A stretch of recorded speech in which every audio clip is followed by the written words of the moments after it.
Has it like been out for a bit? Because I do not recognize the name. Although I'm not like them. I'm not like a super. I enjoy anime, but I don't do the best job of keeping up with it necessarily. But I do enjoy it a lot. Okay, then Jaina jumps back down. She says, "I'm done. I'm done hanging with this guy's ass." The nice thing is that I have a number of friends who watch a fuck ton of anime, so I get a lot of recommendations, just kind of by osmosis. Like, without even seeking it out, I just see them post about it on Discord or social media. Yeah, it came out a bit ago. I'll have to look it up, though. Assassination Classroom. I'll keep that in mind. Recently, I've been watching Dandadan. We've been keeping up with that one. Newest episode came out this past Thursday. And goddamn, if you know, you know. Right? If you know, you know. The one that came out this past Thursday wasn't, you know, overly ridiculous. But the one in the past week, good fucking lord, that one... Talk about hitting, like, coming out of nowhere to hit you with a fucking ton of bricks. It's one of those anime... It's one of those episodes, rather, where for those who'd read the manga, they apparently already knew what was coming. But for people like Gracie and I, yeah, we had no fucking clue what was coming. We've really been enjoying it. I think I'm probably... Like, I think Gracie probably enjoys it more than I do, but I still am, like, very much invested in it for sure. And it is fun being on the ground floor of an anime as it's coming out. It's called Dandadan. It's on Netflix, and it's very good. It's very, very good. It's like it's pretty absurd. It's got like some Fooly Cooly kind of vibes going on. There's like some weird, like horny, like puberty kinds of things going on, but also a surprising amount of like paranormal slash, like demon vanquishing things. It's good. It's very good. And without spoiling anything, I'll just tell you there will be emotional moments that no one prepares you for that come out of fucking nowhere. Turbo Granny, if you already know about Turbo Granny, then yeah, you're off. You're off to the races. You're already set. If you already know about Turbo Granny, yeah, it's a good time. It's a good anime for sure. I can tell it's going to be a bummer when the season wraps up because then we'll have to, you know, wait some amount of time before season 2 happens. But I have no doubt that season 2 will happen because I know it's been very popular. And also, like, here's the problem. You get Turbo Granny, who's, like, hilarious and kind of scary. And then you get Momo's Granny. And, you know, the reveal for Momo's Granny is, like, pretty significant. So I'll just say the same thing. If you know, you know about Momo's grandmother. It's confusing. It's bizarre. But it's the good kind of bizarre. So, yeah, it's a good anime for sure. And also we've been watching Ghost in the Shell because Gracie loves Cyberpunk. She loves Cyberpunk Edgerunners. Yeah, just bring some tissues. I appreciate the warning, or I appreciate the warning, Will, because it do be that way sometimes. Made in Abyss is a good one. Interesting. Good. Thank you for the recommendation, Arctic. I'm always down for recommendations, especially with anime. You know, we got that Japan trip. You know, coming in hot in July of next year, and like, you know, the more like anime I can like bone up on, the better. And honestly, like I'm just down. I'm just always down in general. But like Gracie especially is wanting to watch a lot of anime right now, so I'm like trying to strike while the iron is hot for sure. But anyway, we've been enjoying Ghost in the Shell standalone complex. That's one where I think I'm enjoying it more than Gracie, but I can tell she's still really digging it because a lot of it is very similar in like kind of styling and in just kind of the overall setting as Edgerunners was, and she loved Edgerunners. That's also a very good anime. If anyone's not watched Edgerunners, holy shit, that's a fucking good one. That is a good time. And by good time, I mean it's a very good anime. There are feelsy moments that are not a good time, but it's very good. It's very much worth it. But anyway, let's go ahead and jump into this game. Let's go ahead and continue where we left off. And I hope I remember how to like play video games and like stream and, you know, commentate as I'm playing something. It's a good thing. It's a good thing, like, you know, getting back into the swing of things, but also like feels a little weird. It's like, what the hell? It's kind of how it feels like when I say, like, if I take a week off, you know, traveling or something like that. And I was just talking about the Japan trip that Grace and I have planned for next year in July, and that's gonna be a weird one because that's gonna be 3 weeks, and that's gonna go by. I mean, it'll go by quick, I'm sure. You know, once you know we get down to business, but still, oh shit. But 3 weeks is a long goddamn amount of time.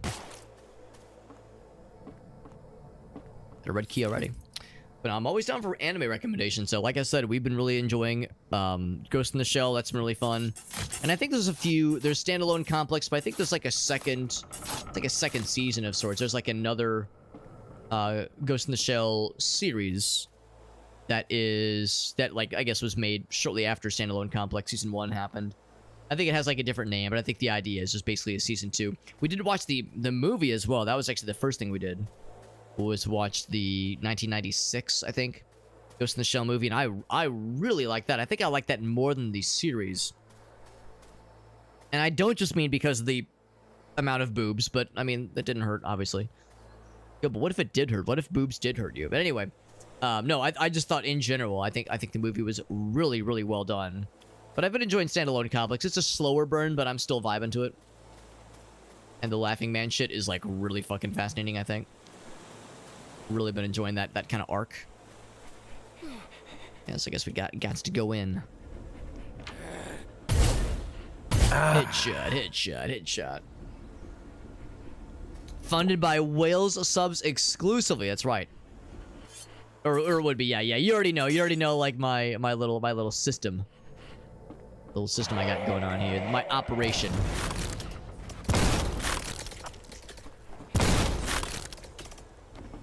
I remember what some of the other things I have going on here. You know, one thing that occurs to me, I was thinking about this the other night. I was like, next time I play this game, what I might want to do is consider re-rolling things a little bit, because the problem is, now that I've got the rocket launcher, I got this guy, which is cool. Where's the rocket launcher?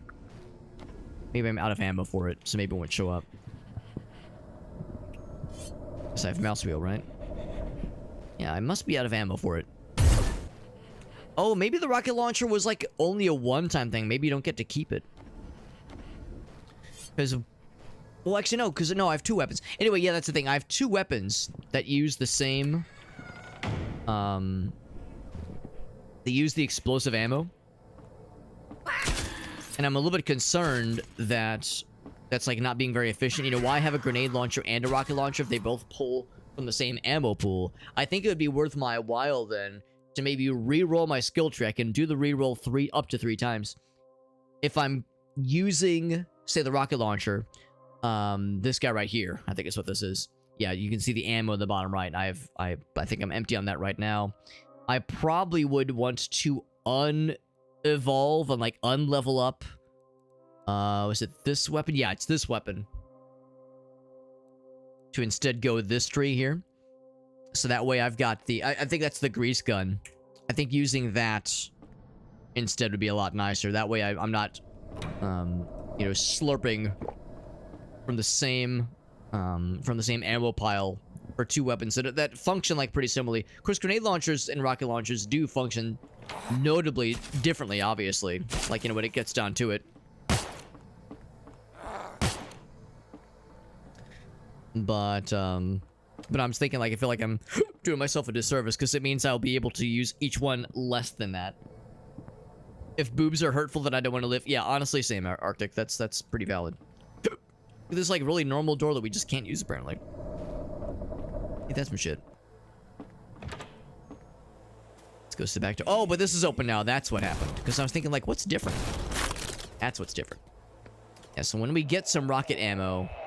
I'll double check to make sure I've got the right idea. Whoop. There we go. It's more of like a slice of life. Yeah, you're exactly... You kind of nailed it, Will. I assume with a name like that, I assume it's like more... more action-y. God, what a massacre. More action-y and more, yeah, more like, you know, action-packed and more... combat-oriented, maybe whether it be paranormal or zombies or something along those lines. The fact that it has more of a slice of life thing is kind of nice then. That's actually one thing I do appreciate about Dan to Dan, because when you first see it advertised to you, it looks like a more slice of life kind of anime, but it has a surprising amount of paranormal and alien and demonic things going on, which is cool. So I appreciate that it kind of does, in my mind, both pretty well, I think. Alright, so we have 6 shots from the grenade launcher, and sure enough, 6 shots from the rocket launcher. So I'm going to go ahead and respec this now. It's hold R, restart the skill tree. Can do that up to 2 more times if we wanted to.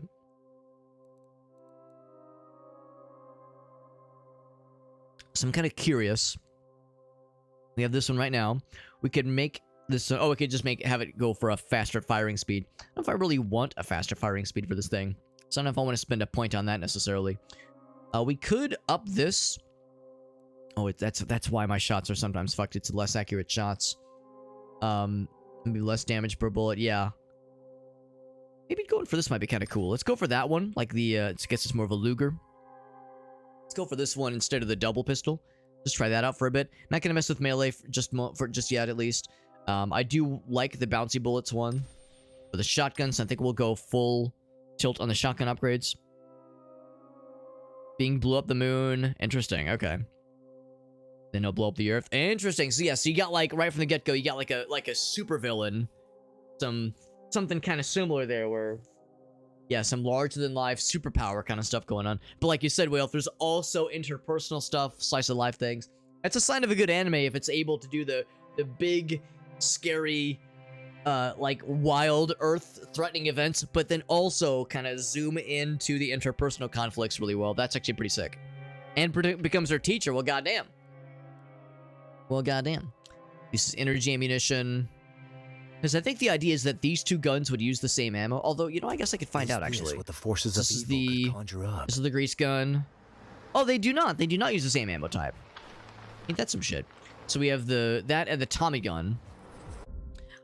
So this is the Tommy gun right now. So I could either just go for better damage and better firing speed, or I can do better range and accuracy and damage, and then even more damage. Let's do, yeah, I feel like I should go ahead and go for this one. Get the double with the damage upgrade. There's one weapon we haven't found yet, and I wonder if that's also going to be a laser kind of weapon, but I guess we'll cross the bridge when we get there. We were saying for this one, I am not going to make it shoot explosive grenades. Let's instead just go for this, just a better version of the grease gun. Give me more ammo and then more ammo for sure. More experience, more experience, more experience. Is there anything else that I wanted to like definitely go for? What is, oh, this is the harpoon gun. Increased damage, shoots 2 weaker. Yeah, go for that one for sure. So I have 3 left. I definitely want more ammo if I can help it.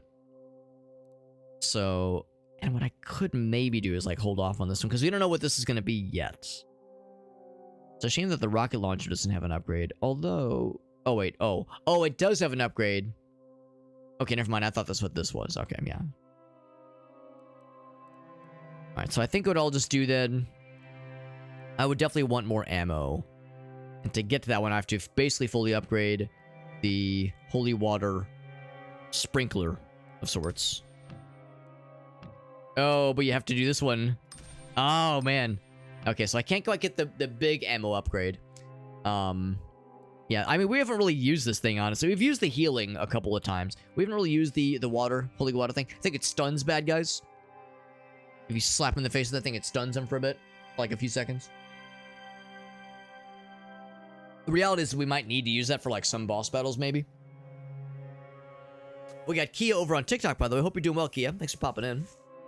We're playing some Forgive Me, Father. I was regaling folks earlier. A little bit. I feel like I'm kind of getting back into the swing of things. Like I'm kind of getting my sea legs back from not having streamed for about a week. It's a little bit surprising, like how like, you know, taking maybe a week off from something like this.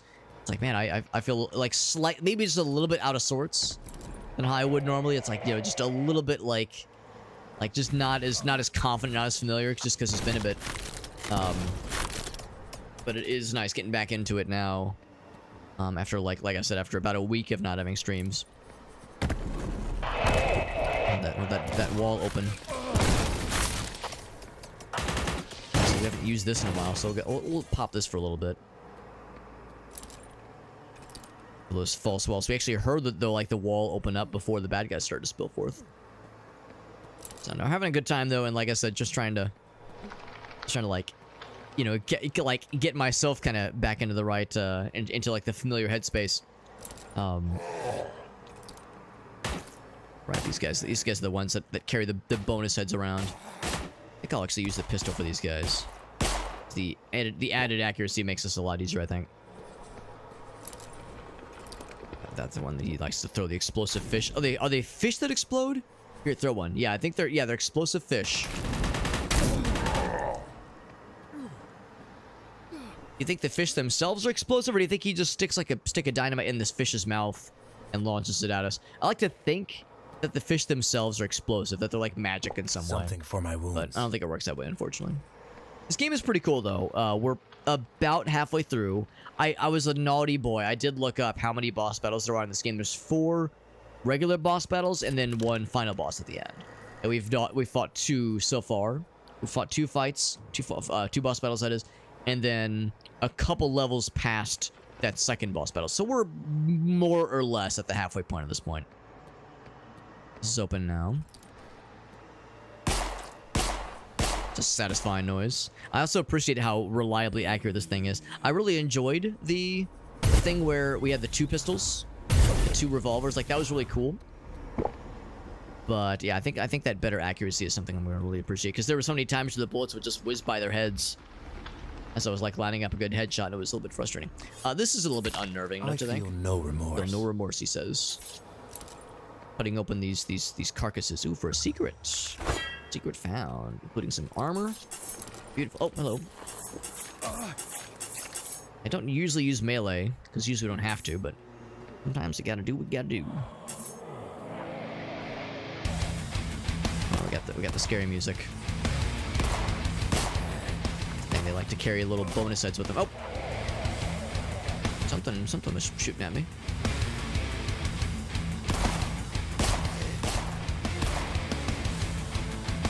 Oh, those guys, I see them.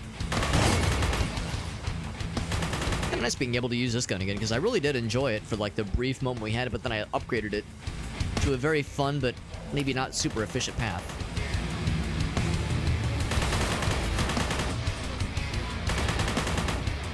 Oh, I should mention, to be honest, I've kind of forgotten entirely about it, but I'm glad I've suddenly was reminded of it.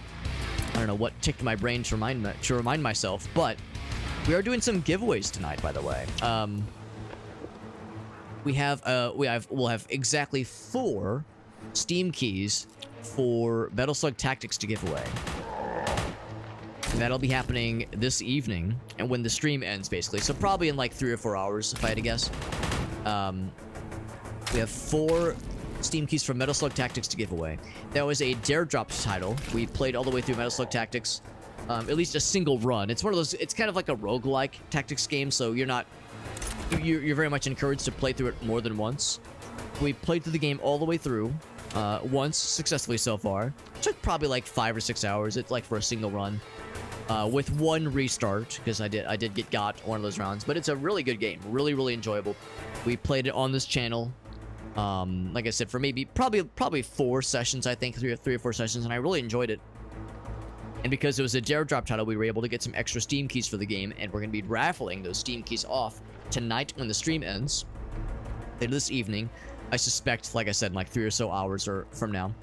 And if that interests anybody, if you would like a chance at winning a free, no strings attached Steam key for Metal Slug Tactics, really good game, we'll be raffling that off through my Discord server. So if you're not already in the Discord server, I recommend joining so you can participate in said raffle, if that would be, to your interests. You don't have to, obviously, but if it's something that some of you I think might enjoy, it's a really good game. It really gets my recommendation. Especially if you enjoy that kind of like turn-based kind of tactics kind of style of gameplay. Obviously, if you ever played any of the other tactics branded games, whether it be I don't know, Final Fantasy Tactics or Disgaea. Well, Disgaea might be a weird a weird example. Maybe not a very appropriate example, but like that kind of like grid style isometric view of turn-based tactics. Really good game, and I really enjoyed the movement system, the cover system, that like still encourages you to run and gun as a Metal Slug branded game ought to, but still being real, I think, fairly realistic about, well, very much an arcadey style tactics game, but still I think realistic insofar as, rewarding you for playing smart and for distancing yourself properly. And also providing a proper amount of challenge. Really enjoyed it. So anyway, we're gonna have 4 Steam keys for that. Oh shit, to give away later tonight. And all you gotta do is join the Discord server to be entered in the raffle. There's a giveaway channel. Oh god, throws explosive stuff at you. There's a giveaway channel that you would post a message into to be entered in the raffle. It's called Metal Slug Tactics Giveaway. And you just post a message in the giveaway channel, and then you're entered in the raffle. It's that simple. No other strings attached. It's nice and easy. You do not have to be a subscriber. It is not subscriber only. Nothing like that.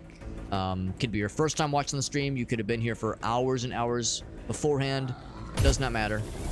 I do not play favorites. Oh shit. I just play video games.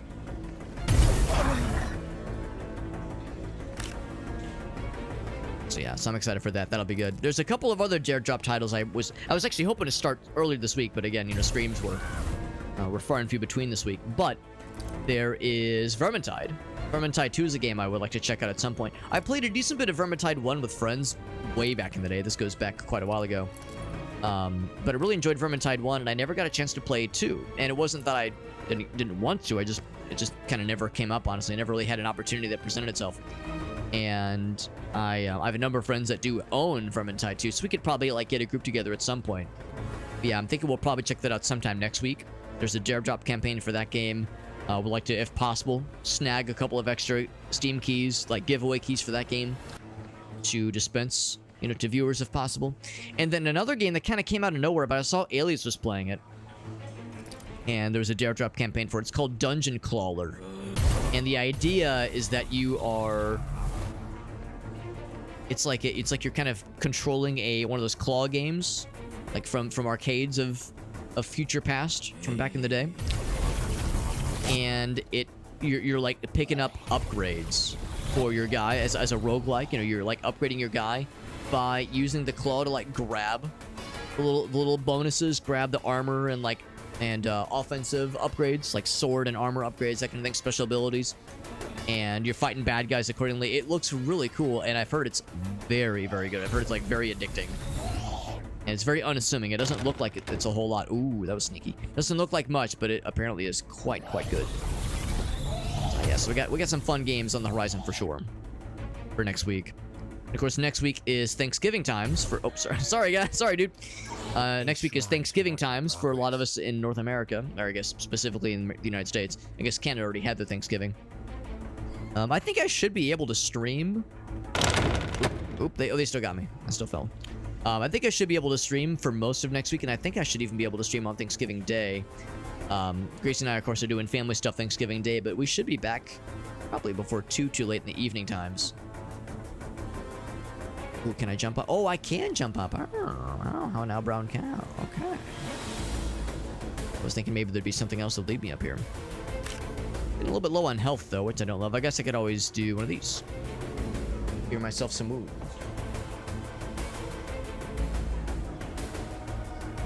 Yeah, we got that coming up. Can I jump somewhere? Seems like I would take fall damage if I were to just drop, if I were to plop down. Unless you're supposed to land in the water? Oh, oh, that's right. You don't take fall damage in this game. I forgot. I am getting too old. Fall damage just is not a thing. Which is a bizarre concept to me. The idea of a video game, a first-person shooter especially, that does not have fall damage. What is this, Portal? At least with Portal, you got like the little springy leg attachment that you can see, so it's like more obvious. Not so much this game. We're just some priest. And he even says like, I'm getting too old for this shit. A heal, or not a heal, a save. That's a heal. And then fighting these fellers. If nothing else, if no one else got me, I know this shotgun got me because I freaking love this thing. I probably lean on it maybe too much, but I love it so much. So you have to let me down.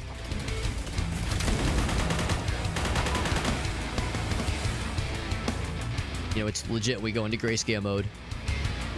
So we're killing all the baddies. Some rocket launcher juice. I'll use this thing in a minute. Saw blades. That's actually a cool effect, like the sparks.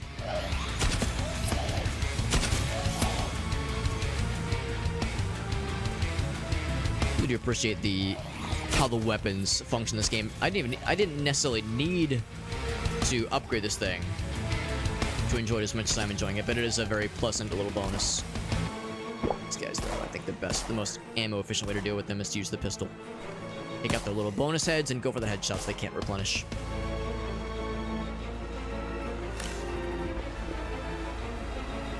See, for that matter.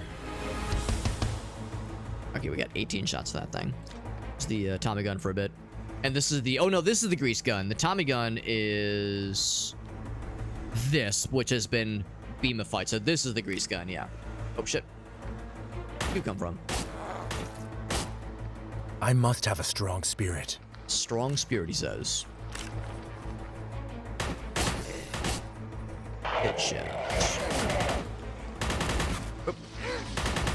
Lots of dudes are... oh, they throw shit at you. I thought they were just melee. Satisfying noise. Actually, give me that health. I think that health disappears after a moment.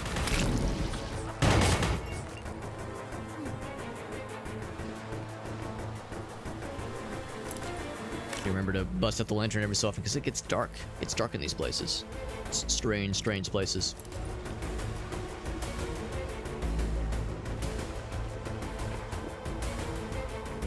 It goes down. It go down. I suspect that's like the correct way. See if I can snag a couple of other resources. I'll be much obliged. Some fast saw blades. Oh, here we go. Some armor. This would be a really nifty place to hide some secrets. I were a betting man. We came from that place. Get that health as well. Let's go ahead and go down. That's probably the correct answer. Oh, something had health. I said had a health bar suddenly. Probably this guy. Probably just. Oh, it's, yeah. It is not over Seeing them yet. through the walls. Weird how you can only damage them when they emerge. You can't damage them when they're... Oh, what? Oh, you. There it is. You can't damage them while they're in that little underwater mode. You know, we were talking about Splatoon earlier. I guess those guys are kind of the inkling mode.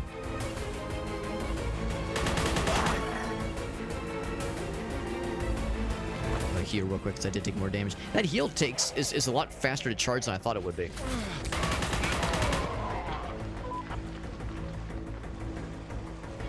Doing a good job of like luring me forward so I can have them like reveal their weak spot or their shootable spot, that is. It's doing a good job of like letting me drawing me into those guys' range so they can get my ass. I appreciate that they do sometimes drop health though. What ammo is this, by the way? That's this thing. So I should use this for a bit then. So yeah, if I'm unable to pick up ammo, that's usually a sign that there's a gun that I'm not using often enough. Kind of the Serious Sam kind of philosophy. Same with those things. Harpoon gun, dart gun, thingamajiggies. I remember when I was looking up information about this series, somebody said it was like a Lovecraft Serious Sam, and I wouldn't say it's without Serious Sam isms, but you know, Serious Sam is like such an over-the-top, goofy example of a game like this. Like I would say there's other games that, yeah, it's like it's more arena shooter at like. Maybe not even arena shooter. What's a phrase I would use to describe Serious Sam without the like goofy antics? Because this game isn't goofy. This game is like very serial, you know, with like the sanity dwindling Lovecraft kind of vibes. You know, not like the goofy happy-go-lucky kind of shit that you see with Serious Sam. I figure there's probably like a shortened. Oh, I'm dead. There's probably like a shorthand phrase for a Serious Sam style FPS where there's lots of bad guys and the bad guys trigger. Oh wow, that was a while ago. The bad guys trigger frequently when you like when you pick up armor that like cause the bad guys to trigger, or they'll pop out from like hidden areas, that kind of thing. And it's not quite like Quake necessarily, or Doom. I guess maybe it's more like Quake. It's definitely not necessarily a Doom-like. I could sort of see it being a Quake-like, but I don't know. I feel like Serious Sam in this game does a really good job of spawning in bad guys very suddenly, or opening up secret passages very suddenly. Like, it kind of lures you in. Like, that's like one of the defining features of games like this, and Serious Sam and a couple others like it. I feel like Quake is a little bit more upfront. You can like hear bad guys lurking, like there's more environmental clues, like when there's something to be aware of, whereas in this game you're like always checking your 6. There's always shit spawning behind. Maybe not spawning, but being revealed behind you. For better for worse.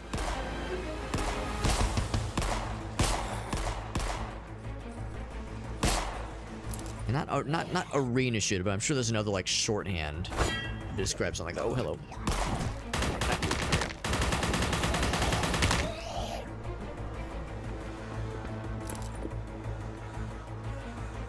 Okay, that's the battery charge thingy.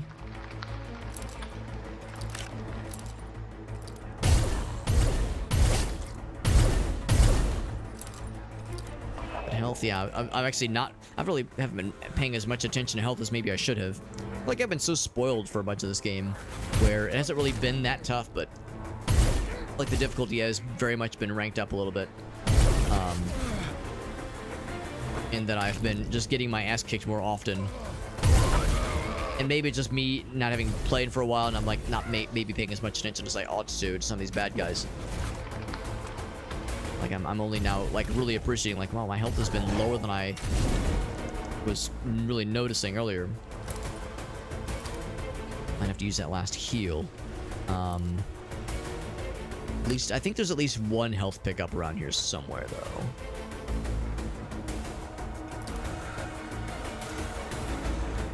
And just so we're clear, that's where I came from, right? Yes, it is. It absolutely is. There was one healy-majig somewhere. Maybe I already picked it up. That's all. It's very much a possibility. I might have already snagged it. So I gotta get good. Let's go ahead and do one more heal then.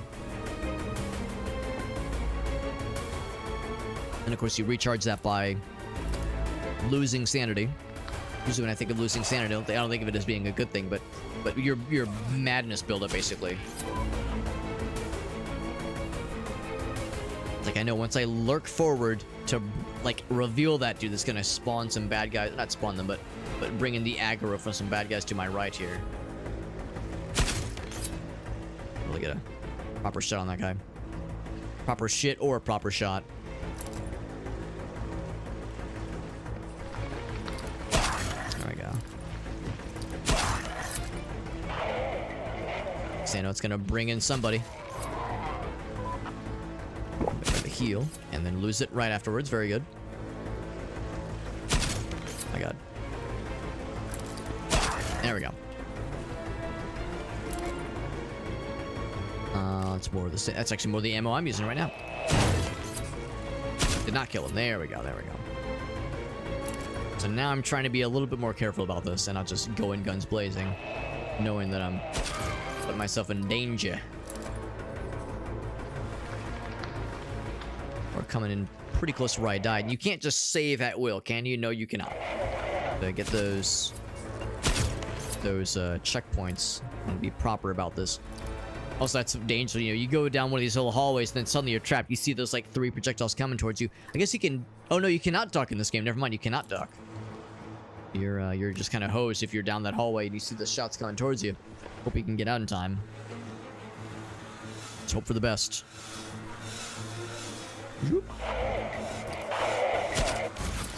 Just say, can I get them both? Not quite.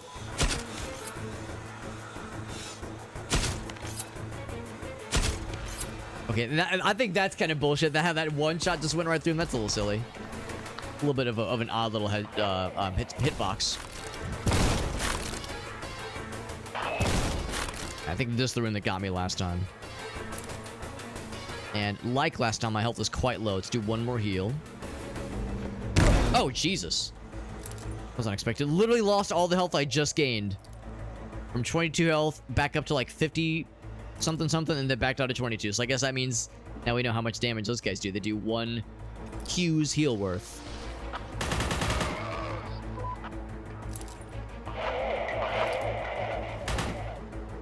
So maybe this is where I got 22 health is not much. It's like dust falling down. It's not doing me any favors here. Got this guy, if nothing else. Ammo for that thing is so hard to come by, though.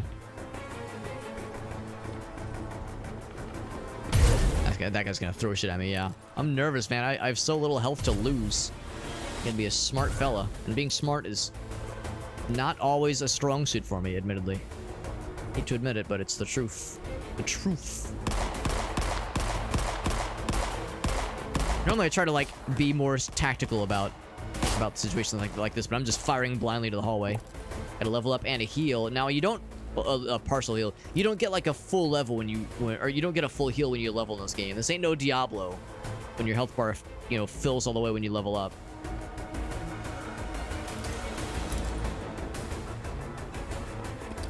I remember playing Dungeons and Dragons back in the day and laughing about that with my friends. Like, we're playing and we level up mid-fight, and I'd be like, man, does that mean I get a full health bar?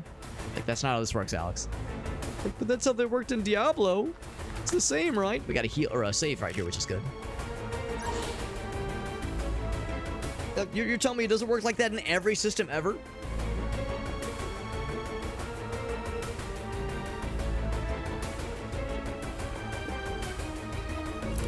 I remember playing Dungeons and Dragons, and we'd be like ending a session and we'd be kind of divvying out experience. Of course, every DM handles it differently. I like how in our current group, I like how Adam is handling it for the time being with our Cyberpunk group, Cyberpunk Red campaign. I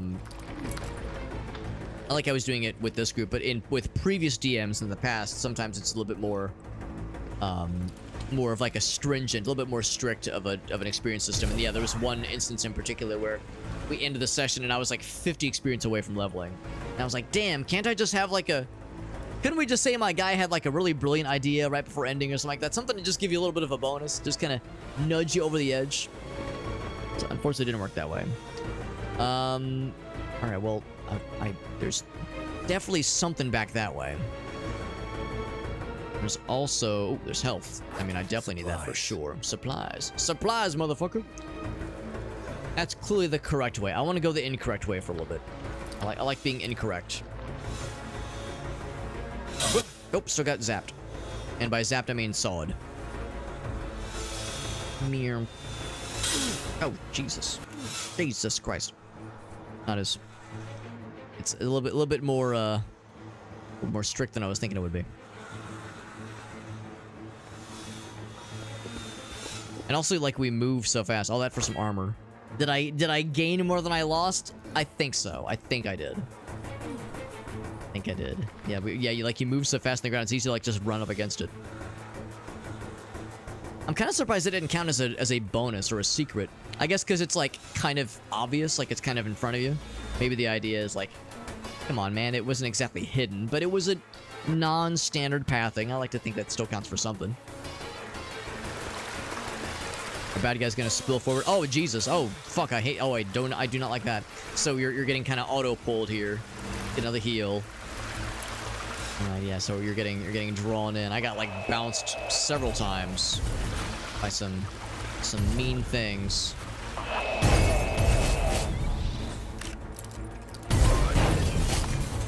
Oh, melted his face. What's up, Chimichanga? He says, stop sinning. Hey, man, where's the fun in that? Sinning, like, stopping sinning. What do you want me to do? Not have fun in life?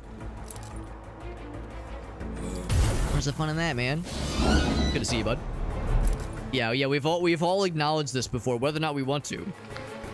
We've all had to grapple with the fact that, forgive me, Father, for I have sinned, is functionally identical to the phrase, I'm sorry, Daddy, I've been real naughty, uwu.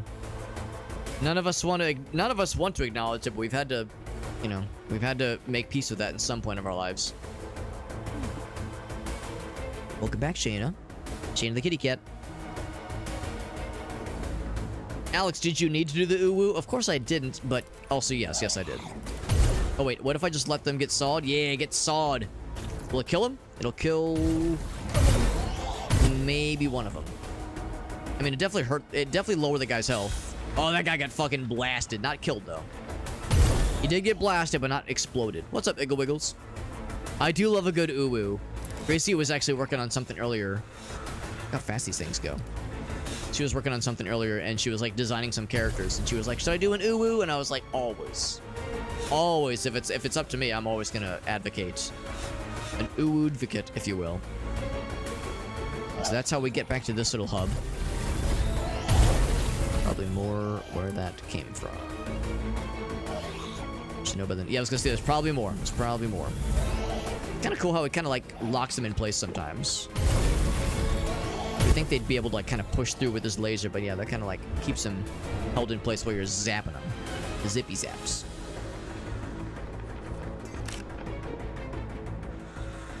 Now that's where we came from originally. And this, I think was, yeah, I think this was not open earlier, but now it's open now.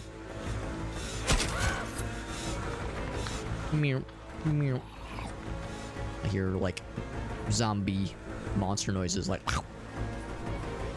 little munchy zombie noises. That's what I was hearing. I was hearing the tentacle noises, the tentacular noises of one of those deep ones.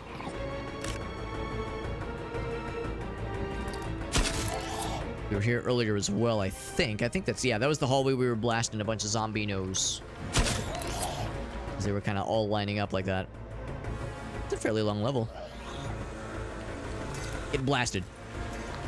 You really gonna go through there and not get hit once? Really, you're gonna stand there with your tentacles and your ass and your stupid head, and you're gonna hit none of those buzzsaws? I don't believe that shit. You know, if I were to just try to blindly stroll through this, I would get fucking sliced to the dickens.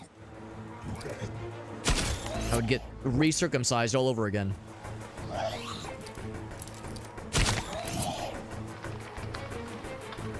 That's closed now. Yeah, we've gone through that way. All right, so this has got to be the last path when, path through, that is. And this will end the level. Maybe it's I'm a little bit unnerved by the amount of things they're giving us at the end. You know there's some, yeah, you know there's some shit if they're giving you a bunch of stuff at the end here. Okay, so the wall has closed behind me. Headshot, headshot, headshot. We have the rocket launcher.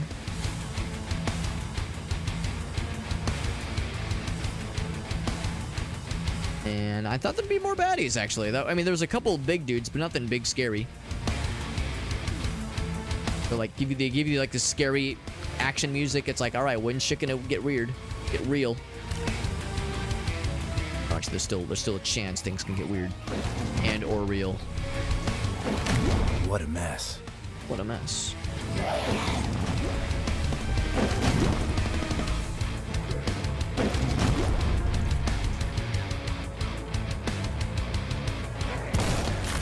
There's the guys up top. Oh, actually, one well. Oh man, what if this works?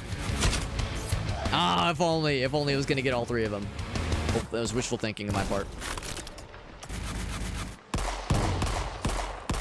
I have to get used to this bloodshed. Thinking like the idea of them, all three of them, like being just lined up properly to just blast their asses. Lost your wallet, Will? One of my buddies has like a couple of my buddies have an ongoing joke whenever one of them loses their keys. They go like, Ryan, can you help me? Can you call my keys? Can you give my keys a phone call so I can find them? Like, listen for them, so like if they can buzz. Now, granted, we made that joke years ago, and of course, in the years since, there are young entrepreneurs who have devised technology that allows you to actually, like, you know, call like a phone number or something like that, or use your phone to like track some kind of like, you know, local tracking device or whatever is a valuable thing. You know, if whether it be your keys or, you know, a dog tag or a small child, you know, something valuable that you don't want to lose track of, you can actually use at like a smartphone or some other kind of device to, yeah, call your keys or try to locate some other lost device. But back, you know, 10, 15, 20 years ago, we thought that was hilarious. Now let me just call my keys so I can listen for them. Listen for the buzz.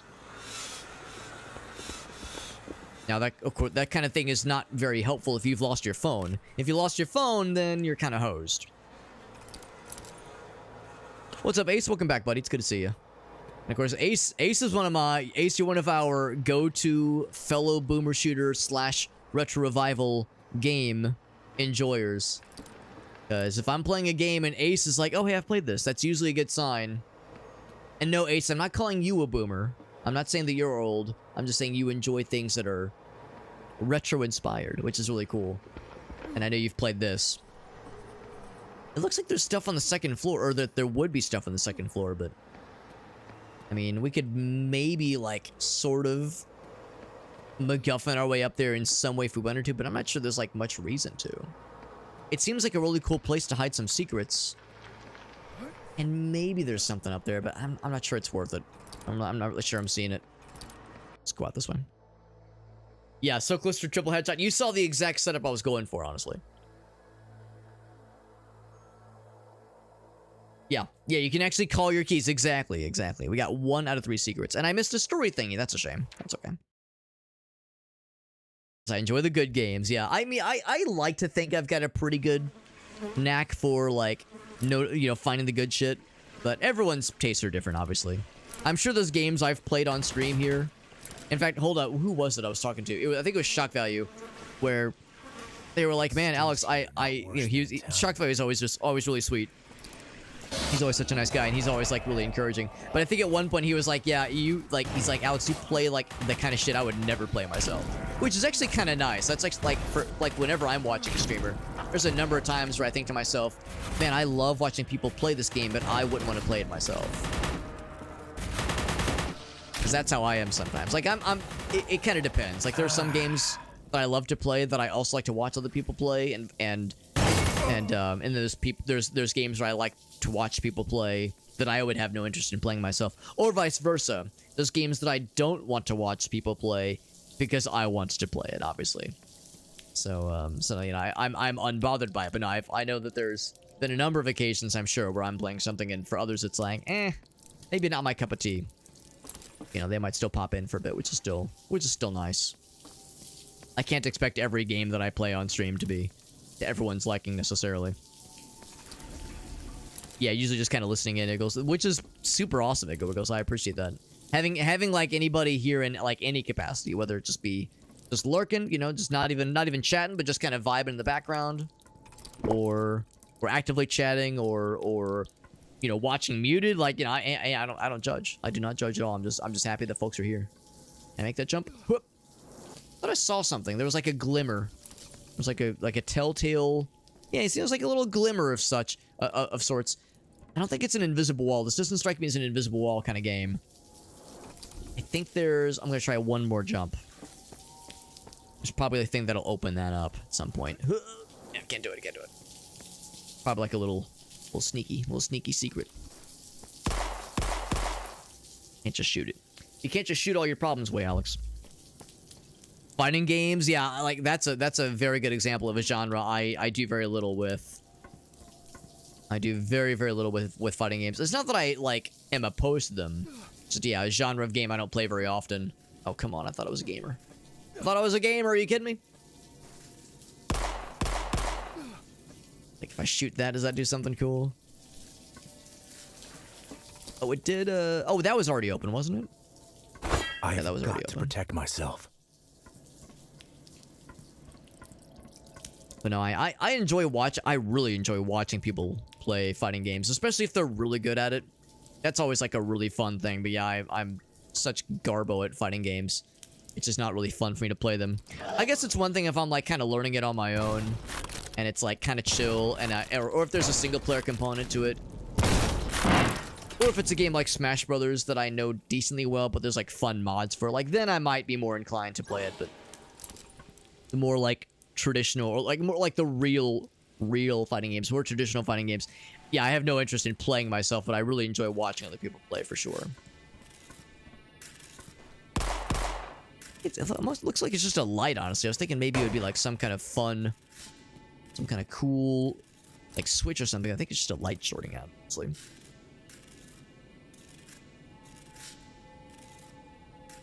What's up, dude? Dead? Haven't tried anything new yet. Yeah, no, Street Fighter 6 is, I've heard, is quite good. Seems like a lot of people really like that one.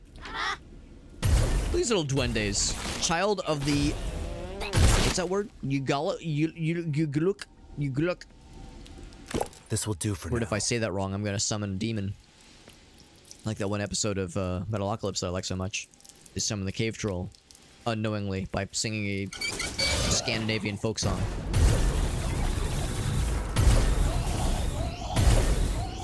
I didn't even notice these guys were called gobblers. It makes me very happy. Fitting that given that Thanksgiving is in just a couple days.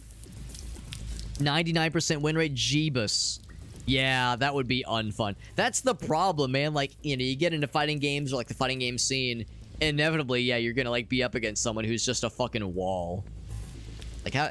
I mean, I recognize that probably is fun for some people, and it probably is like a cool challenge to try to like work around that, but to me it just sounds frustrating. Here I was thinking I would like press the use button. Go back, there's probably something I missed. Using AI to analyze top player matches. That's kind of cool. I mean, I don't know. I'm kind of split. I'm kind of split on whether or not I like that or not. Also, this is filled up now. It's an interesting idea. I'll say that much. It's at least a cool idea. An interesting idea of, like, using something like AI to kind of help you train against, like, yeah, an AI approximation of like, a well-known adversary who, like, plays this character and mains this kind of playstyle for this character, for this fighter. I can appreciate the idea and certainly the technology aspect of that, but like, I don't know. To me, it sounds like a what's the word for it? I don't know. There we go. Now I can reach this. The opening has been someday. Has been made clear. But yeah, that kind of process, that kind of like automation. I guess that's where that automation of helping to study your opponents for, like, basically having something to study your opponents for you and kind of spoon feed you. I'm not saying you as in like any person in the chat, but just the second person you spoon feed somebody like information and tactics and like strategies on how to deal with a particular play style. I don't know. I mean, on the one hand, you know, we're all busy. You know, we can't just spend hours of like studying someone's playstyle, you know, studying some like old YouTube videos of like a previous tournament's performance by one specific player. Oh my God. And trying to like and try to like study and try to like watch your patterns and shit. That's just too much for most of us to handle, or for most of us to like go in on necessarily. So I don't know. I'm somewhere in the middle on that one. It would just juggle your ass. There's nothing you can do about it. Yeah, I mean, Soul Calibur. I do enjoy Soul Calibur 2, at least. I only played 2. Never played the original, never played Soul Edge, and I've never played any of the sequels. And that way, then we can go up. It's a save right there. But I did enjoy Soul Calibur. That's a fun game. It's the nice thing that I do appreciate about Soul Calibur is that, like,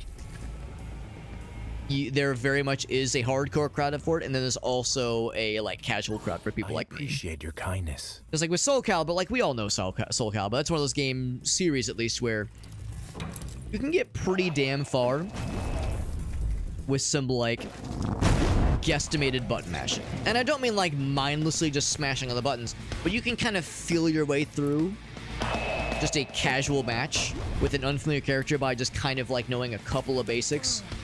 And like some generalized, like, this series of inputs usually gets me something cool with the characters that I typically play in Soul Calibur. If I try these inputs, I'll probably pull off some cool maneuvers. It's not quite as like memorization heavy. Well, I mean, it is memorization heavy, but it doesn't like require it to get your foot in the door. Obviously, for the higher level of plays and for tournament plays, yeah, you got to get good, obviously. But you know, when it comes to playing the campaign casually, or even like just just friendly matches in a non-competitive setting, it's not a tremendous barrier to entry, which I really appreciate. And you contrast that with something like Tekken, which is quite a bit more demanding. Street Fighter, I mean, yeah, I mean those just intrinsically are much more demanding. So I enjoy Soul Calibur for like the kind of what it offers you. The position it provides, it's the spot it occupies in the pantheon of traditional fighting games.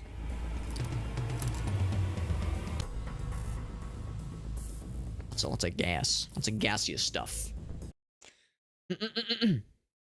Yeah, there is matchmaking. Yeah, there's MMR. That's a good thing too. Like, hopefully, if the MMR is decent, they're not going to match you up with some level 99 badass. Watch replays and take. Oh, that's kind of cool. You can like, yeah, insert yourself. That's kind of cool.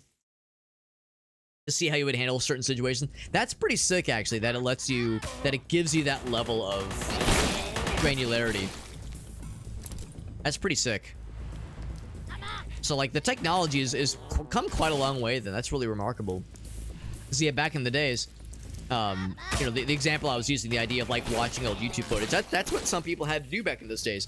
There was a really cool YouTube video, and I know this guy is not everyone's favorite, but in the Smash, specifically Smash Melee community, if you've like paid any amount of attention to the Melee scene, there's a number of names you probably know. Everybody knows Leffen, everybody knows Armada, and everybody knows HBox. There's a really cool video about HBox some years ago that I remember watching. I think it was gosh,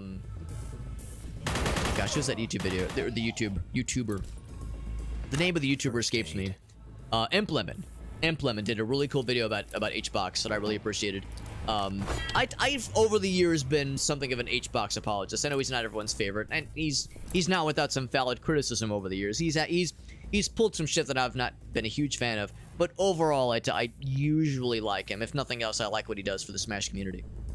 And yeah, I mean there was like a big, like the first kind of half of the video was just kind of talking about his earlier years and how he was, for those who don't know, he's a Jigglypuff main. And if you play Smash Brothers, or if you're aware of Smash Brothers, everybody knows the meme. Fox only, Final Destination, no items, 2 stocks. Like, that's how it is for so many people. Eh? Like, everybody knows Fox is a top-tier player, or top-tier character in Smash Brothers. So is Marth, so is Sheik, so is Peach. Like, there's a number of others. But everybody and their fucking grandmother plays Fox in Smash Brothers. All the top-tier player, with some... This is not the end. Variation. Most of the top tier players either play Marth or Sheik or Fox or maybe Falco. And not much variation. And then there's HBox, who's like a, you know, world-class player, and he plays Jigglypuff. And he's one of the very few. He's not the only one nowadays, but for the longest time he was.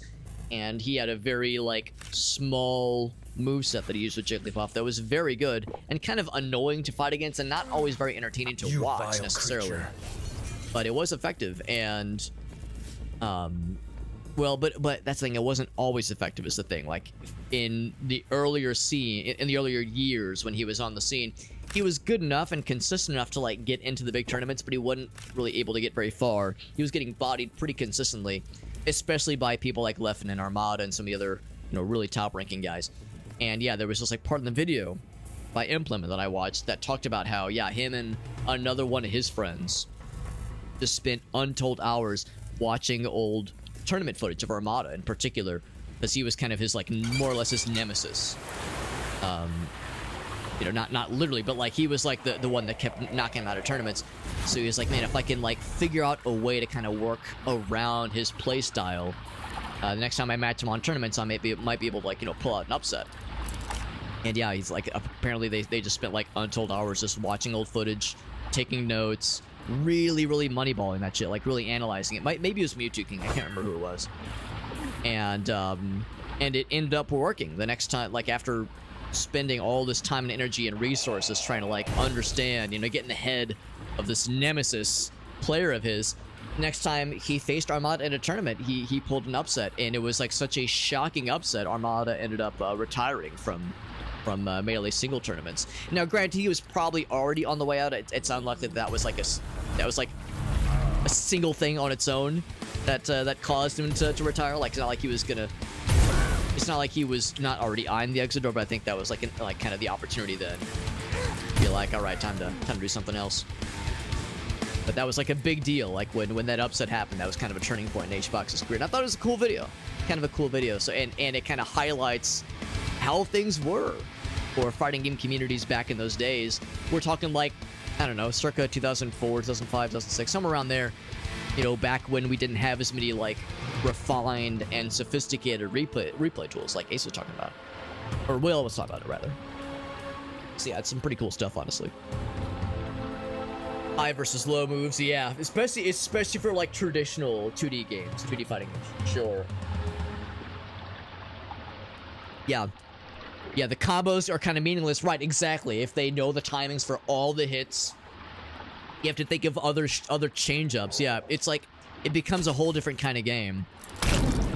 Because, yeah, I think you absolutely nailed it, Ace, because, like, a lot of the times, especially for, like, Street Fighter and Tekken, you know, I imagine the developers assumed that for most players, it's probably going to be more focused on learning, like, memorizing combos, and more of a focus on, like, the flashier aspects. You know, the stuff that looks cool and feels cool, versus what is more likely to be effective against a human opponent, like a really high-level human opponent.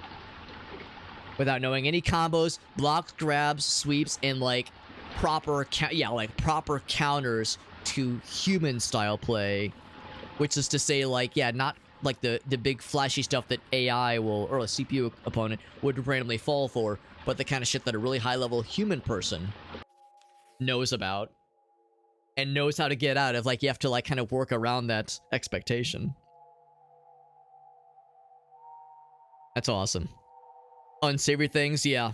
Yeah, Will, you fucking nailed it. You're absolutely right, Will. There are some very unsavory things about the Smash community as a whole, and I know enough to be dangerous about it. I've definitely not, like, not involved with it myself, but I know a number of things about some of the really, like, visible people, and I also know that there's a number of previously visible members of the community that are no longer in the community for what I would argue are pretty valid reasons, honestly. There's reasons that, like, you don't hear about some other fairly big names in the Smash community that have, you know, since gone elsewhere.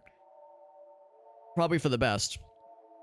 Because, yeah, I mean, in every game community, fighting game community, has, like, something. There's always, like, drama with shit like this, obviously. I would say that Smash probably is a little bit more visible with some of, like, the unfortunate events that have occurred with, like, certain players that, where there was some drama that, maybe even drama isn't the right word. It's a secret, but it's out. It's an open secret, apparently. Maybe drama isn't the right word, but, like, very much some problematic behavior that was, like, revealed from certain figureheads in the community. There's been a lot of those kinds of moments with Smash, just in general. And I don't know if it's necessarily Smash's fault, or like, if there's any one thing that has caused that to be a more pronounced effect with the Smash community compared to other games, but I think at least for part of it is that, like, it's just been around for a long time. You know, Melee came out in 2001? 2002? It was a GameCube game, obviously, and a pretty early GameCube game at that. So I think part of it is that Smash Melee, you know, of course, is more or less the epicenter of the Smash fighting game community. So it's been around for a long time, and as a fighting game community, or a game community at all, exists longer and longer, the likelihood of some not so great stuff happening increases. And of course, obviously, you know, Street Fighter has been around for a long time. Tekken's been around for a long time. But it seems like they're, like, you know, we're talking about Street Fighter 6. That's a fairly new game, obviously. I know 4 and 5 are also pretty big with, like, the you know, the esports scene. But, and I'm not quite as familiar with Tekken. I'm not quite as familiar with, like, I don't know, Skullgirls and BlazBlue, whatever you call it, and you know, some of the other kind of more niche fighting games. But that's the thing, though. I feel like I don't hear about those just generally as often. Yeah, Martha's a top pick for sure. So Fox is not the tippity top necessarily right now. The meta does shift often enough. Ace is right. The meta shifts often enough where it's not necessarily written in stone. Although with Melee, I don't know, it doesn't shift that often, but there are some nudges. You master blocking, they master combos, you would probably win. Yeah, for like what you were describing with Street Fighter. Right, because you can't get that combo off. Right, that makes perfect sense. Yeah, that makes perfect sense, and you can just kind of like whittle their health down. You know, just little by little.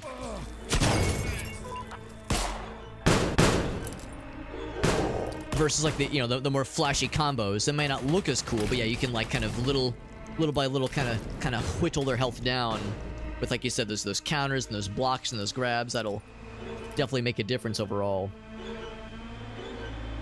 People need to take a shower at some of it. Yeah, that I know it's like a good meme. The idea of like fighting game community person or like con attendee not bathing. I know that's like a meme, obviously, but I also understand that, oh Jesus, that like there's people that are like, you know, they're there to win. You know, they're there to like, you know, try to get the tournament winnings. They're there because that's like a significant part of their income, you know, is like tournament winnings and sponsorships, that kind of thing.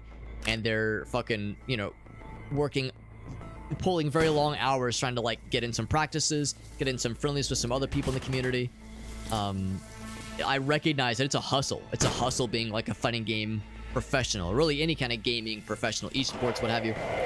It's a fucking hustle, and it's probably not as like glamorous or as flattering as a lot of us would think.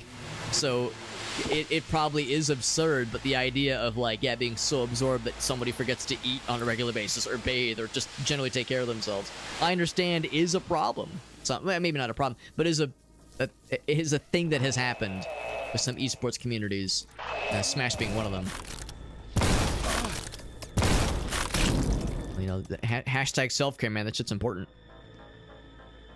If I'm leaving the house for anything, I gotta make sure I'm bathing. Yeah, honestly, valid. If I'm gonna be around other people, if I'm gonna be subjecting other people to my presence, I do not want to be subjecting them to some stank. Especially because, like, you know, esport, well, I've never been to an esports event, like a anything. Well, I guess I've like been at conventions where there's been tournaments, and I guess there was one instance where I was helping out with an Extra Life event that was kind of coinciding with a Smash tournament, but it was a very small local level thing.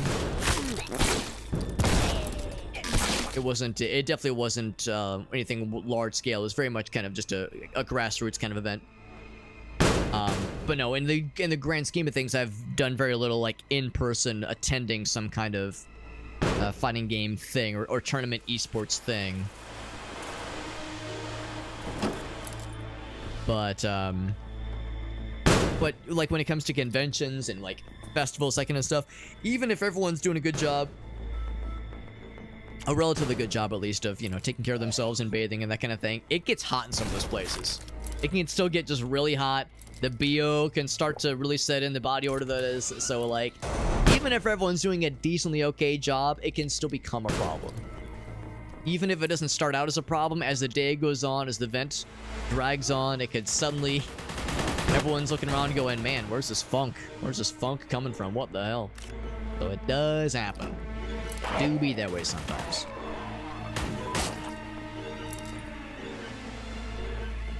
Melee shifted quite a lot, though, in more recent years. You know what? Maybe it's shifted more than I thought it did, honestly. I wasn't aware of, like, any major shifts, necessarily. Yeah, I was saying earlier how, yeah, I guess it has been a while since I've, like, really kept up with anything of any significance. And yeah, that's a good point. Spectators as well. Right. Yeah, the top tier competitors, for sure. They got, like, you know, their hotel room is comped. Like, the top tier folks, they're fine, obviously.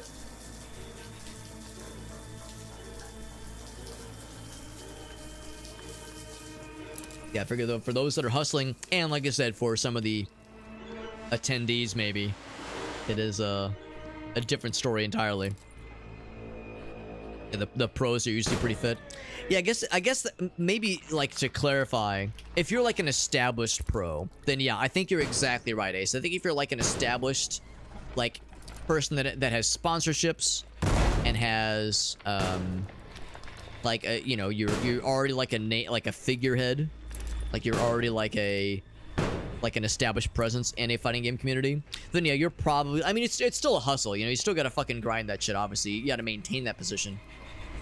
I was more thinking of somebody like who's like won a bunch of local events and they're trying to like make that jump from like has potential to is at that like established level where they can get sponsorships. I understand that's the big one when it comes to the pros.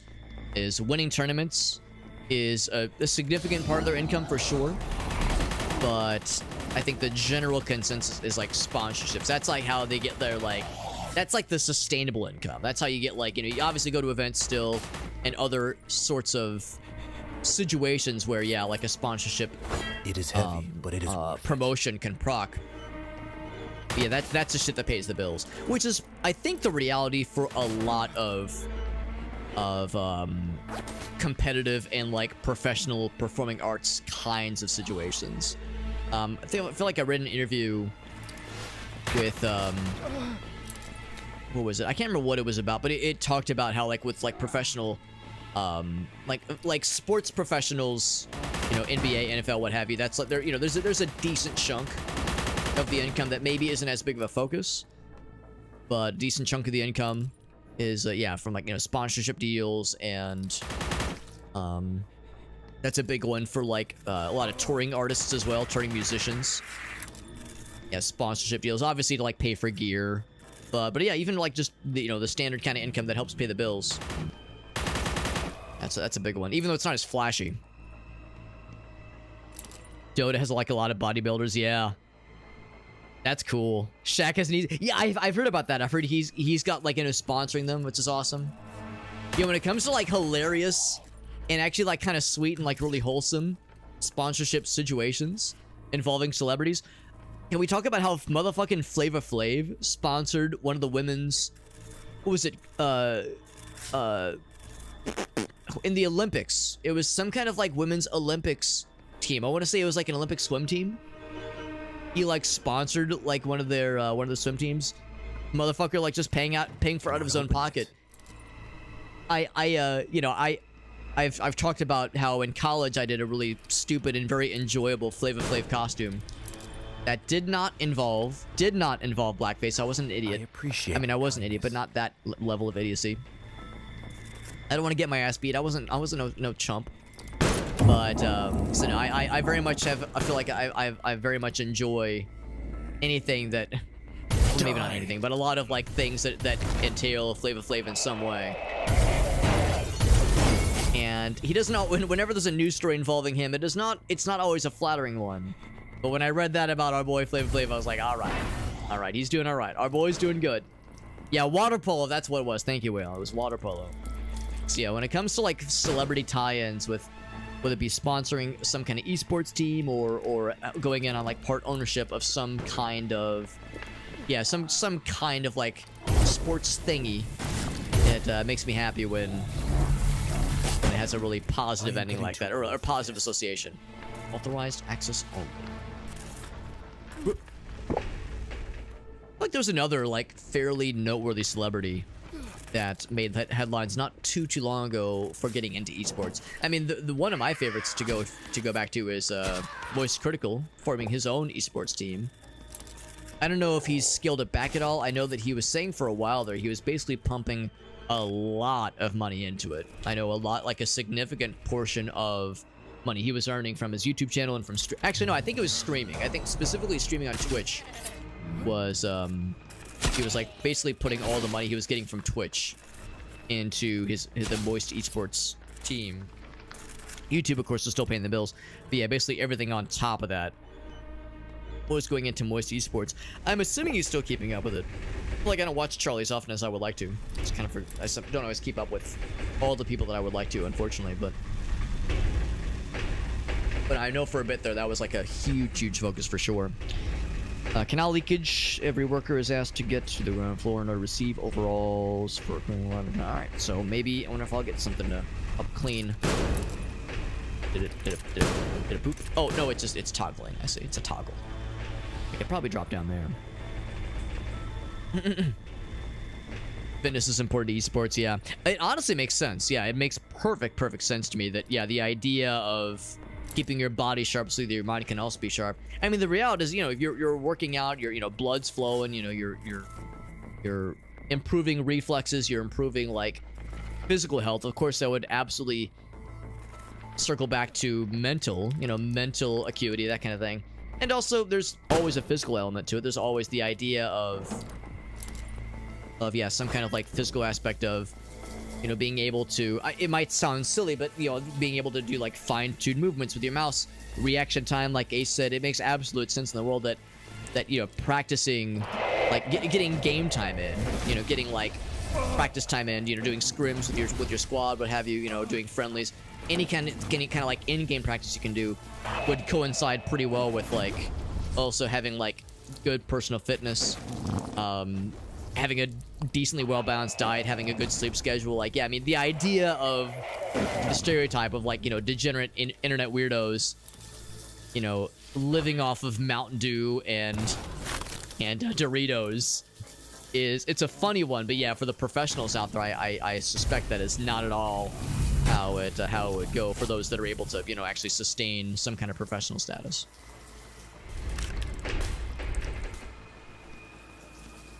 And again, you know, for the pros, they got to be on the top of the game. It's a constant grind because there's always, you know, a younger generation just coming up right behind you that's hungry.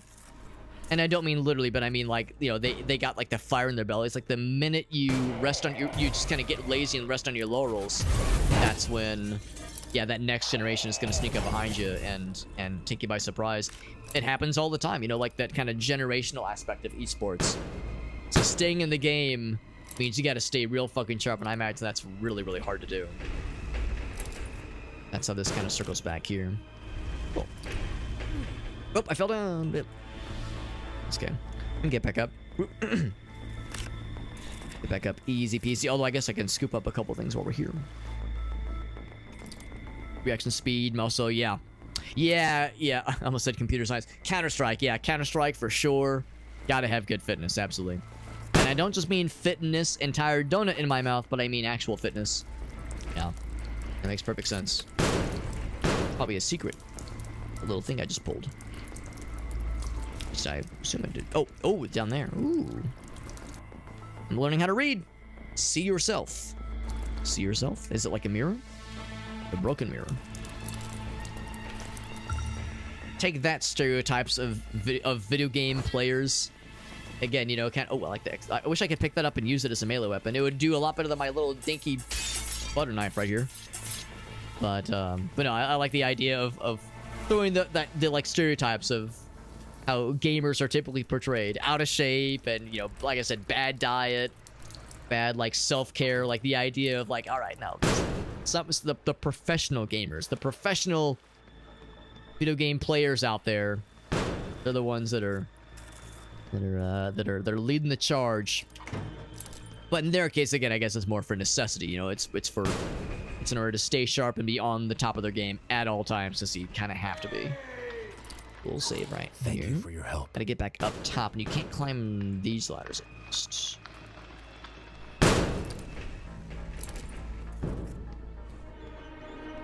Like this one.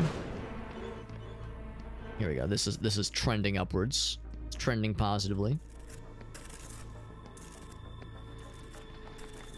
Okay, let's do it this way then. I think this is good. Yes. Can I make that jump? I kind of missed the landing last time. I think it was this way. Ooh, that's awfully ominous, but I think actually this room has like some Doom-like vibes for sure. So I appreciate when the lights go off like that and the false walls reveal themselves. Got the keys to the kingdom. They want a GoPro, but not put in the effort. Yeah. Then I would be the master, says Ace. It's scary though, you know. It is to me. It is to me the idea of like attempting that jump, because it's so fraught with like no guarantee. The idea of going pro, or well, I mean, you could really extrapolate that to a lot of things. The idea of, you know, relevant to, you know, to what I'm doing right now, the idea of being like a full-time content creator is like such a cool idea, but it's so fucking scary, the idea of like attempting that jump. Now, granted, if you were to attempt that jump, you would want to make sure you're like decently established. Like, you know, in my case, it's just a hobby. It would be foolish of me to be like, all right, time to quit my job and go full-time. It's like, bro, I average like maybe 15, maybe 10, maybe 20. You know, like my view count isn't exactly congruent to what a you know, to what like would make sense for like a full-time person, obviously. But even if somebody was kind of on that cusp, or if a esports player was kind of on that cusp of like, yeah, if they stick to it, and are able to grind a little bit more and kind of like nudge things forward, they're nearing that point when they could be able to go pro and go full time with whatever it is they're enjoying. But that idea of like making that jump is such a scary one, or at least it seems like one. It sounds like it would be a scary one, because like, you know, you for a lot of them they probably work a day job. Maybe it's like a service level thing where the hours aren't very consistent, but the idea of like, you know, giving up or at least putting on hold something that is consistent, you know, a consistent paycheck, you know, consistent, you know, healthcare, all that kind of shit, especially in this country, is a scary one. So you kind of have to take that leap of faith. You have to like be very confident in your abilities, or at least confident in like you know, the business side of things to kind of work out that way. I guess it'd be one thing if somebody had like some kind of sponsorship deal secured or something like that, for the esports guys in particular, guys and gals, something to kind of give you that vote of confidence. Because otherwise, you know, like Ace is talking about, like just taking that leap to like the next level when you're able to say like, all right, let's like attempt this as like a full-time, like proper kind of deal, is a very, I bet it's a very exciting one, but it is wrought with danger. And of course there's so many capable esports participants that probably have the capability to go pro and maybe tried it, but it just didn't work out, or they were pro for a bit, but yeah, had to, you know, for one reason or another had to, you know, return to the corporate world, for what have you. Like I'm sure there's like all untold examples of those that were in it for a bit but couldn't like keep up with it needs an for one reason or another. Not a humble pastor. Like, how do you ensure that you're the kind of person that can beat the average, that can succeed where others before you have failed? You know, people who have had the same level of hunger and like, and I don't mean hungry, but I mean like, you know, dedication and enthusiasm for like, when is that not enough? Also, I wonder if I missed a yellow key, because I feel like, oh no, I just hit a switch. There's probably another door that opened then. Gotta find the other door. But it's probably in this room then. Looking for a yellow key. Do I have a map in this game? We do not have a map. Although I do have a level. I did level twice. Did level twice. Yeah, can't just treat it as a hobby, right? To go pro, yeah, to take that jump. That could be applied towards a lot of things for sure. Wouldn't necessarily want to go pro. It would sap the fun. That is a valid concern, because yeah, then it becomes a, you know, I'm doing it for fun versus and I want to versus I have to, because I have to put food on the table. I gotta pay the bills. When they went pro, it stopped being fun. Yeah, it becomes a job. I mean, it becomes a grind for sure. It absolutely becomes a grind. And I mean, for a lot of like the esports level games, yeah, I mean, there's a grind aspect for sure anyway. But yeah, I figure that grind probably becomes that much more pronounced at that point. Sure. Got 1 point left to spend. Wiggle Wiggle says a lot of his luck. I go back and forth on that sometimes. The idea of like, when I think about the people that have made it, and I think about the luck aspect, I think luck is a factor, but I think it's exaggerated sometimes from the content creation space of like somebody making it, you know, getting partner, getting to like some kind of full-time status. I think there is a factor that is luck, but I think there is a significant, I'm actually, I want to go ahead and save it. I guess I can go and use it. I would probably give myself more healing. Yeah, probably more healing. It's because I was relying on that a lot earlier. Oh jeez. Who? Oh, that guy exploded. That's what it was. Go ahead and save. But, you know, I think about that. I think about those who have, like, managed to, you know, get to full-time status, that kind of thing. And the aspects that, you know, of their success. Aspects that allow them to ascend to the levels they're at.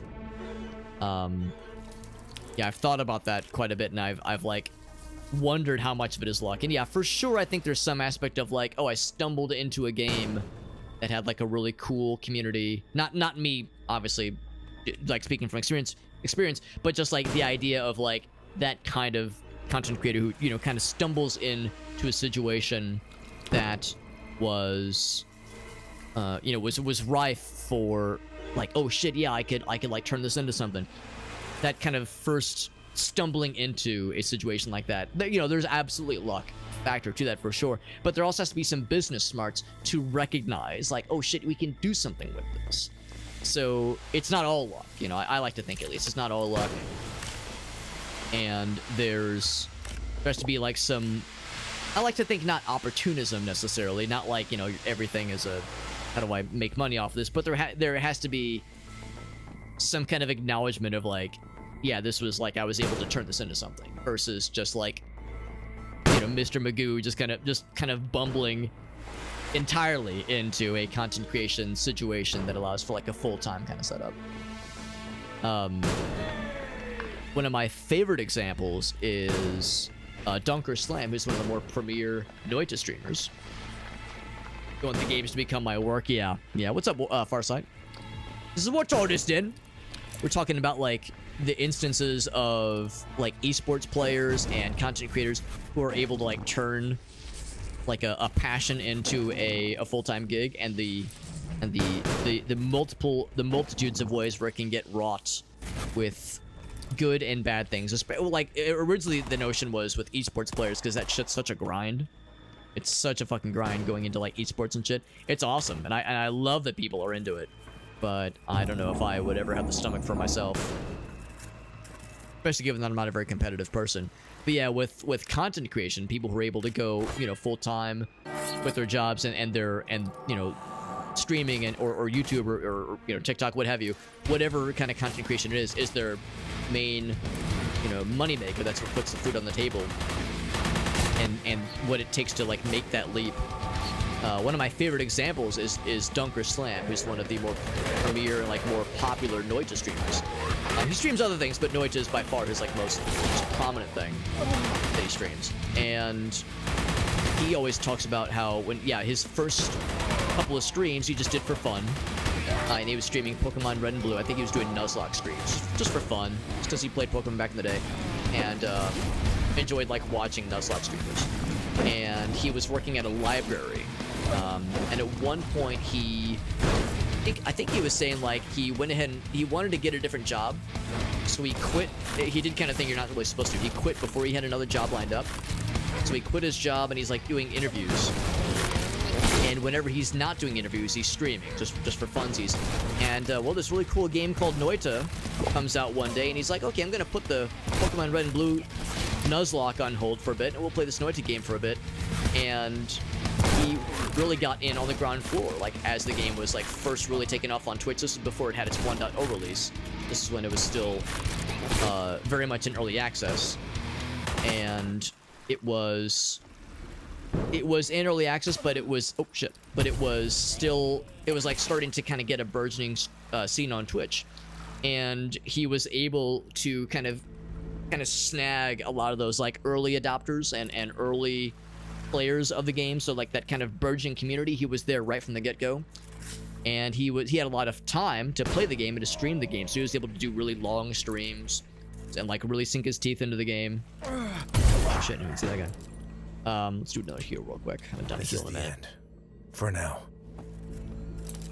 And it's like all that was working out well for him, and at some point he like realized like, oh yeah, you know, I'm getting like, I think it was even before he got partner, he kind of realized like, yeah, if I, you know, keep at this, we can turn this into something.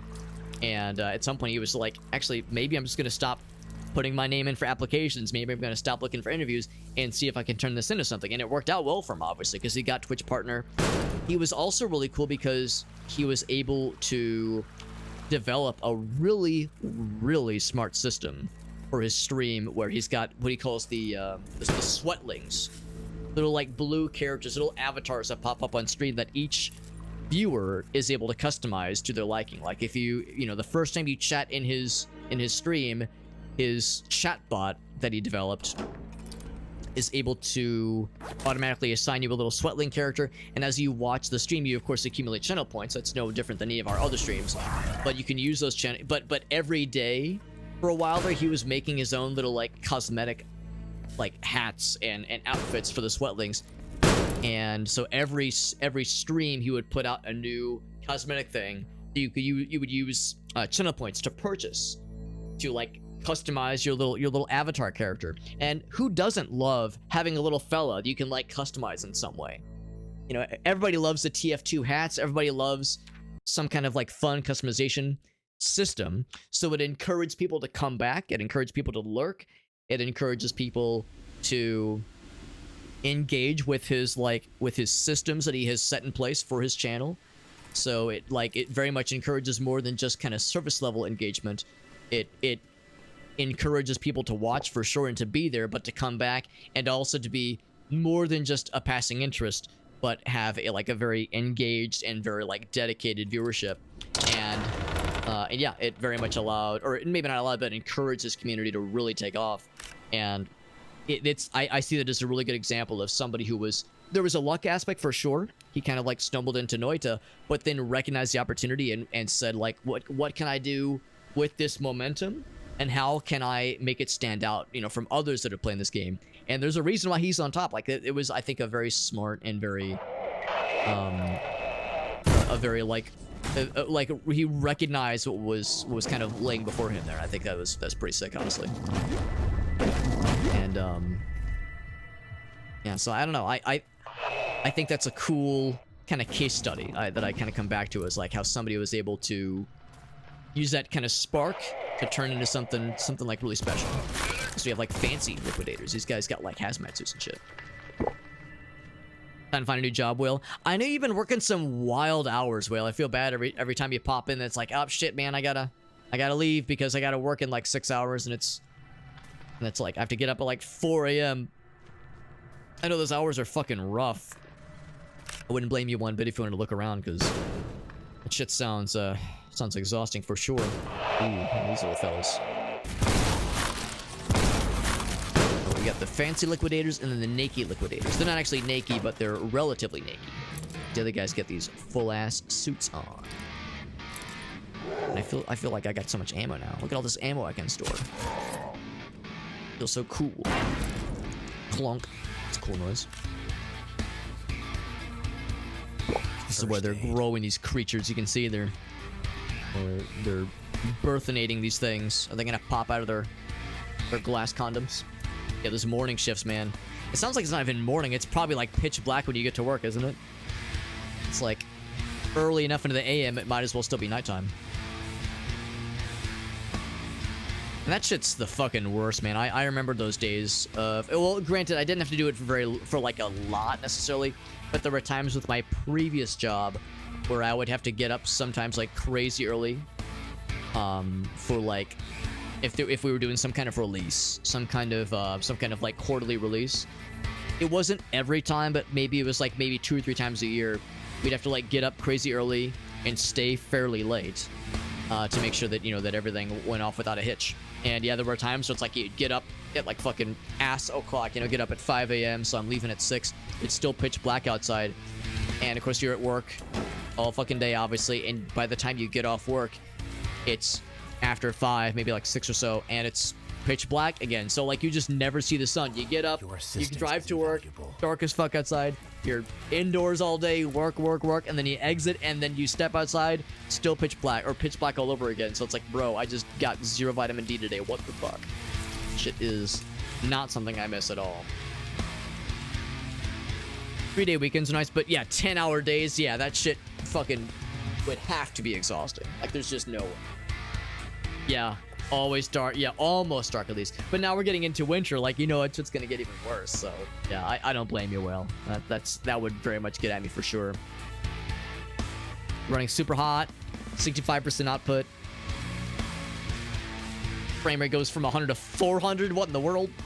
So it's like it's trying to find other ways to fill out the work capacity. It's like, oh cool, I can do so much more stuff now. Let me still run it. Is it still running the same temperature? Because yeah, like 400 FPS. Like holy shit, it's still working really hard. In fact, it wouldn't surprise me if it was running hotter than it was earlier. So I'm gonna get both of them. And ask what the temperature was. Yeah, frames quadruples. Oh, but it is running cooler. I was worried you were gonna say, yeah, it's running even hotter now, Alex. So if it's running cooler. Yeah, so you lowered some other settings, I guess, but like thing is popping off now. Yeah, 65% output. I'm guessing that's like that was like going into the graphics driver settings. Sounds like you were tinkering with like the stuff like closer to the driver stuff versus just like turning down the settings in general. Like on a per game basis. Like I don't mess with the drivers all that often if I can help it, just because I'm scared I'm gonna break something. It'd be one thing if it's an office thing, yeah. If it's like a more physical kind of thing, if you're like on your feet all day, that shit has to just fucking just like drain your energy, man. There's just no way.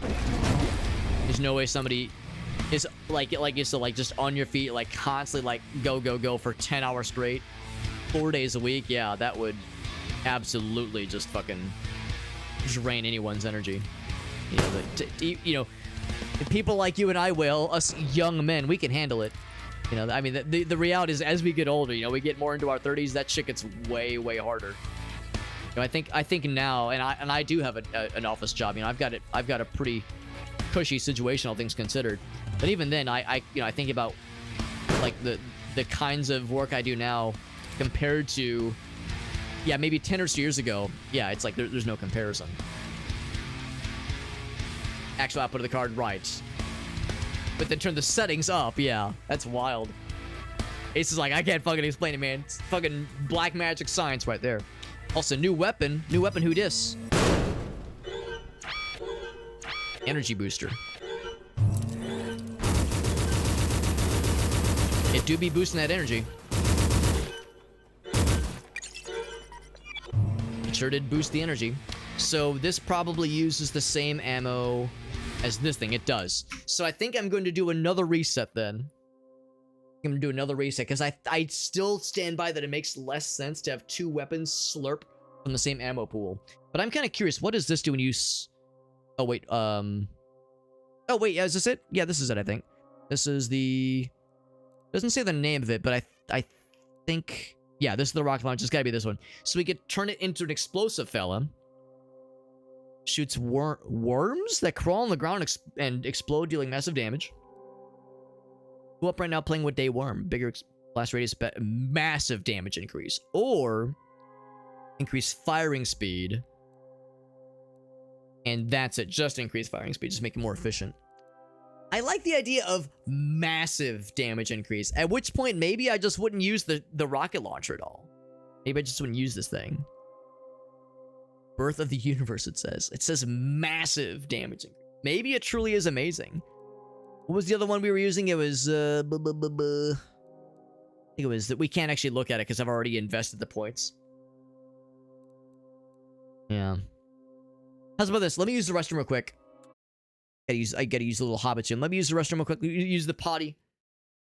And then we'll get back and I'll kind of decide on which upgrade path. Because on the one hand, having two weapons that each from the same ammo pool doesn't make a ton of sense. But if this thing does like crazy damage, maybe I would use that instead of the standard rocket launcher. It's black magic. That's right, Ace Roy. Thanks for popping in, Will. I know, like, yeah, we were just talking about how you have to get up early for work, but I appreciate you hanging out, bud. We get some sleep, and yeah, I hope if you do end up going for the job hunt, I'll be curious to hear how it goes. Just because I know that in itself is a grind as well, but yeah, it's sometimes good to see what's out there if nothing else. Yeah, when a weapon free ammo type, exactly, Ace. Yeah, you already know like my wavelengths. All right, anyway, give me a few minutes. I'll be right back, friends.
Okay.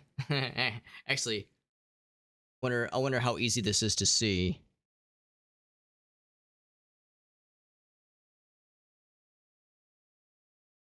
Who's in my chair? Look at this. Look at this little kitty cat. Shanna, what are you doing in my chair? Trying to like draw her like head up so it's easier to see. I guess I could like lift the chair up. You could kind of see her tail. Shanna, I need to sit there, Shanna. She's like, that sounds like a skill issue to me. Sounds like it's your problem. You know.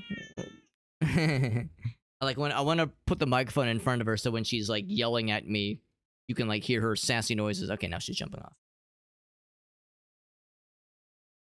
I was hoping she would like perk her head up so you could see her sitting in my chair, just cool as a cucumber, being like, "Yep, I live here. This is where I sit now. I sit here, motherfucker."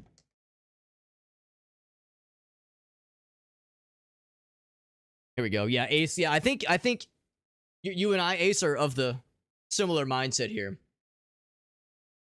I think you're right. I think you're exactly, because we've seen all the guns now, and it's the only gun that uses that ammo type. I would have expected it to use the same ammo pool as the grease gun, because the two machine guns, you would think they're similar enough. In fact, that's usually how it goes for games like this, whereas the rockets and grenades of a rocket launcher and grenade launcher, respectively, are not the same ammo pool. So that is, a little different.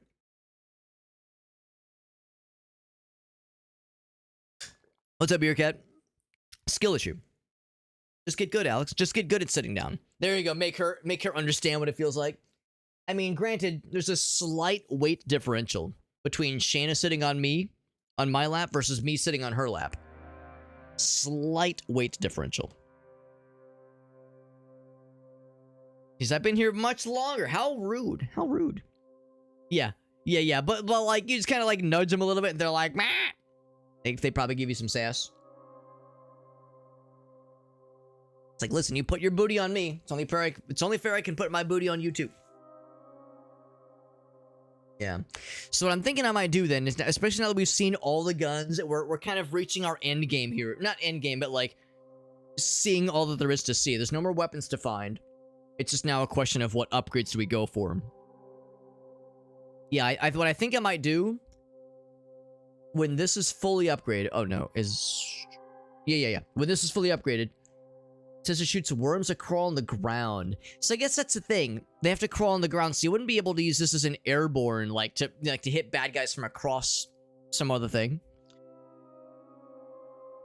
Like some like I mean, well, I don't know. Maybe I should like see how it looks in the field. But I'm thinking the idea of a rocket launcher where the rockets crawl on the ground. Maybe they can, maybe they can't jump across open chasms, that kind of thing.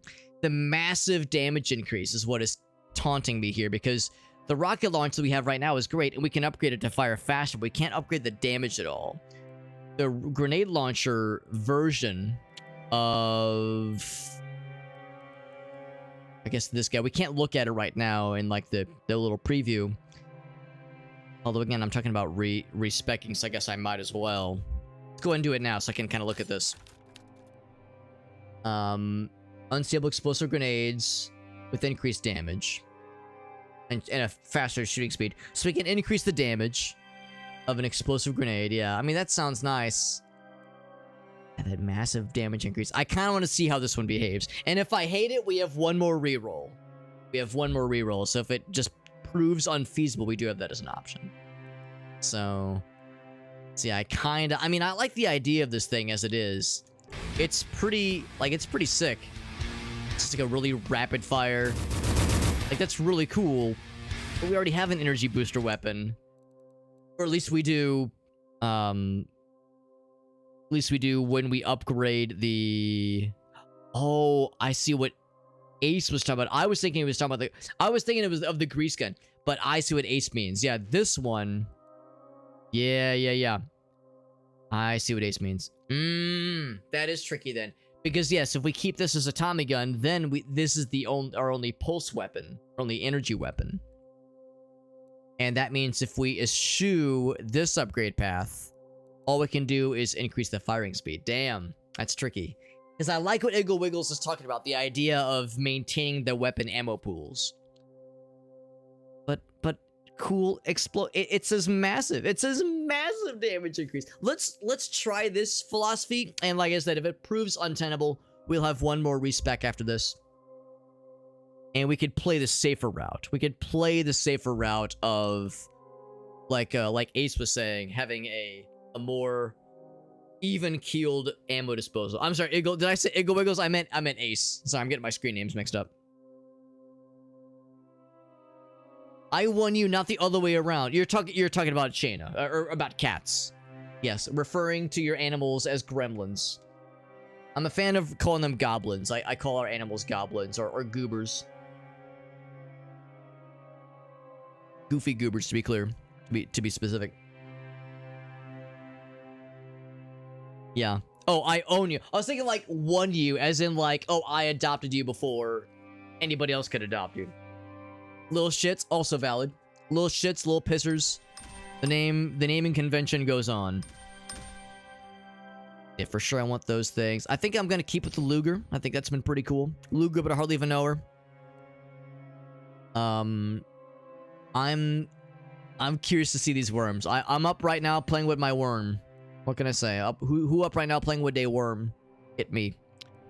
Definitely go for this one. I like this as an upgrade because it's just a across the board upgrade. Like there's no the other upgrade path of course increases your armor maximum, but like this is like just a better version of that gun, which is pretty sick. So I will not go for this upgrade path. We'll stick with this as the grease gun. And yeah, I think for now I will indeed continue this as being our primary, or not primary, our only energy weapon. Shotgun, we're very much going to say, give me more damage and bouncy bullets, and then give me even more bullets per shot and a faster firing speed.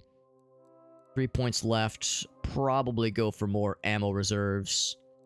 Yeah, but at this point, the only thing we have not messed with at all is the melee weapon. And I guess we could, you know, have like the throwing knives, but you know, like all the other guns are so good. I feel like there's really not much of a desire, like an urge for me to fuck with the melee weapon. Although with the melee weapon upgrade, going from an armor maximum is kind of nifty.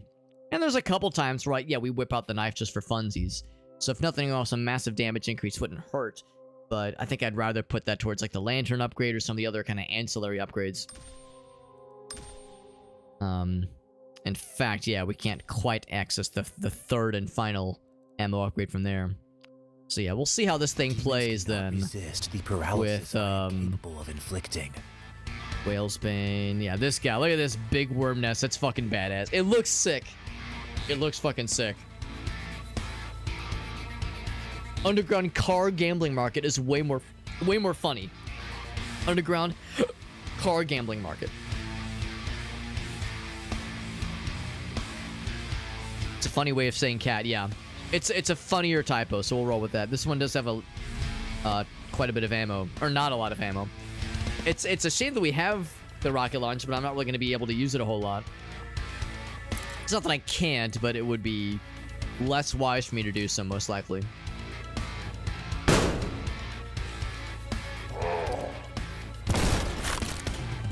I do love the shotgun. I'm looking forward to getting that last level so I can get the ammo reserves back to where they were. It's really nice. We had really good ammo reserves for a minute there because we had the fully leveled up little ammo bonus.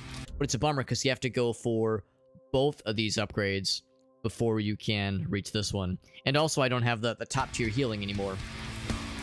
You know, we took a little bit of a step backwards in some other ways, but we're still doing alright. We're doing alright out here. My guy's over here like, man, I'm getting too old for this shit, but he hasn't taken any damage. You're full health, bro. Oh, okay, now he's not.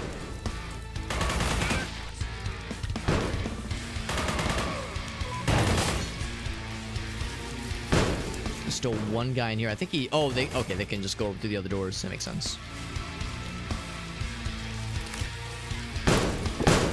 We're nearing the point of being able to use this thing. I think 18 is maximum ammo for it. It's a failed. I never noticed that little detail. I guess we're not really ever close enough to notice those little details. Usually trying to explode them from afar relatively safely. Transplant reject, apply bone marrow? Something marrow transfusion. You know, it's on the right side. Clam marrow. Clam marrow. That's how the fucking Cthulhu mutations started to set in. Can't you see I'm trying to learn how to read, bro? Come on. Be cool about this, bro.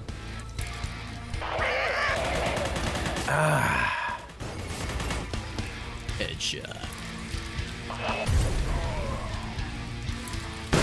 These interlocking doors are nifty, but it's really easy to kind of get bamboozled rather suddenly. We are maxed out on the rocket launch ammo. I gotta look for opportunities to try this thing. I'm looking forward to trying out the massive damage. I hope I hit the weak spot to inflict massive damage. One can only hope. Story. I want to learn how to read. Lord of Eternity gave to the people the tools to become like him and reach for divinity. How'd that work out for him? Him and everyone else around them. Oh, fuck. It, like, exploded in front of me. There we go. That was indeed massive. And sure enough, it's a little bit unwieldy. It's not always going to make sense, but it's a little bit unwieldy. That like, delay is going to be tricky, but the massive damage, it's hard to argue with. But in rooms like this, it could be a little bit tricky, obviously, because this is a large room.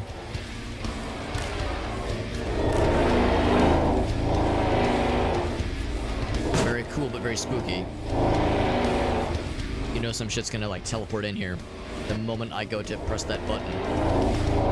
It's legit when they give you a save in the room. This fucking drunk-ass hobo is just kind of chilling, sloshing around with his alcohol. He's got his little, like, tentacle fella he's, like, slapping down on. Got his bloody knife, he's got his pipe, a bunch of missing teeth. He's about to watch me just fucking kill a bunch of Satan spawn creatures. Right? Now that I've shut it all down, I need to get out of here. Oh, maybe not. I thought, like, stuff was gonna spawn in instantly. Made a cool noise.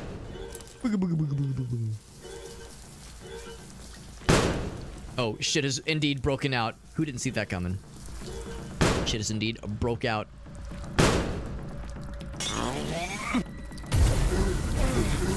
Mutants. That's a weird noise he made. A little, like, fucking gremlin noise he made. Meerkat says, "It me." Oh, wait, Meerkat, are you trying to say that you're the hobo fella? He seems like a nice fella. Nice hobo fella. Dark and scary. Are they all gonna break out? Not all of them, clearly. I was supposed to kill you. Oh, they got a spread shot. That's cool. But they think they're real cool. Living your one corner where even the gods' eyes have forgotten. Is it that they've forgotten you, Meerkat, or is it that they're afraid of you? Because I always thought they were, like, fearful of you. They were fearful of your power level, and they knew that they were best to leave you to it because, yeah, they would not be able to contain you. Nor should they expect to. Yeah, get massive damage, you idiot. Do it again.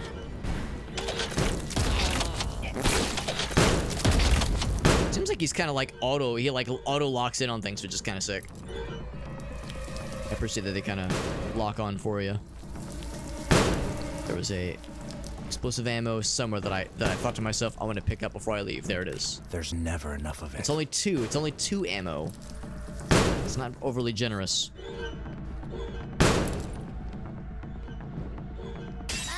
When it all comes down to it, the shotgun is still my go-to. Like, the shotgun is still old reliable after it's all said and done. And the shotgun ammo is so plentiful. Cool noise. Still so plentiful, it still does me so good.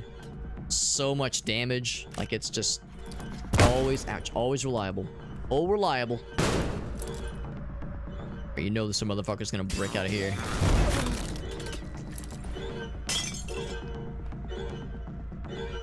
That health disappears so quickly.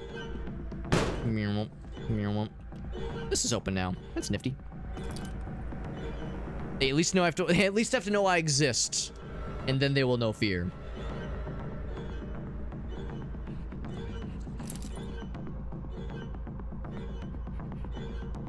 Farsight says, "I know you exist, and I don't have fear."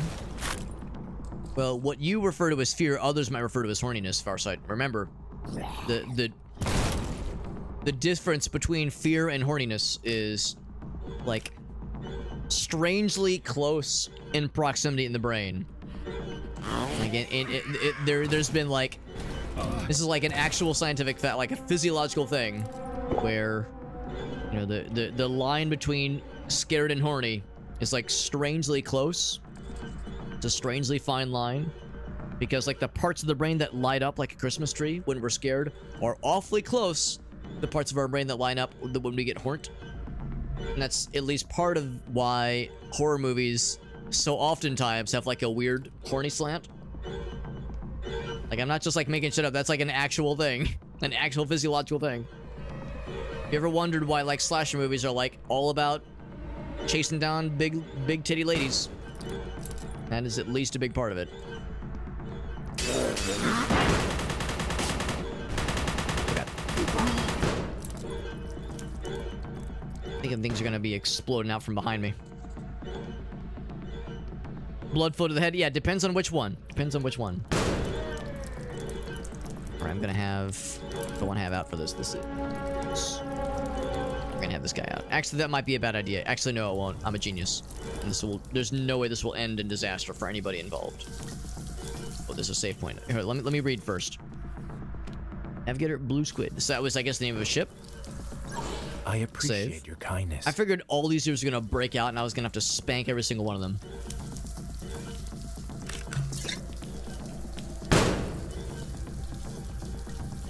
You know some shit's gonna happen. You fucking know some shit's gonna get weird. There's some dudes in front of me.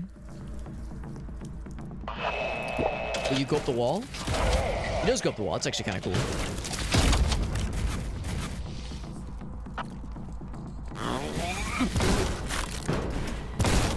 Like he sneezes. He sneezes a spread shot at me. Waiting for all those dudes to break out of the prison. This will save my Ching. life someday. There's some armor. Blue key and yellow key for this one, right? There's the blue key. I found it. That's right, it goes in the square hole. Look at this heart just chilling there.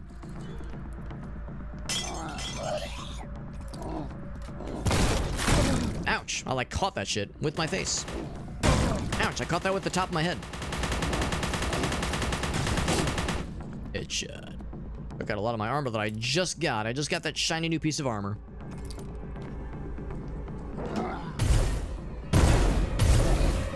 I was supposed to kill you, bro.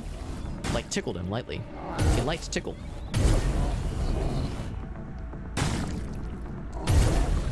Yeah, when he does that animation, that means he's throwing some shit. He's hawking up a loogie and launching it at you.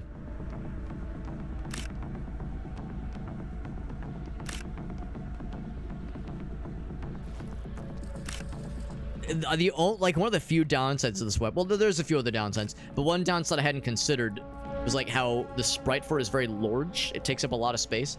So it's like I'm like having to look down a little bit so I can, like, see past it. I think I know which lock it fits.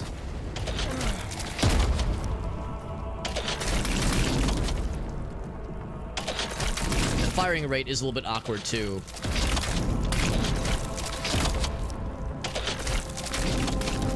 Oh, so it doesn't always lock on, per se. So it did just miss this guy.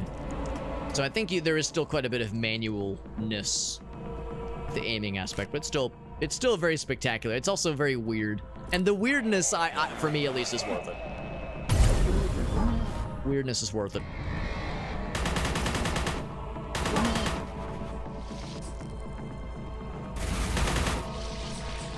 I keep wanting to aim down the iron sights for a gun like this. I keep wanting to, like, press right click to, like, bring it up to my head and go all shooty pooty absolutely on the ass. Oh shit. Didn't even notice that thing.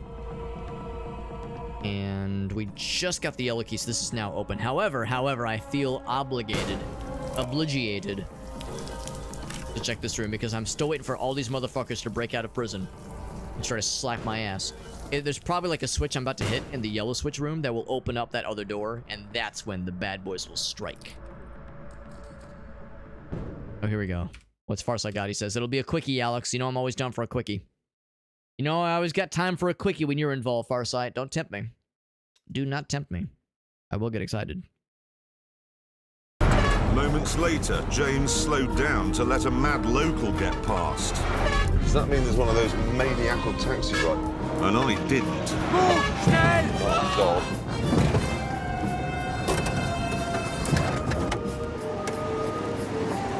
Sorry, I was watching the taxi. You're now going to get macheted to death. I was watching the taxi. I did warn you. Did I or did I not warn you? Oh James boy. is killing Jeremy. Then things are going well. Yep. Yeah, I didn't even notice that at the end. Sorry, Top I right. was watching the taxi. You're now going to get macheted to death. I was watching the taxi. I did warn you. Did I or did I not warn you? James is killing Jeremy. Then things are going well. Things are going well. He's killing Jeremy, you know how it is. You know how we do. Right, I did hear about that Meerkat. Yeah. Yeah, it was kind of like just like not synthesized by accident, but yes, the effects were not what they were expecting. They were like, well, now wait a goddamn second. This works for another purpose. Yeah. Yeah, there was another instance like that. I can't think of what it is, but there's another instance kind of similar to that where a drug that was developed for one purpose kind of ended up taking on a very different life cycle.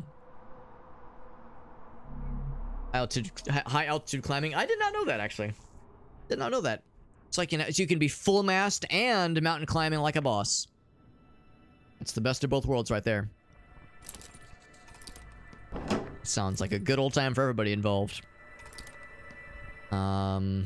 Still not sure I trust like they here. Let's get the yeah, let's get this thing out. Are these guys gonna break out? Oh, these guys are already out. Some of them have already broke out of prison. Ouch. I get close and then go for like this sniper headshot. That's one thing I like about this upgraded crossbow. It's like a sniper rifle, sniper shot thing. But the spread shot encourages you to get up close, so it's like a sniper headshot or a sniper shotgun thing. It's very strange, but it just kind of works. It's a Todd Howard weapon. It just works. Full mast and climbing on the up and up Meerkat. That's good. That's good. So it helps with high altitude pulmonary edema, which does make sense because you do not want that shit to happen. Yeah, it's where the lungs get the juice, the fluid builds up. Yeah, I did not realize that was like an aspect, but today I learned. I'm getting fucked up. I just got fucked up. I was hoping to like get a better position because it's a very small battlefield. Last checkpoint. I feel like there was a saving opportunity for sure. Okay, so that was actually a bit away because by this point we only have the one key. It's a fairly short series of challenges though. Yeah, for that room I'll probably have to be a little bit more smart. Much as I hate to say it, as much as I'm reticent to be smart. Where's the fun in that?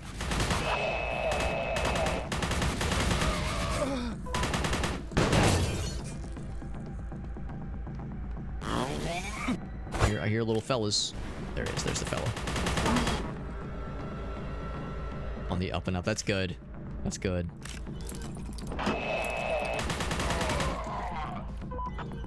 Small little rooms like that, that's when you want to bust out the shotgun for reals. For reals, no deals. Bloop.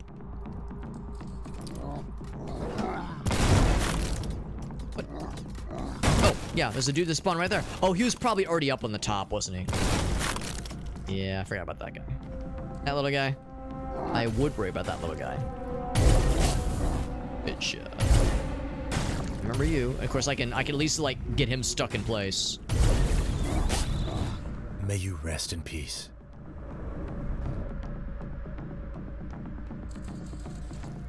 For this room, I will launch these motherfuckers. See, that's gonna kill that entire room. Oh, Jesus fucking Christ. Oh, I'm in a bad place.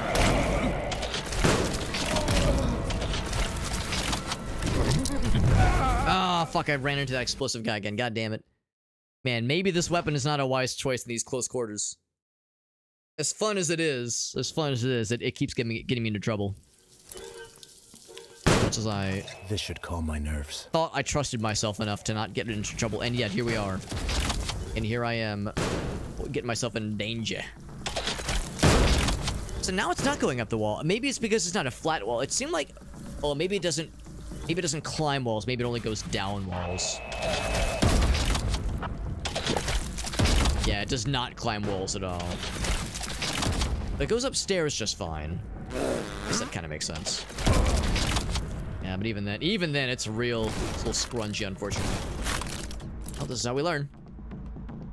Lessons are being learned as we speak in real time. It is heavy, but it is worth it.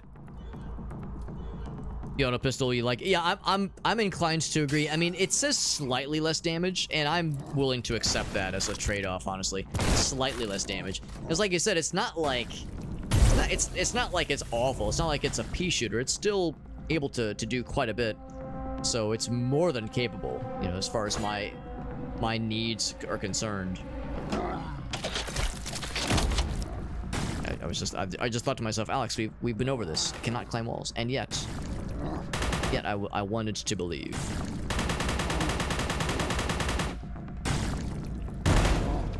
Still blow his ass up, and I did. His ass got exploded.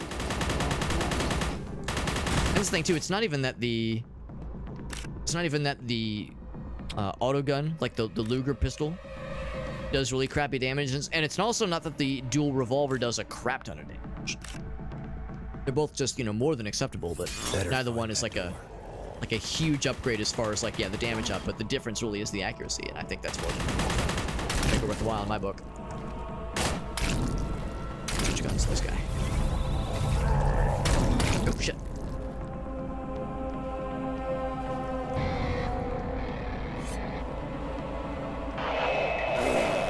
I'm gonna back that up actually, because I think there's nothing else behind us.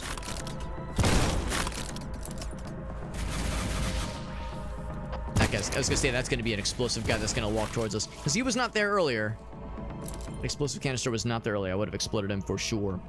This is the danger zone. It do be the danger zone. Just know that I'm at 38 health. Speaking of which, I should go ahead and do another healsies. And what I should have done last time is I should have saved when I got to this point last time. When I got to this point last time, I was like, all right, we have like just one more thing to do to open up that door. I should just go ahead and hit this guy up real quick. So now we have the yellow door key. It is kind of dorky.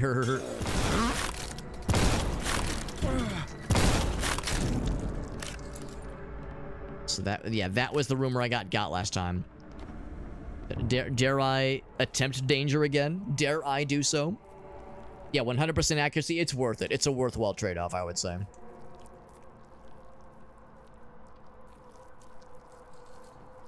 Yeah, it's kind of rough. I for a minute there, I thought it was just me. I thought it was a skill issue. I didn't realize it even says less accuracy. It's like you said, going for headshots is such a huge fucking such like a huge win.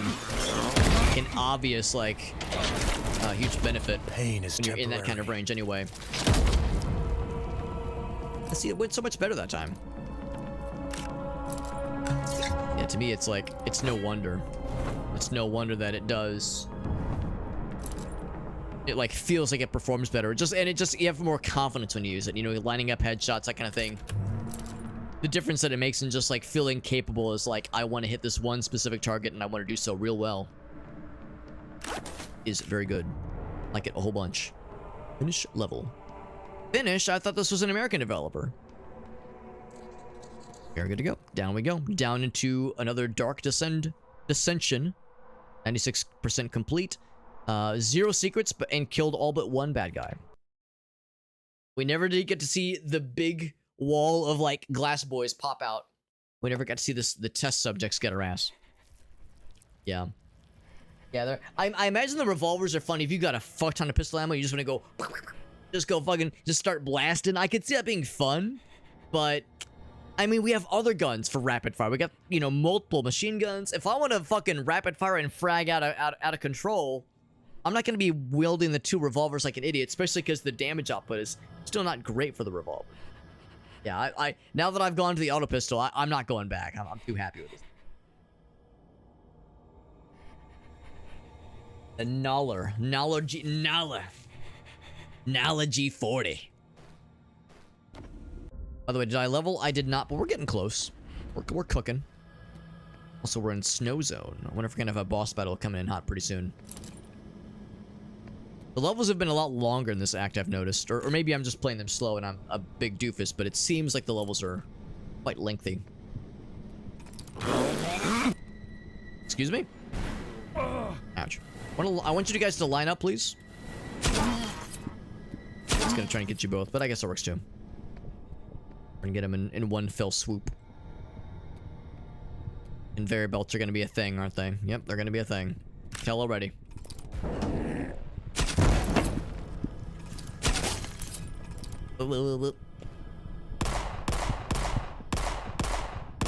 Like, that was a skill issue, obviously.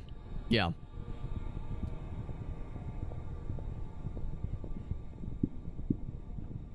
And even the fire rate being a little bit less good. No, I'm happy with my decision. Oh god, it's bright. Hurts my brain.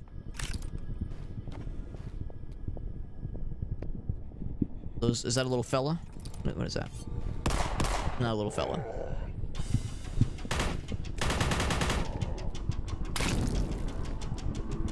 No, I don't want to look at the lava too long. It will burn my retinas. Scald the retinas. I'm assuming there's not going to be a thing that makes me immune to lava or anything. It's not going to be a matter of like trying to trounce around all the hot juice.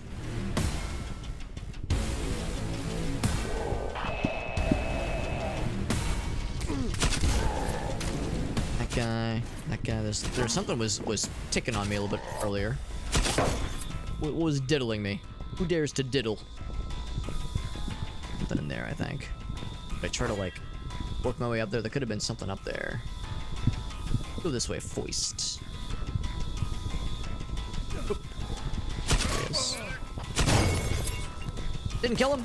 Okay, now he's dead. Can I get in there? I want to get in there. What are they hiding? They're hiding something. I don't think I can get in there. Unless I can, like, jump, like, crouch. Well, there's no crouch. Yeah, can't do it, can't do it. Impossible. Challenge level, impossible.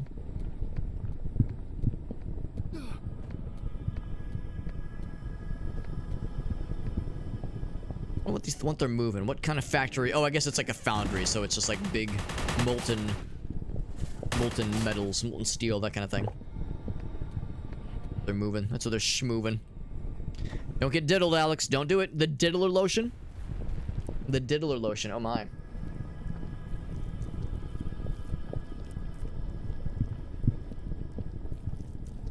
I mean, sometimes, depending on what's being diddled, I mean, yeah, sometimes you need maybe a little bit of lotion can help. Make sure everything's nice and lubed up. Too much friction can be a bad thing.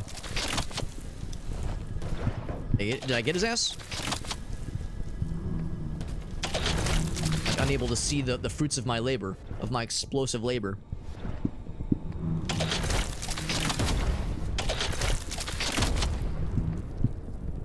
I'm just launching shit.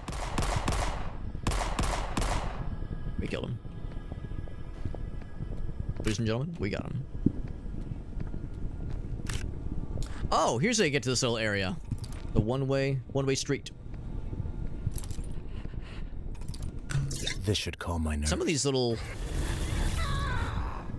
conveyor belts, they're like really fast and really powerful. Others are just kind of like a slow saunter, like they're like a slow pull. Others are like a fucking typhoon blast. They're like fucking dragging your ass real fast and real powerful. Like there's like, this is not an option. This is not a negotiation. You are getting pulled. Fucking deal with it. Deal I must.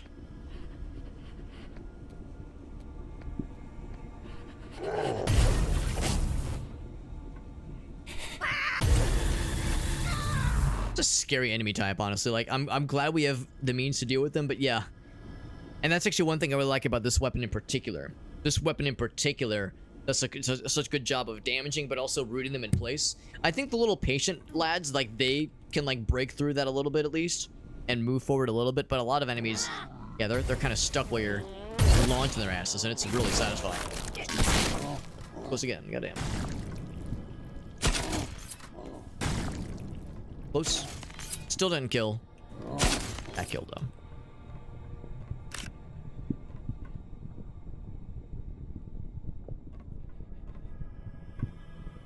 He says, which I was getting pulled right now. Wink. Wink, wink, nudge, nudge. This will do for now. Let's see. I'm always a little bit nervous whenever they, like, are requiring you to do platforming like this, but I think this means we're going the right way, especially because there's a save point right here, so I think we're the clear. Ooh, big red button. That's gonna be something. There's never something enough of real it. cool. Gonna lower us up, probably.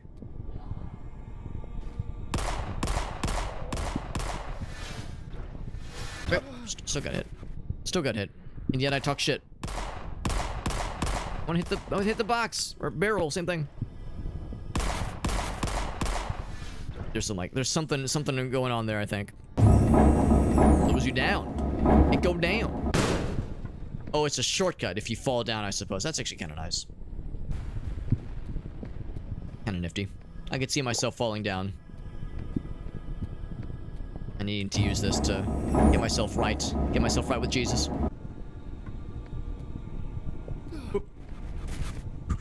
Like, is there anything back here? Probably not. I can jump past it. The secret. I have got Lots of explosive stuff and some armor. He's just vibing. He is. I respect it, honestly. If that's how you get past the sanity damage of a Cthulhian nightmare, I mean, who could blame him, honestly? Whatever works. Far be it for me to judge. Whatever allows you to get past the chthonic horrors, Lovecraftian horrors.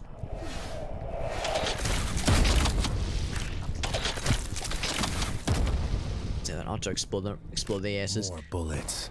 And now they've exploded. I don't know why we couldn't explode it earlier, but there must have been like a limit to how far we could be. Launch that thing. Need the red key. Make it so.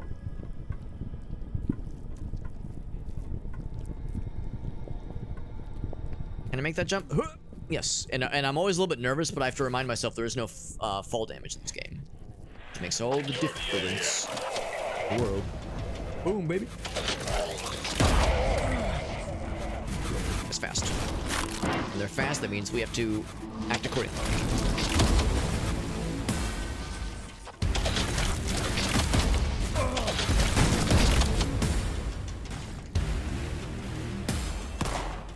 Did I kill him? Oh, not even close. Headshot. Oh, this guy's still. I just assumed he exploded earlier.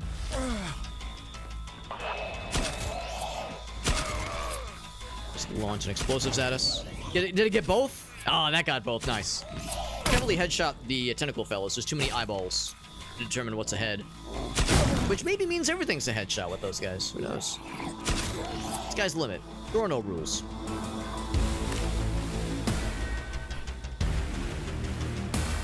Oh, this guy. Yeah, we'll just explode his ass. Will that kill him?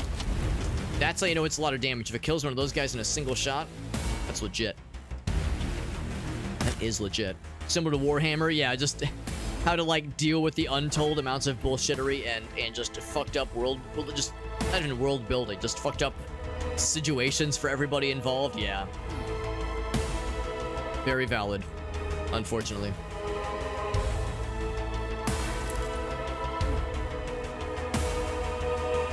Living his best life, moisturized in his lane, thriving. Something we can all aspire towards.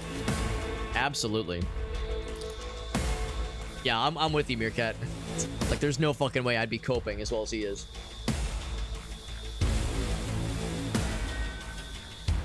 Especially because presumably it's the same guy at every save point, and he's always got a smile on his face. He's got, I guess, the same bottle of liquor, which means he's either like, well, no, it's not even that he's following us.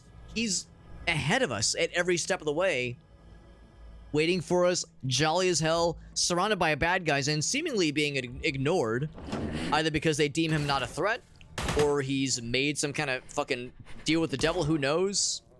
Level up. Who knows how he's done it, but somehow he's established some kind of some kind of rapport that I has think I know which allowed lock him it to fits. survive this far. With the red key. Guess I could probably like drop down. Pull some cool gamer shit maybe. Do I trust myself? Whoop. These guys are there now. Ain't that some shit? Whoop. As we all know, you jump better in video games like this if you make the hup noise yourself with your mouth. You will game harder and better. And harder and better and for longer durations of time to please your partner. Humanity and beer have been inseparable for 10,000 years. They're not wrong. It's probably not going to change. He has the Eldritch Tentacle. Oh, maybe that's like somehow protecting him. Maybe that like is what's shielding him. Maybe like the bad guys see him and then he's like befriended a tentacle fella or otherwise holds dominion over it. They're like, oh, cool, he's one of ours. Oh, it's a spawner. But I hardly even know it. This thing does some fucking massive damage if it's able to kill those dudes in one blast like that. Goddamn. Should be wildin' out here. Truly wildin'. Truly honest and for true. Little duendes make me smile, except they are also scary. But they also make me smile. It's scary and smile-worthy. Get you a girl who can do both. Get you a duende who can do both in this case. Still full health, by the way. Lost all my armor, but full health. The blue key. I just blew myself. It's gonna spawn some more bros. Spawn them. See if I care. I don't. Oh god, I care. I'm caring all of a sudden.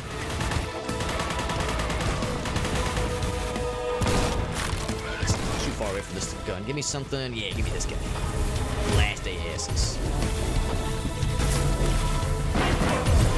A little bit expensive. Expensive to use against those guys. Slapped around more than I was hoping I would. This is the weapon I wanted to use. That health. Suddenly we're fine. Easy peasy.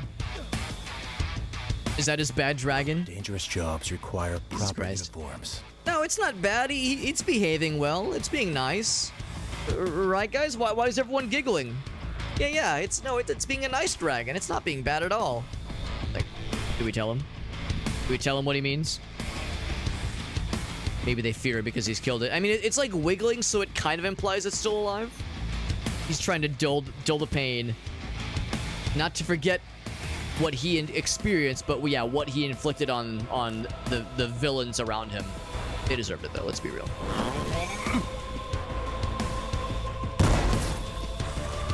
One pistol shot to kill that fella. And all that he stood for.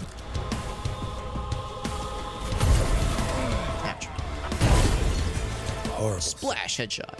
I'm assuming the splash means that they like popped. And there's like a splash damage aspect. Oh, speaking of splash damage, goddamn it, let's go first. One of the most dangerous variants of the enemy, or flavors of enemy in this game, and they hide so prominently in plain sight. They'll even like spawn new ones in a way that stands out. So now I feel like inclined to not save those kinds of explosive canisters and just explode them on first sighting because I can't be trusted otherwise. Hello, key.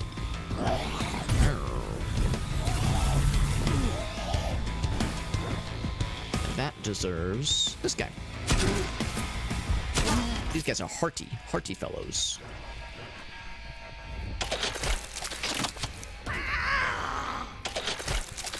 If it woke that guy up. Oh, by the way, didn't I level? I did level, so that means we get better ammo, or more of it at least. Maybe not better, but more ammo.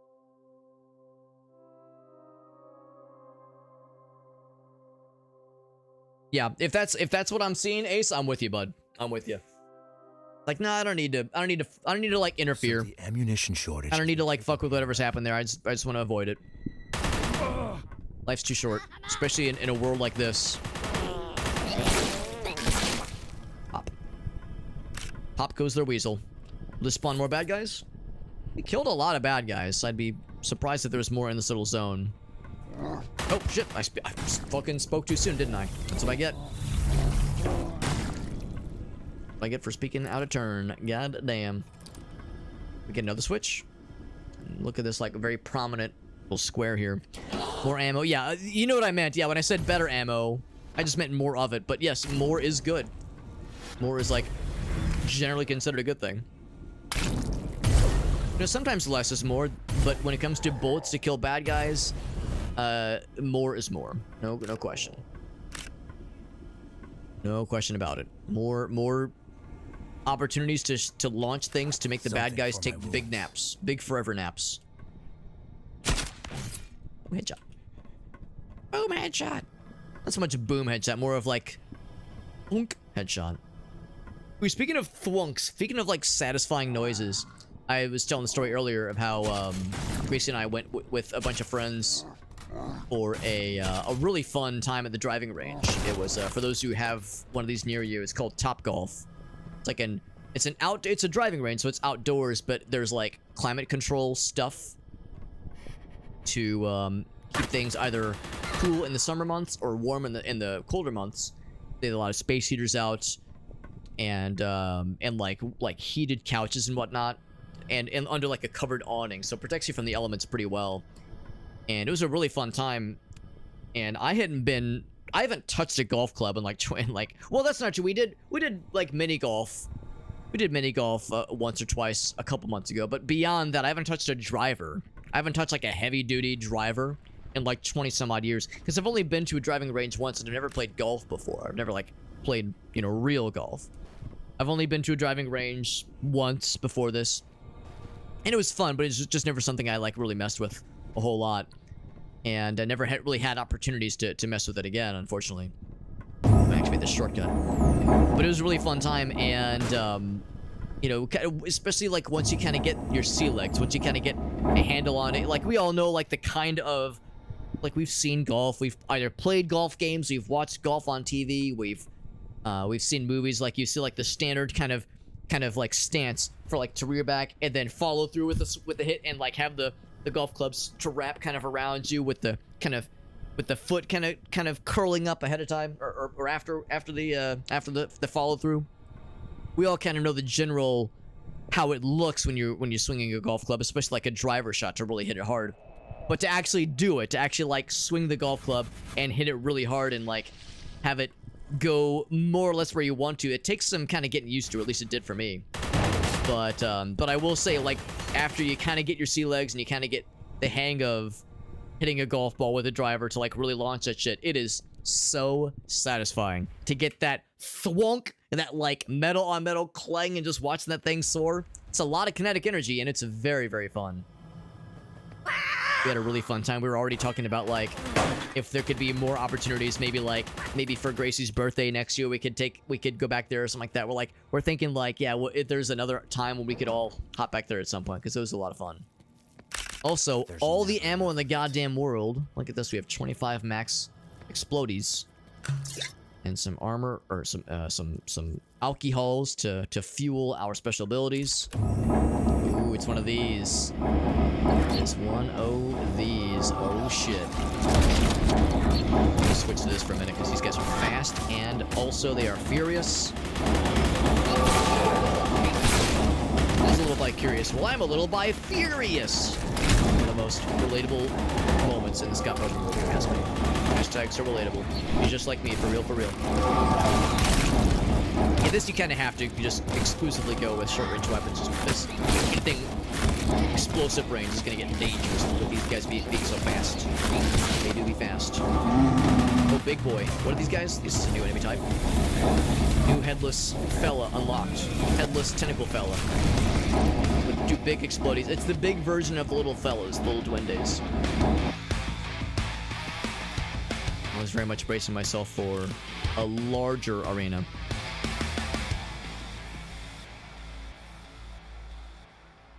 Yeah, there's not much of a subtlety kind of game. There's not much of stealth. There's not much of you know, the undercurrents, subtle undercurrents. Are these bad guys? It's just suits, having suits, and a story search warrant of factory. That's probably where we're going, isn't it? I was about to say, like, I wonder how old this map is, if there's like continents that aren't written in here, but no, it looks pretty darn complete, all things considered. Finish level. Are we diving? Are we going underwater? Got all the kills. Got 1 of 5 secrets. I suspect we have a boss battle coming in pretty hot. Fairly hot. And I think the boss battles are... The levels have like a dedicated boss battle. It's not like the end of something, but maybe it is. I can't quite remember.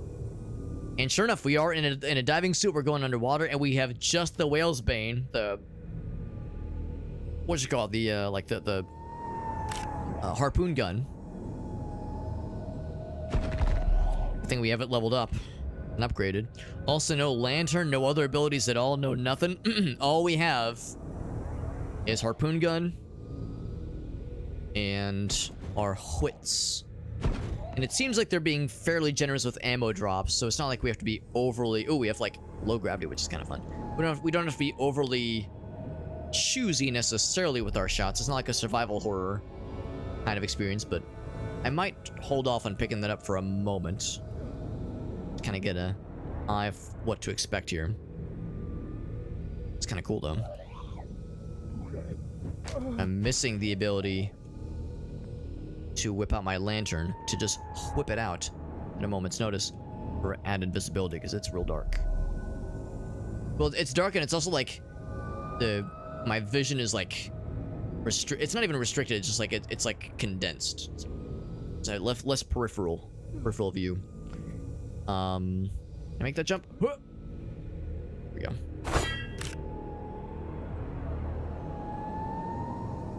I'm hearing things, and I don't see any... Oh my god, is the guy down here? Is it the same fella? It is a fish fella. It's a fish fella. I missed our standard buddy. I don't think it's... I don't think its wishes are able to help me now. So, are we not able to save? Oh, it just went away. What the hell? I thought it said that was a save point. Maybe it wasn't.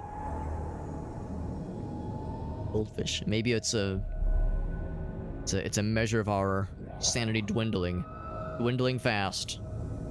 There's something with a health bar somewhere. Oh, there they are. Yep, I see them approaching.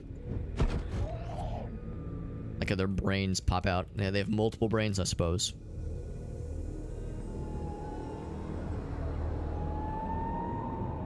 These big floating tentacles do not give me a lot of confidence. Have confidence! More ammo here, but again, I think I might hold off on picking that up for a meowment. Excuse me. Excuse the heck out of my gosh darned vulgarity. Excuse moi.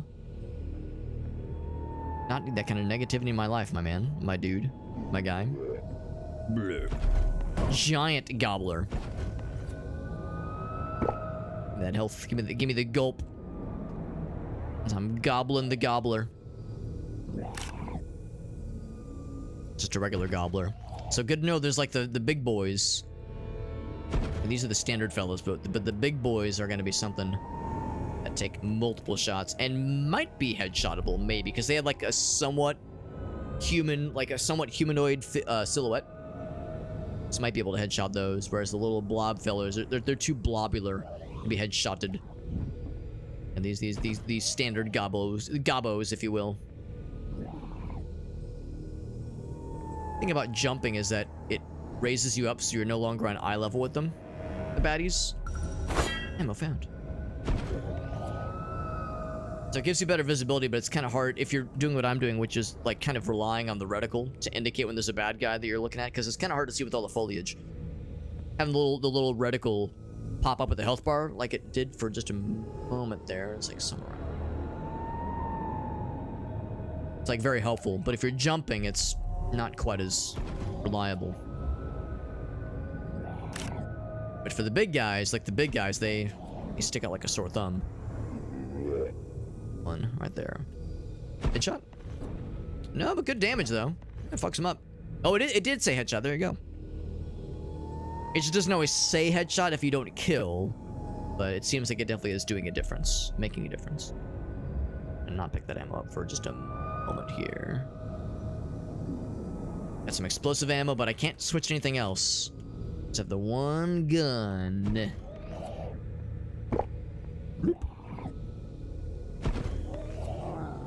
Some more health. grab this other ammo. 42, I think that's the max.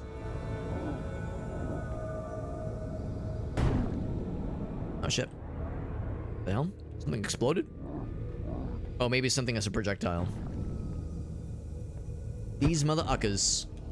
That's exactly what it is. Yep, they were launching something. So there's dudes with projectiles now.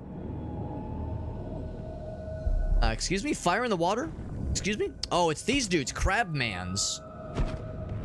Fire in the water. Why? It's more like lava. It's more like lava in the water. Still weird. Yeah, lava. Or like molten steel in the water. Still, why? Not understand. Oh, hold on. Oh, I was supposed to kill you guys. I'm supposed to be immune to explosions. That's my job.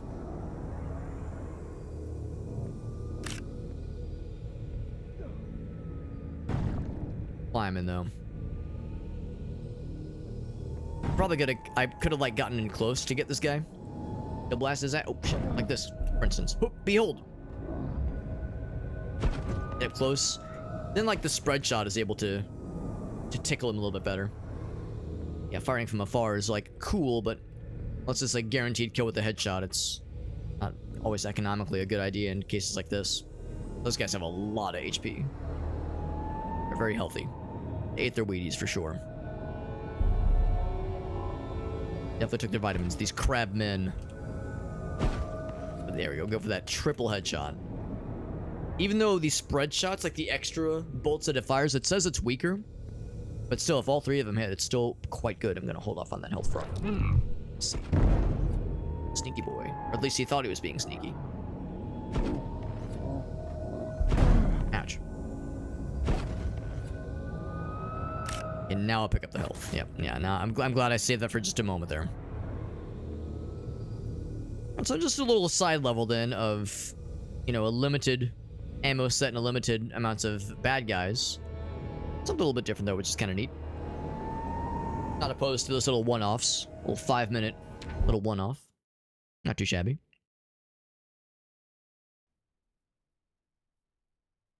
Alright, so yes, we're abandoning our diving suit. And I'm guessing if I go backwards, sometimes you get little secrets if you check behind you, but I think we've seen what there is to see. I now have access to my full arsenal as well as the lantern and other weapons, obviously, so we're pretty good shape here. We got some health there. I will approach with rocket launcher. And by rocket launcher, I mean explodey worm launcher. Also, it's very dork. Also, I was inside of a rock. Armor. This reeks of boss battle. Oh god. I'm getting sucked. I got sucked real good. Oh yeah. Big ugly fish.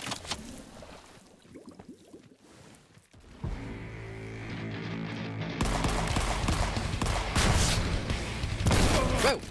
That was unexpected. So we have to like duck behind. Oh shit. Yeah, be aware of like the environmental stuff that he's throwing at you.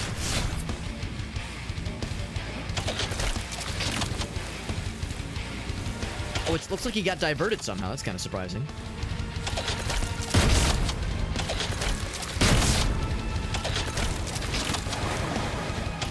Yeah, something is like diverting him. Oh, I think is the water just doing damage? Oh yeah, the water just does damage. Oh, okay, so do not engage with the water at all. Maybe the idea is that, like the juice is like just is him. He is the juice. They explode. I think the bad guys are exploding all the time. Yeah. Because I was thinking like, oh, if I duck in the water, I can like get out of the shit, out of the scary shit. But I think the idea is like, no, he's like the entirety of this dude is the juice. I forgot why the rockets keep getting diverted. It's very strange. I think he's just immune or something. Because yeah, it's like they're okay. That one exploded. Yeah, it's just not gonna work. Okay, so don't use this weapon. I could use this rocket launcher. I like the rockets have to go to waste in this way. Okay, so now we know. Now we know. Don't try to use the worm launcher, which is a shame because the whole reason I really wanted to use that was for boss battles. The massive damage is hard to argue with. But unfortunately, we have to go without. That's okay though. Yeah, instead we'll probably open with this rocket launcher then. Full armor.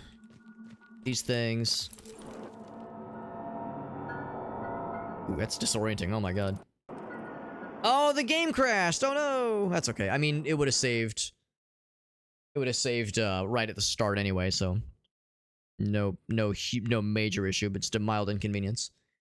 That's a rare thing to see with this game. I don't think it's ever crashed on us before. That's okay. I can't be too salty. One little crash as a treat. You can have a little crash as a treat, right? That's okay. It's okay. It's a large area and it's trying to load in a big scary fella. Big scary boss battle fella. What's up, Drenay? It's good to see you. Let us continue. Just in time for a boss battle. Boss battle attempt number 2. Technically attempt number 3, but the game just crashed, so it doesn't really count. Wasn't a full experience. A partial one. So yeah, so we'll start with the rocket launcher, which I was holding off on really using earlier, but I think now we have an opportunity here. Let's try this again. So it's very disorienting. Going through a warp hole.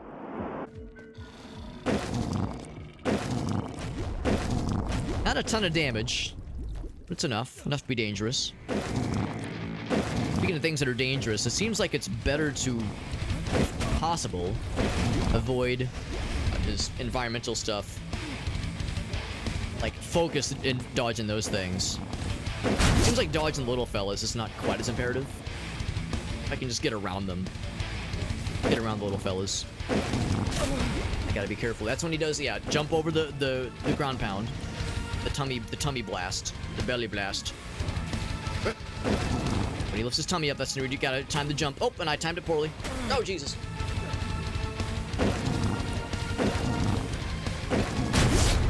Okay, so that being said, it is nice to be able to blast a bunch of these guys because then you get a bunch of sanity restoration using the special attacks. This guy for a bit. Actually, let's use. Well, yeah, let's go through this thing. This thing's like good for long range. Look at that damage. That's real good. Good damage. It's best if I can possible. Oh fuck! Avoid those environmental things. I like the one that just launches a little shockwave above you, so it's like just don't jump and you're fine. Did that? I think we've gotten to a new state, a new like format for this bad guy. What's he doing? Oh god. Oh, we're underwater for sure. Oh, we're going over here. We're going to a different zone. Ouch! Ouch! It hurts! Ouch! Ouch! I don't like this. Ouch! I don't like this. Ammo. This is a problem. Oh, that was annoying. You just lose a bunch of health. I guess you gotta like be real fast. Man, this sucks. Fucking dead. This sucks. Oh man, so you have to be like, you have to like know where you're going already. Damn. Brutal. Shit, the belly does more damage. I wasn't paying attention. It's possible that he has weak spots. I was just shooting with whatever I could. It seemed like the rocket launcher wasn't as effective overall, and of course it's pretty slow firing. Maybe I should just open with the harpoon launcher and use the rocket launcher for dealing with the little fellas, the little buddies. Yeah, so it's like we need to have like a game plan before we even enter that phase, because man, that's pretty brutal. It just kind of forces you into take damage mode. Now we do have the the thing that allows us to be invincible for like 3 or 4 seconds. We could pop that a couple times, if nothing else. Oof. That would definitely help. Let's see, and I need to remember, I think it's F. F to pay respects, but also for very, very temporary, but still something. Temporary invulnerability.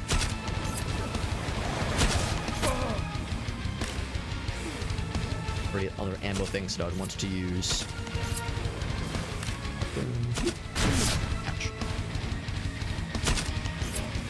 So I need to recognize when he gets to like About 75% health, I think, is when it shifts. In fact, I should go ahead and start like kind of nudge myself this way. Or nudging. Accosted by little fellas. Oh Jesus, slapping me around. There we go. That's time to move. Time to fucking move. That raises up. That's the sign. Yeah, watch for these things to raise up. There we go. I should have been like... It's hard to know until the sequence begins, but yeah, now that we're seeing it, we can like jump from platform to platform. There's the that's right. There's the infinite ammo. We have a bunch of perks that I really haven't had to use a whole lot, but I've been very spoiled. Also, kind of appropriate that this would be extra effective. The harpoon gun, that is, would be extra effective against this boss, given that the previous level took place underwater and we're using the harpoon gun. So it's maybe the game's way of like nudging you subtly to say like, hey, harpoon gun is for fucking gamers. Oh, that shit. Oh, fuck. Oh, wow. Damn, I was not expecting a fucking AoE like that. Damn. Fucking mega nuke. Good lord. So don't stay too long on one platform. It will sink back down, but it will raise back up eventually. This is a very environmentally aware boss fight. You gotta be fucking zooming and glooming and shroomin' and Truman. Ouch.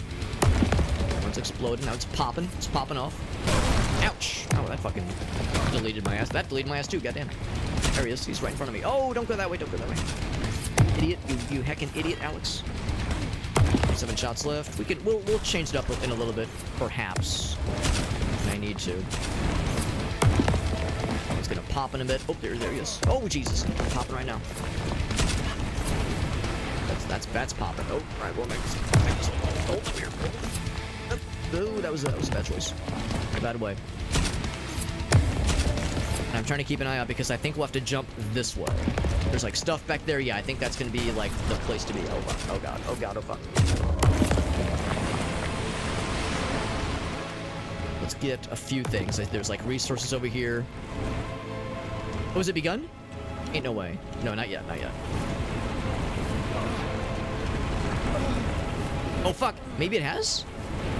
Oh, shit. Oh, am I screwed? Heal. Let's try to heal past it. I can't use it again. Gotta wait. Oof. Oh, am I just dead? Heal. Oh, this is gonna be... I fucked up, man. Shit, I'm on cooldown. That sucks. Move past it. Move past it. Ah, that sucks. Yeah, so you had to be really paying attention to when those phases change. I could, yeah, I probably could have used the invulnerability to boost past it. The problem is I haven't upgraded the invulnerability at all, so I'm like, I'm nervous that it wouldn't be enough, but I could have just tried it at least. Could at least tried it. That's okay. Now, all right, now this is the real attempt. Now we got all the knowledge in the whole world. This dude's going down now for surezies. Those are all the warm-ups. Now it's the real shit.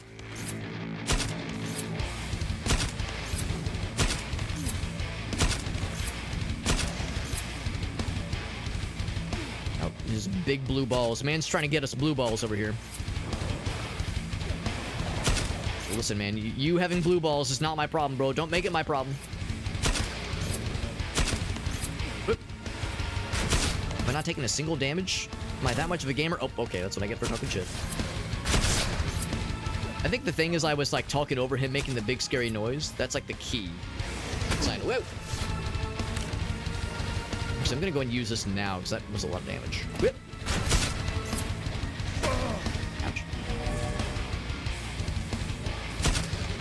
I do appreciate that the ammo seems to be respawning, but only certain ammo types. God fucking shit. Oh, fuck. Where are you? Behind me. It's time to go? It's time to go. Alright. Use this thing. Yep.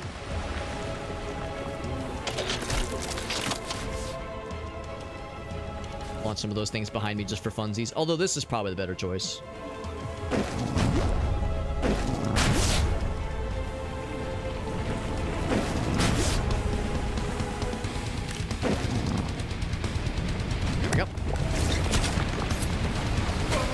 The black and white vision is almost a little bit annoying sometimes, like it's almost a bit much. Go for the belly shots if possible. It would not surprise me if that was like the weak spot, more so than other things. Although any damage is good damage. Oh god. Oh, that's bad. Oh, I'm just in the fucking damage zone. Look, he's right there. Oh, that sucks. That was unfortunate. The one platform I could jump on was the one that was gonna slurp my entire asshole. And not in a good way. Not the good kind of asshole slurping that we all enjoy, you know, sometimes, you know, but between someone we're really comfortable with, someone we trust. Oh boy, I do not like that. Don't like that at all. Oh fuck, don't like that either. I get my ass kicked. And I do not have any more heals left. I gotta be paying attention. Probably at half health is when he jumps to the next like location, destination, station, masturbation. Oof, I'm surprised that still reaches. Oh god, I'm not surprised that reaches. Oh fuck, that's not good. Oh fuck. Oh boy, I'm in a bad. Okay, I have one heal. And I was doing. By this point, I feel like I was doing a lot better last time. I don't know how to dodge that one. The one that seems to go high, because you can't jump over it. I don't think. It seems like it's gonna go over you, but it just kind of clocks the top of your head. Maybe jump in the water for a moment, but that seems not smart. Oh boy. Oh, I have nowhere else to go. This is bad. This is bad. This is bad. Okay, jump back. Jump back.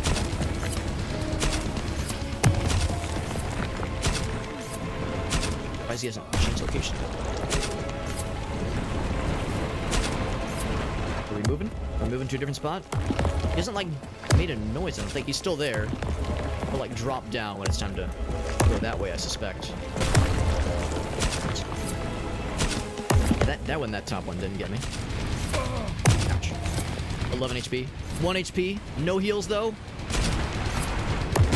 Damn, this is tough. This is a tough fight. Goddamn. Yeah, it is a little bit distracting. I like it, but in a case like this, it's a little bit rough. I think you're right, Ace. I need to, like, dip down slightly, but not enough to, like, take acid damage, obviously. I assume it's acid or something similar. So I gotta get down with my bad self a little bit. But not too much. Excuse me. Tough fight, but we can do it. We can do it.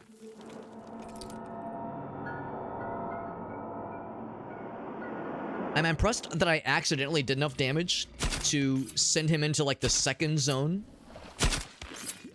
With the, not attempt that we just did, but the attempt prior to this one. I was like, man, I was, like, really trying hard to go aggro on his ass, and I still was not really doing enough to send him to his third phase. And I'm assuming there's probably one more after that, because it looked like it was maybe like his half health point. Maybe, I guess I wasn't paying attention how much health he had left. It just seems like the point that sends him to the next phase is certainly not half health. Maybe it's 1/3. Maybe it's like when he loses 1/3 of his health. Maybe that's when he, like, changes over. So maybe there's just 3 phases overall.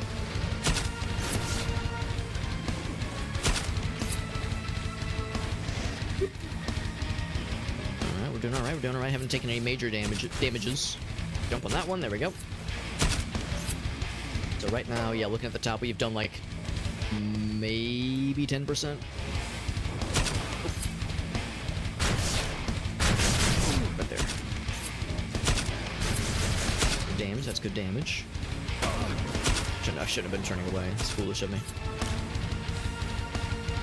It's so easy to lose track of him. I mean, there's a very large guy. You would think I wouldn't be losing track of him, and yet, a lot of times I'm like, shit, where's maybe it'd be, like, kind of cool if there was, like, some kind of directional thing to be like a little arrow to point, like, he's over here, because surely the character can hear the dude.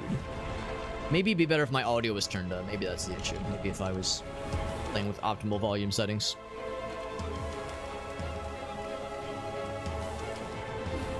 I usually have my audio turned down a decent bit when I'm streaming to make sure that the speakers don't bleed. Speakers aren't bleeding audio into the microphone. I'm trying to avoid double exposure to the same sound effects and shit. I think my problem is I need to sit for a longer time on a platform before jumping. I think that's my problem. Well, no, I guess it still happened. I like run out of platforms. So I'm in a situation like this. It's like, well, shit. I guess we just kind of go back and just take a little bit of a hit.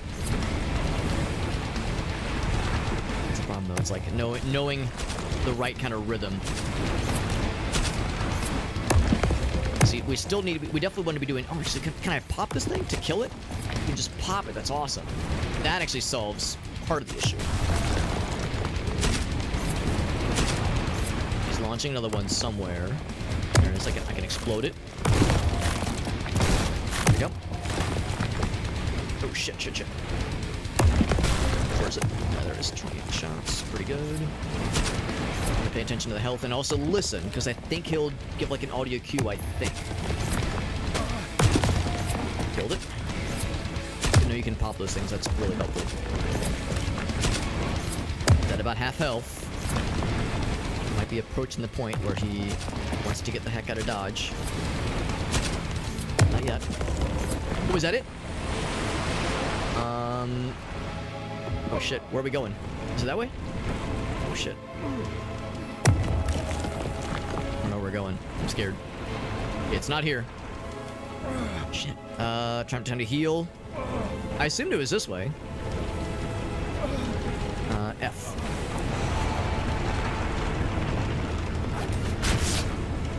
Well, these are lowering. I assume this is the way. I don't really know where we're going. Okay, I think this is it. Yeah, I think I just... It's weird. I looked where I would have expected it to go, and nothing was raising up. Maybe I waited too long. Maybe I looked too soon. It's hard to say. But regardless, we are presumably where we need to be. And this man is launching all kinds of shit at us. Or oh, I'm getting in trouble. Oh, that's not good. Seems like this is like a more... He's like going all out, so this might be the last phase.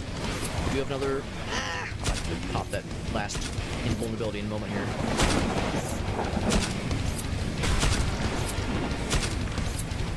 I think he's rooted in place. I think we're pretty much set. And this is actually a little bit easier given that there's not a lot of other things happening here. No other bad guys are trying to pull some weird gamer shit. Not that. Last little bit. Unless he has like a secret boss extra health bar or some shit. Okay, we got there. That's an annoying fight. If not just because like, yeah, the whole notion of if you're not looking at the right platform at the right time when he changes phases, you have to like pop all of your, maybe not all, but a bunch of your extra abilities to not just get auto killed by the environment is kind of unfortunate. I can't say I was the biggest fan of that aspect of that fight, but we got there. That means we have one standard boss battle left.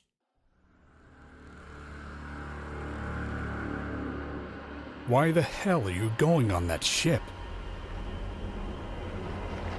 You will find nothing. It smells horribly. However, something is The blue squid? We were saying, I think that's the name of the ship. Curiosity? Or something else? We've been seeing You that hear moans, that term a lot, that horrors, name. Scum. You do not have mercy anymore.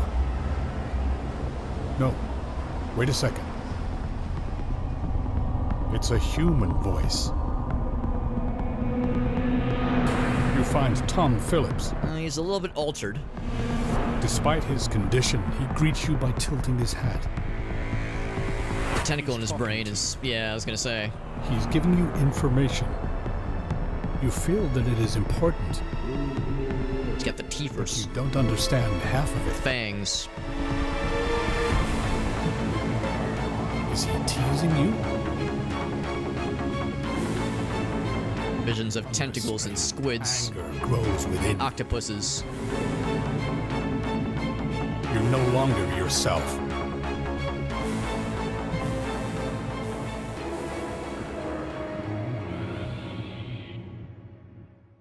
No longer yourself, he says. Is that me, the protagonist, or we're saying that to the dude? Regardless, we got there, and now we're on the ship, and we'll see what this will entail. Go that way. We have access to our lantern and all the other accoutrements we've accumulated by this point. Oh, can I like jump around and reach something cool, maybe? Ooh, there is a secret. Secret found, and I don't have any capacity for these things, but it's there.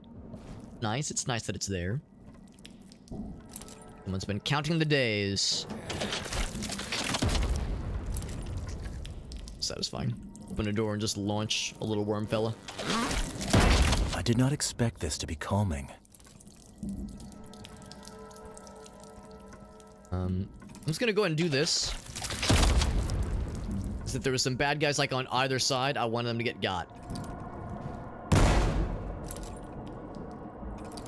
So it's a good time for the shotgun with these kind of close quarters.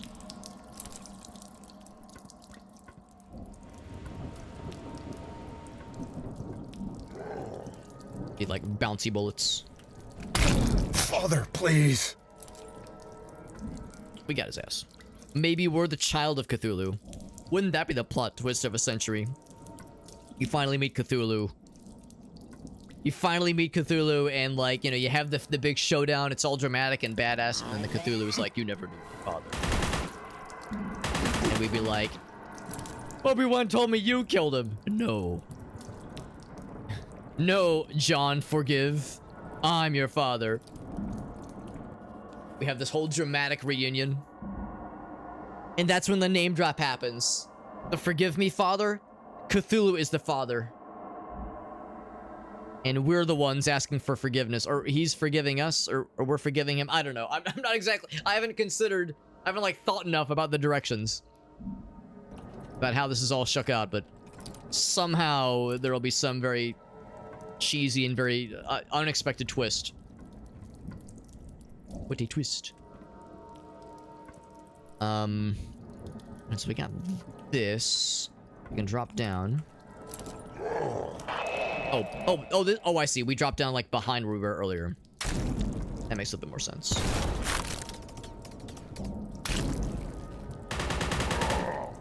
You just shoot that guy so I can do my thing. What a mess. What a mess. Sometimes we like it messy. Nothing wrong with that. And look at all these dead fish just lying around, man. Dirty. Dirty in these places. Can you imagine the smell? Just a bunch of dead fish just flopping around. Oof. Big old metal container. Probably not the best ventilation. I don't know if the ship is actively sailing anywhere. Yeah, that'd be a rank smell plus, you know, rocking back and forth motion is just a wonderful combo for motion sickness. Well, the guys, they're just kind of chilling. There's a bunch of them too. Just like kind of wiggling. Just kind of wiggling all by their lonesomes. Just do a little save action. Your kindness. Was noticing that there's like, can jump on. Can I jump on? Can I jump on this? Seems like you'd be able to do some platforming action around here, but nothing really lends itself to it. And I'm okay with that. I enjoy games like this that encourage you to do platforming, but I also recognize that first-person platforming can be a bit of a chore, honestly, sometimes. So I'm not bummed that we're not necessarily encouraged to do a bunch of it in this game. What if we created Cthulhu? What if we are the father of the Forgive Me Father? Interesting. Interesting. I mean, I'll be the first to admit I maybe haven't been paying the closest of attention to this game's plot. Like, there was obviously a loose understanding from the get-go that we were pursuing our cousin who was investigating some kind of cult. He wrote to us asking for help, and in our attempts to catch up with him, we of course he of course did get got. He did get murdicated by the big scary cult, but we only found that out like some part of the way. Like, he was leaving clues for us, like we were following his trail, but after some point the trail went cold and we find his corpse. You get that guy. And by this point, yeah, we've like learned more than about this cult and the happenings therein.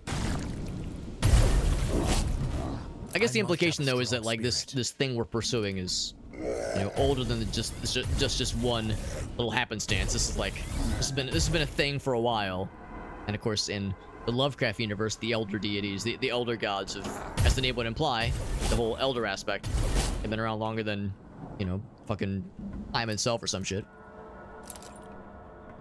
I think I know which lock it fits. So I got red E-door.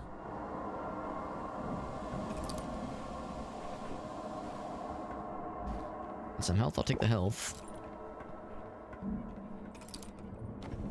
I'm like a little bit nervous to have my rocket launcher ready in these kinds of close quarters, because that seems like a great time to like a bad guy to just jump out in front and suddenly explode my entire penis inside of my ass. Oh shit. Yeah, kind of like that, although that wasn't too bad honestly, but like I'm just waiting for an unfortunate circumstance where like there's a dude right here and there's no time, I just gotta launch it and hope for the best. Yeah, shotgun's probably the smarter choice here. But then there's also times when having the rocket launcher out in these close quarters is amazing. This is like a small amount of guys all clustered together, kind of farther away, so you have like more of a kind of a wind up. Or in the case of the rocket launcher, you can like get away from the explosion in time. But then you got these little fast moving fellas, and there's really not much of an opportunity to get away from them before it is very clearly in the danger zone. It's a bit of a gamble. It'd be one thing if like I'd already played this game and I kind of knew, but I don't know shit. I don't know dick about shit, or vice versa. That was satisfying, just one little tap. One little tippy tap. Exploded everybody's booty. I have got to protect myself. Gotta protect myself, that's right. Gotta wear a condom at all times. 24/7. Never leave home without it. In fact, just wear a full body condom. Call that a hazmat suit. Ain't nothing getting through. And so we learned that one of these guys will set those guys all nice and square.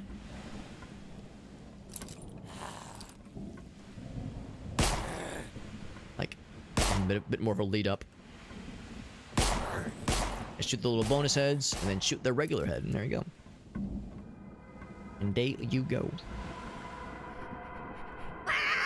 Oh shit. Let's go. I'm hoping I could like switch to the other gun, but I'll just do this.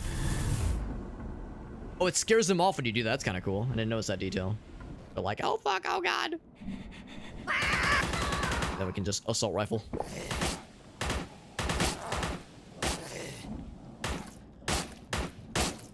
Plop, plop. Just popping day heads. Just click heads, forehead. Oh, shit. Oh, armor. It's a secret. That is a secret. I like that. I like those secrets. Ooh, I like this secret too. This is not a secret. Thursday, 5th of December, lentil soup on fish heads. On fish heads? Ugh. I mean, I like fish, but fish heads though, bro? Really? Actually, I'm kind of curious. There was another door or two that I passed up earlier, and I'm wondering if there was something I missed. Sure enough, there was stuff I missed. It says, Lord of Eternity returns. And then he says, it's Ustrum. And I don't know what that means, but I probably said it in a weird... I probably said it wrong, which means I probably summoned a demon. And like, you know, middle of nowhere, Kansas somewhere, there's like some small town that's getting ravaged by a demon, all because I said the wrong thing in like backwards Latin. Unknowingly. So, sorry to anybody getting eviscerated by demons right now. It was not my intention. Well, maybe it was. It probably wasn't my intention. Is there anything else? It's this one. More ammo. Okay, just a little bonus thing. I thought that was like the normal direction. Why I was scared to click it.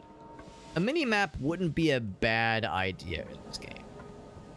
Wouldn't be a bad idea. I know that mini-maps in games like this are not always helpful, because especially for levels that have multiple multiple Z axes levels, which is to say, like, you know, upper level, lower level, floor 1, floor 2, floor 3. The mini-map is kind of tricky because it's hard to know how do you, like, what's a good and succinct way to render multiple levels on a two-dimensional map like this. And I recognize that there's not always an easy answer. all turned around now, I think. Actually, no, we're going the right way. We're going the right way.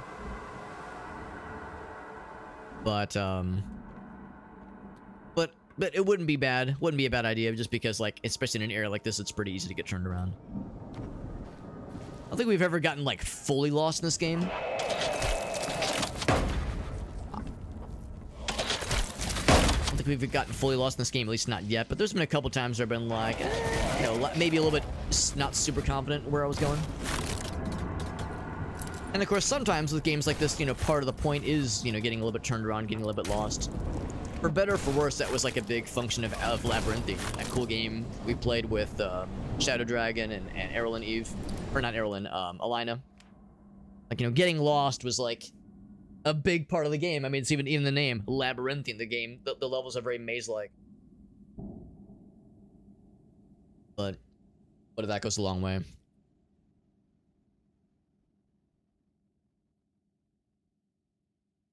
Just have the levels like overlaid on top of each other, you think?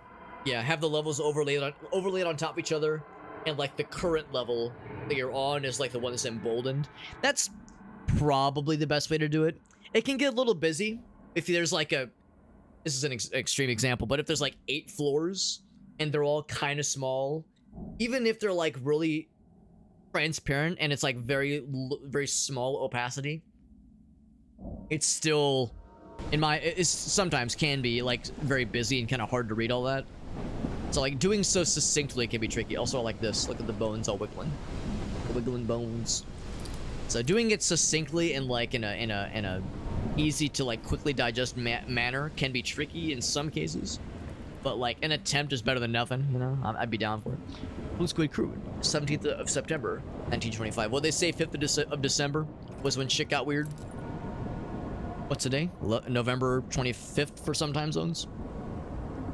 Actually, for me, it just ticked over to the 25th because it is just now midnight. Very suddenly. Suddenly some midnight action. Whip. You can like scroll through it maybe.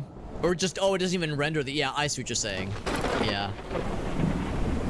That's not a bad way to do it too. I mean, sometimes I want like a small preview of the other floors, but you're right, like just not even showing the other levels would be another way to do it too. There's a couple different philosophies. We have Sheena back, by the way. Sheena says, ah! She's actively yelling at me for reasons I do not understand, but at the same time, I get it.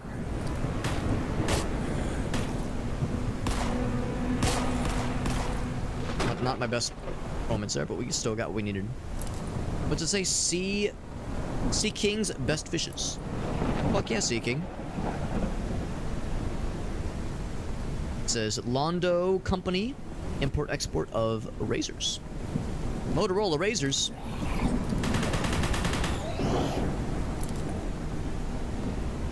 Gonna be a lot more of those tentacle fellas jumping out at us. I can smell it. I can smell them coming from a mile away. Speaking of things I can smell, I can also smell this exploding in a way that I do not want it to. So pop it right there. I do not trust myself, nor do I trust those around me to not have that explode directly inside of my asshole. In a way that is not fun. Not the fun kind of explode in my ass.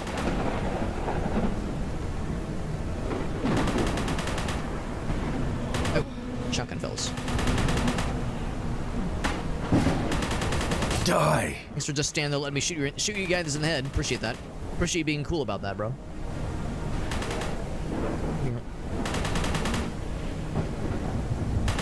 Suddenly it's a cover-based game when you're using this gun.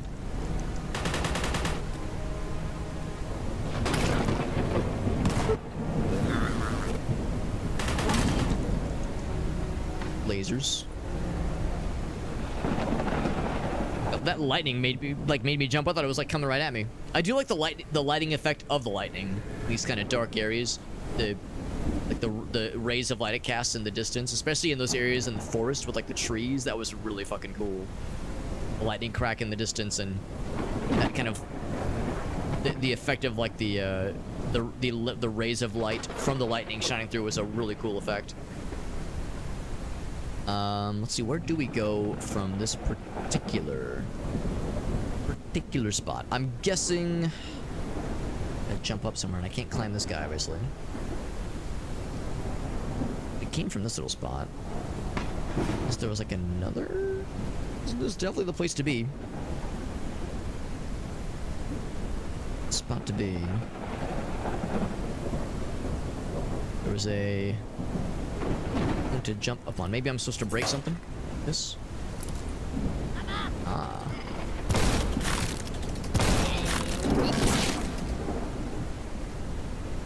Not very often do they require you to break a destructible environment kind of thing. Find progress, but that would explain it. Story thingy. And for more little explodey boys. That's the end of the level right there? Damn, it's a short level. 20,000 Leagues Under the Seas. I think it's an actual story, isn't it? It is a cool visual effect. Yeah, Jules Verne. I think that's an actual short story by an actual author. Who is an actual person that had actual hands that wrote the story. Wonder if the next one's another diving level if we're going into a little puddle of water like this.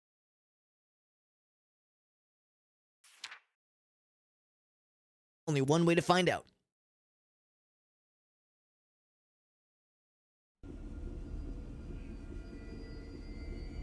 Story, it says.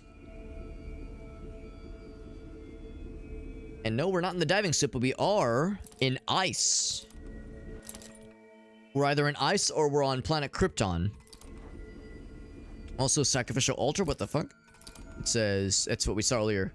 No, it's something else. Kashyyyk Hijkritiarjum. Nailed it. It was a sacrificial dagger thingy. Bunch of blood. They had a catch-up party here. Humanity at the Leave your humanity at the entrance. Wait, how can I Abandon recognize all this yellow humanity. speech? Ye who enter. More. Back in the day when I was back when I was cool. Back before I was a washed-up musician, like I am now. Back when I was cool, back when I was like actively pursuing being a musician and like taking lessons, my cello teacher had she had a sign at the door that would request kindly for people to take off their shoes before they like come into the living room. We want to keep it nice and clean. And she would always but like she would change up the sign sometimes, and for a bit she had the sign that said, "Abandon all shoes, ye who enter." That always jumps out of my mind. But look at this, we got like a temple underneath this frozen glacial area. Abandon all shoes, ye who enter. Always stuck with me. Headshot. Yeah, now we're getting into some like abandoned fortress kind of shit. Some like fortress ruins, which is a vibe I can definitely get down to. So it doesn't lock them in place, but it does slow them tremendously. Because that guy was like slowly pushing through. That explains why the big boys were able to jump through, but not super quickly. They can push through it, but not like the bestest. But also not the worstest. But the little fellas, they can't handle it. They can't fucking stand the juice. Father, please. They cannot take the juice. So they get out of the juice kitchen. Ooh, secret. Secret. And a whole bunch of ammo and a whole bunch of resources. Including some armor, which is very nice. Headshot.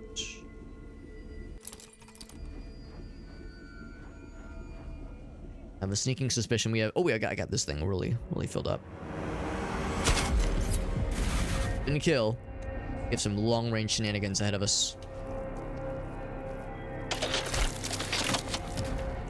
Just a really good time for us to launch this thing, because these ground-based fellas all just coalescing around each other, that's just begging to get exploded.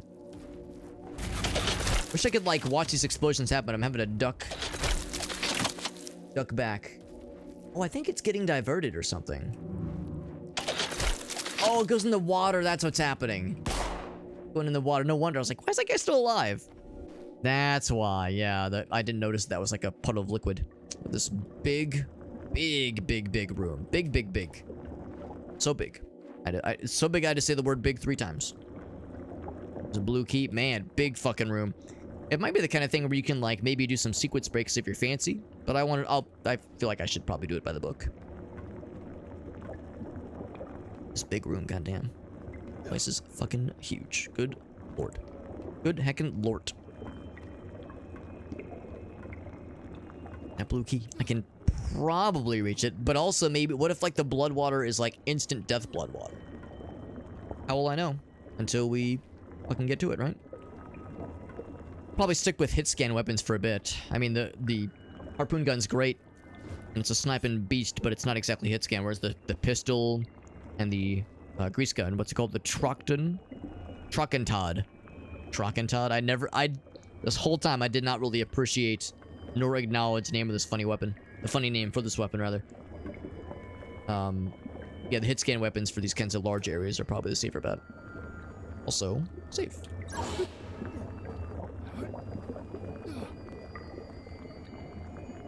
Gonna stand on this pointy thingy. Some climbing in our future. Gonna get the health. Hiya! Hiya! Swing, swing. And I have not leveled up yet. No, nor do I need to right now. I mean, if I were to level, when I level, we'll probably level up the healing. I think that's like the next obvious thing. Or maybe even the iframes, because that might be kind of required, honestly, for some of these boss battles later on. Given the environmental shenanigans we had to deal with last time. A tick or two into the iframe ability would go a long way, methinks. Purple fellow. Whomst are you? You're the Abyssal Hunter. Or like the Abyssal Stupid. Good one, Alex. Dude, I'm trying to blast your purple bro. You getting out my way. Oh, they got a spawner. Spawner, but I hardly even know where.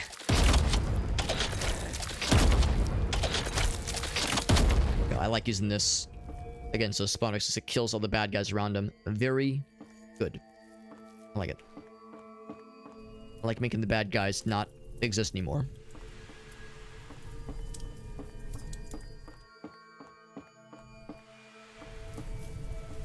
Is this a platform that'll open up maybe? Or maybe like a staircase will form?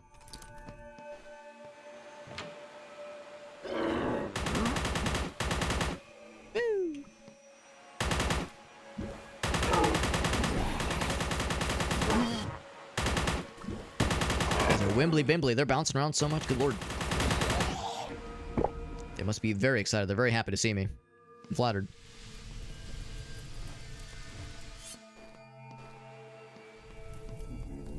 Sure, everything's vaguely on fire right here.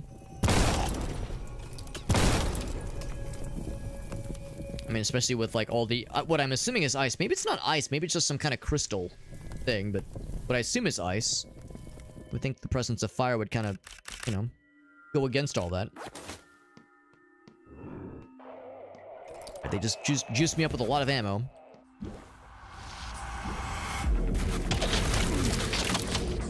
See, that's gonna hit somebody, right? Oh, yeah. Getting that purple guy. I'm getting him.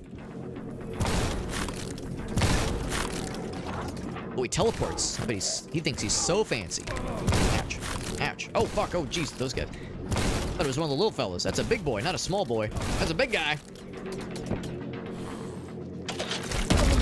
That was too close. That was dangerous. Living dangerously.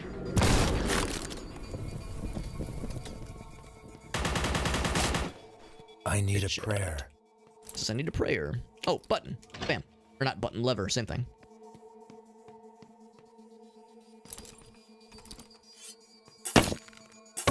I haven't checked the contents of any destructible things in a minute, but it's like every once in a while they might give us the goods. And that's back here. It's a cage. It's random. And it's like I see. It's like fuel leaking out of the containers. That's what that is. I was like, what am I seeing here? They're empty. Good to know that there's. I mean, the cages in combination with presumed human remains in a few places. I mean, these are bad guy corpses, obviously, but there was like, here we go, yeah, like skeletons like this. It's like, all right, there's been some shenaniganry afoot for sure. No question. Ouch. Not always a guaranteed effective range. Got some more shots of this left, although not a ton.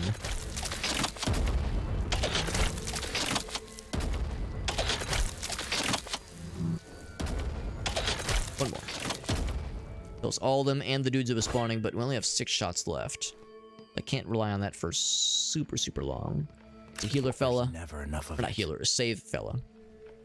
I mean, he heals my concern of not having saved in a while. Heals my, you know, the mental I haven't saved in a minute. You know, tick that reminds that like procs every so often, reminding me that I need to save. You play enough games like this, you know, you're trained over time to save early, save often. But since I can't just save willy-nilly, I have to find a save point. It's an environmental thing. We have not found any key. Oh, we're about to drop into the blue key. So that's like the canonical way to get to the blue key is by dropping down here. Better find that door. I saw bad guys spawning. Splash. Splash. Oh, the savior of the universe. Why is it not killing them anymore? Maybe they're like juiced up. Maybe they're like fancy now. Up close and personal. Yeah, still doesn't count. It just doesn't. Not a guaranteed kill. Not the end. Like it was earlier. They probably have just better resistance. I wonder if I need one more key. Maybe that's what that indicates. The green and the red. It means we're one half. Or maybe that means there's a green key and a red key we also need. Would not shock me.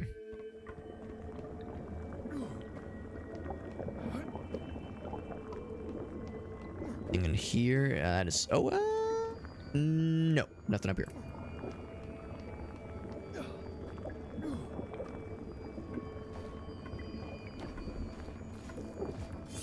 I will probably rely a little bit more on this guy for a little bit. We got the blue key anyway, so we're all set. Boop.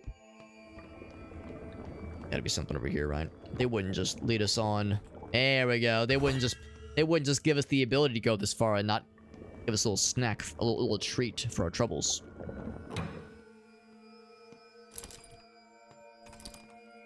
Story? It's your reading out of my video game, forcing me to read and learn things. Oh, and that is Warbird. What's up, Warbird? Good to see you, buddy. Devilish. Playing a really cool tricks. little They try to FPS. confuse me. Little boomer shooter, retro revival shooter. As we see the silhouette of some figure here, very mysterious. What could it mean? Warbird, it's good to see you, buddy. 39 months. That's a long fucking time. Thank you, buddy. It's good to see you, bud. Every once in a while, Warbird, I'll be watching another streamer play RimWorld, and whenever I'm watching somebody play RimWorld and they make mention of like, oh, we've got like our guaranteed doctor homie, we got our doctor bro in our RimWorld colony. Think of our boy Dr. Warbird, Dr. Bird taking care of us. Good to see you, bud. Now we're playing a cool little game. It's called Forgive Me, Father. It is a retro revival shooter, boomer shooter, what have you. Got some like Quake and some Serious Sam isms going on for sure. Kind of got a cool Lovecraft vibe going on here. It's pretty good.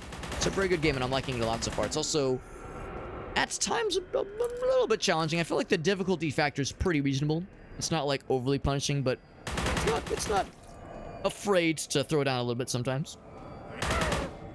Having a good time with it though, and we're, I think, approaching. I think this is like the final act.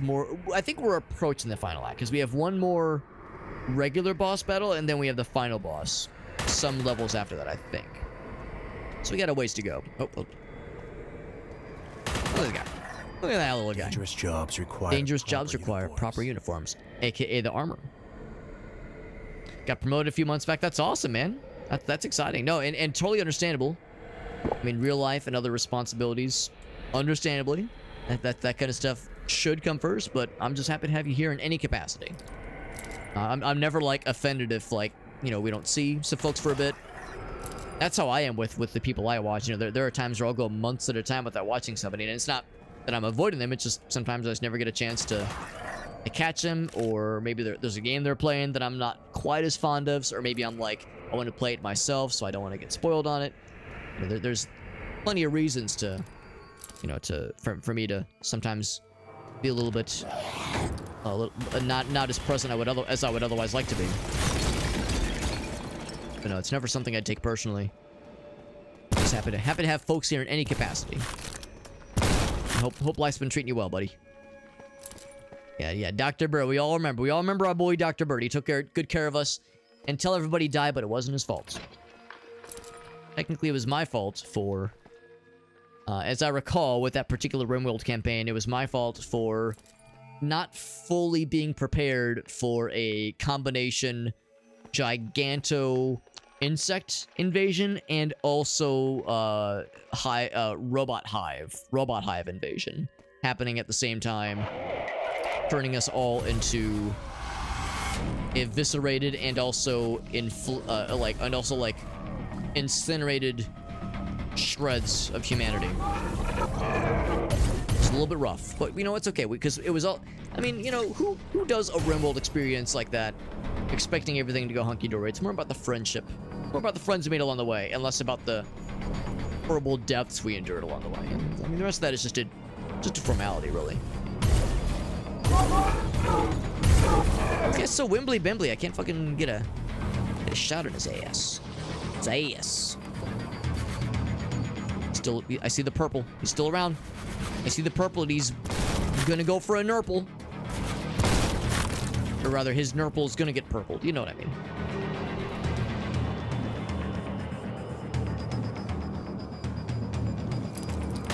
Oh, this is a different fella. Never mind.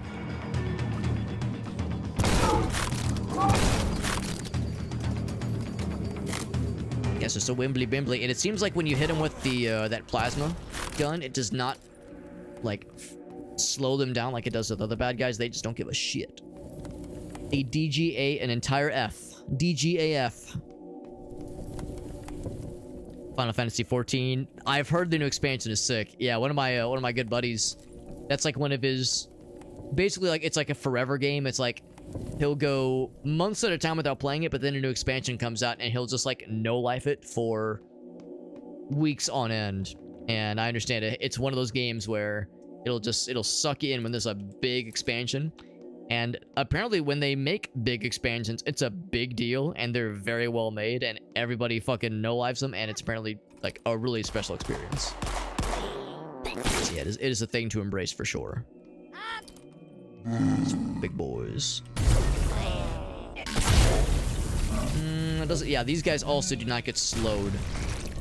They get the they give zero fucks about getting slowed by the little laser thingy. Yoglox.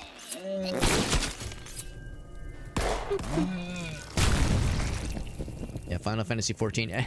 Our buddy Sins of a Windmill, he's one of our mods here. I don't know if he's listening in. That's our buddy Dave. I don't know if he's listening in, but it's always fun because, you know, I'm always down to talk video games, even games I've never played. I just like talking games. It's just fun.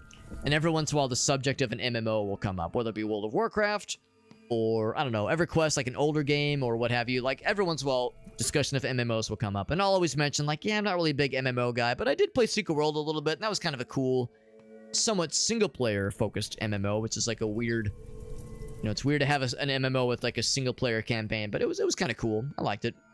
Liked it for what it was.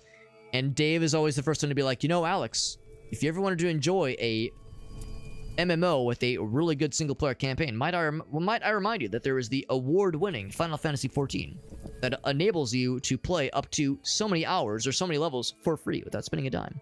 No premium currency required, no money down. He's like a walking commercial for Final Fantasy XIV in all of its splendor. And the thing is, I think I would like it. I probably would, because again, I don't really love MMOs that much, but I do love a good story. I do love RPGs. So I probably would enjoy it, but I'm also a little bit afraid of it. I'm worried it'll like suck me in, that I won't see the light of day. And I know for sure it would be a not very fun thing to stream. I mean, doing the Secret World streams we did a while back were fun for me. They were really fun for me. Well, they were mostly fun. There were times where it was a bit of a grind, but yeah, I also know it's a snooze fest for a lot of folks, because it's hard. Sometimes it's hard to make MMOs entertaining when you're streaming. But even if, like, for those who know the game, you know, I recognize there's something to be said about watching somebody play a game that you know when they're experiencing it for the first time. I recognize there's like some really cool entertainment value there, but even then MMOs can be a bit of a snooze fest for streaming audiences in a lot of cases, unless someone has like built their community around it. You know, if someone has like built their entire brand around World of Warcraft or FF14, then it's, you know, more built into the experience, the expectation. But for someone like me, I don't think I've got the choose to be able to make that exciting necessarily. Sure, we did, by the way. We pressed that switch to raise us up to the platform. We spawned more bad guys. Go ahead and save real quick. But we didn't get any more keys, and I'm a little bit concerned there was something I might have missed. Maybe there's like... Oh, we did... Oh, we must hit a switch inside there to open this up. Okay, that's probably what it was. That's what it is. And we got the stuff.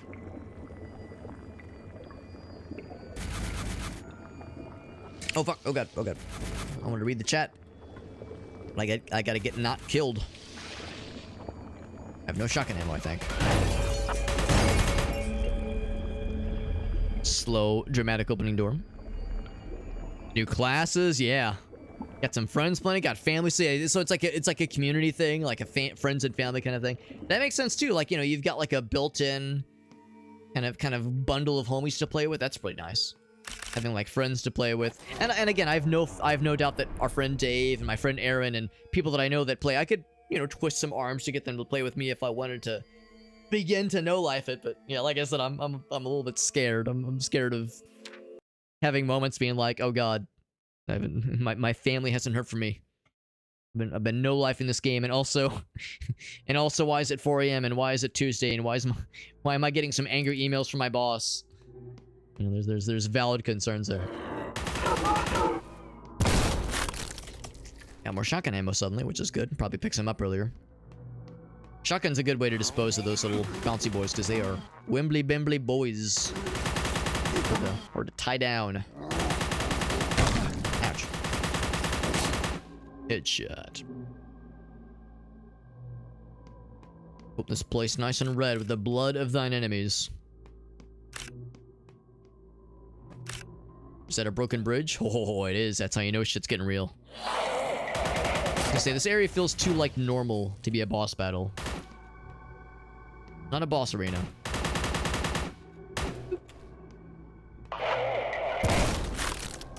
Even from that far away, it just shreds those guys. Shotgun is fucking great. Probably my favorite weapon in the whole arsenal. There's a lot of good weapons in this game. I feel like the weapons in general are interesting and very satisfying to use. It's very, very good. Ooh, level up, nice. But shotgun, man, so fucking good. Even like mid-range. It is anything but mid at mid-range. Do I want to do the iframes thing or do I want to do more health? It says for much longer. Let's do the iframes thing. Yeah, it says much longer. And I've never used this thing. Yeah, we'll be going for tier 3 of one of those next level. Blank spots in this book are slowly getting filled. Warbur will be down. That's good to know. Yeah, yeah. So like, look at that. Like the list of potential Final Fantasy 14 homies continues to expand. I appreciate that, Warbird. I appreciate the offer because yeah, it's good to know that like if I ever wanted to dip my toes in, I wouldn't have to do so alone. It is good to know. Yeah, new character rights. That because you kind of nailed it. Like, I know some people enjoy kind of getting boosted so they can like get caught up and like play with their friends as like main characters. But yeah, I would want to do it by the books. I'd want to start new and not get carried. You know, I would want to struggle a little bit. Just a little bit of struggling for fun as a treat. What's with like the? Are those my pistol shots? No, I'm not sure why things are like bouncing around. Maybe it was like an environmental thing. Maybe there was like something oh, they're like little holes, little glory holes, if you will. I was thinking maybe, yeah, I see them now. I was thinking maybe it was like something I exploded or something that I set off unintentionally. Interesting. So avoid the glory holes. I mean, I wasn't planning on sticking my penis in there, but now I'm especially not planning on sticking my penis in there. Interesting artwork. Wife plays a lot of Final Fantasy 14. That's cool. Farsight, I realized your wife was also into gaming. That's awesome. Every once in a while, I'll be watching something with Gracie. Like, we'll be watching, like, I don't know, a Twitch stream or something, or we'll be watching, like, a cool YouTube video, like a video essay or something. And every once in a hot minute, Gracie will be like, well, that's really cool. I like watching that. And I'll be like, you know, we'll find a game that she likes to watch. And I'll be like, you know, we could, like, I'd be happy to show you the ropes. I'd be happy to, like, you know, hook you up with the game. I could like teach you how to play it. Not that it's like that complicated necessarily, but she doesn't really play a lot of games, so it's like, you know, if you wanted help getting it set up, if you wanted to like, you know, kind of try it out yourself, or yeah, or even just that, just try it, you know, maybe not like fully commit to like buying it necessarily, but you know, try the demo. Like, I'm always happy to be an arbiter, you know, to be a Sherpa into the world of gaming. But every time she's like, you know, she's not really into playing games a whole lot. She enjoys it, I enjoy it, and is supportive. Something for my wounds. Is very supportive of it. I'm always like, you know, you can always play yourself. But I get it though, it's not for everybody. So I'm never pushy about it. Boost the experience, yeah, but nothing like crazy though, I imagine. That's how you first met, that's awesome. She was streaming Minecraft, that's awesome, man. Oh, that's so sweet, Farsight, that's so nice. What a sweet and wholesome story, I love that. Does she still stream? I have to ask, like, oh man, is that still something that she ever does? I would love to like, participate in like some form of like, yeah, like popping in, being like, yo, I know if I'm buddies with your boy, I'm buddies with your mans. Not anymore. I kind of figured. I know you guys got kids, so that's I imagine that's probably like a big part of it for sure. That's pretty cool. What a fun story. So red. What the fuck's going on out there? Wasn't there like a fucking Seinfeld meme where Seinfeld walks in the hallway, he's like, Kramer, what's going on out there? And it's like there's this red hue, this like red lighting effect behind him. It's the seance, Jerry. It's almost done. Cthulhu is almost risen. Cthulhu Fatagan. Very dark in this area. Oh god, that's gonna cause some fuckery, isn't it? Gonna cause some tomfoolery. I have the blue key, so I can't go there. Yeah. If she ever wanted to get into it, man, if she ever wanted to get back into it, especially if she had, you know, some folks, like some, you know, bit of a viewing community that watched her, I'm sure there's people that would jump back on to watch her. And if not, like I said, if nothing else, I'd want to pop in, if not just so I could be like, yo, I know Farsight, he's a cool dude. And she'd be like, oh gosh, someone else simping for my husband, goddamn. And his gloriously handsome voice. Ouch!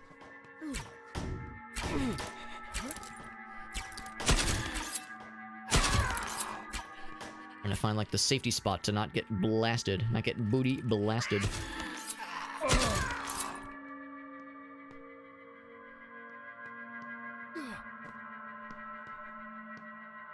That's a tricky little... I guess you could probably just jump over the plates, the little pressure plates. That's what I'll try to do. Trying to convince her to do it, yeah. Black Bomber, you got it. I try to, like we were saying earlier, you know, it's like we don't want to be pushy with these things. We don't want to be overly zealous, but also, you know, it's fun to encourage these kinds of fun little nerdy indulgences. And again, I get it, you know, you got kids. She probably also works. Like, I recognize that it's hard to like find the energy and the mental capacity to do all these things, but it can be a fun hobby. Obviously, it can be a fun thing. At least I would want it to be a fun thing. I wouldn't want it to be like a, you know, a stress point for her or for anybody for that matter. But no, it wouldn't shock me though if like there was people that used to watch her on a regular basis that, you know, were still somewhat online and would, you know, gleefully pop back on and be like, oh shit. Like, you never know who's still around. There's definitely been instances where like somebody that I used to watch who, you know, maybe doesn't stream really hardly at all ever. You know, maybe they stream like once a year or once every few years. You know, I obviously can't always catch them, but every once in a while I'll see them online. It's like, oh fuck, I haven't seen this person forever, and I pop on, they remember me, and they're like, man, I didn't think it was gonna pop in.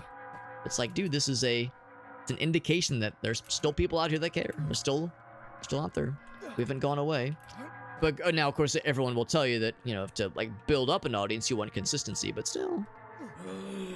There are those that stick around. Oh god, you fucking set off all the glory holes. Ouch. Except instead of, you know, usually with a glory hole you like stick something in and you experience glory. In this case, things are getting stuck out at us. Oh, no, that's not at all. That's not it. We're the receiving end of the glory hole. We're causing the glory, and there it is. Ain't that some shit? Oh, we did the Indiana Jones. That's kind of fun. Whoop. Ouch.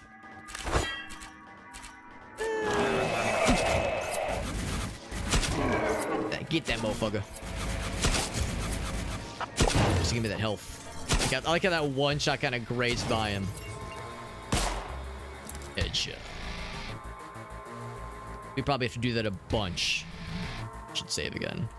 We have 3 rooms like that? Yeah, 3 rooms like that before we get the yellow key. Probably 1 for the red key, blue key, then yellow key at the end. Just have Cthulhu be Master of the Universe. NBD. No problem. The kids are a lot right. Yeah, totally understandable. That's a big one for a lot of people. For a lot of the streamers that I follow that have, you know, temporarily put things on hold. Sometimes it's for work. You know, sometimes it's work obligations.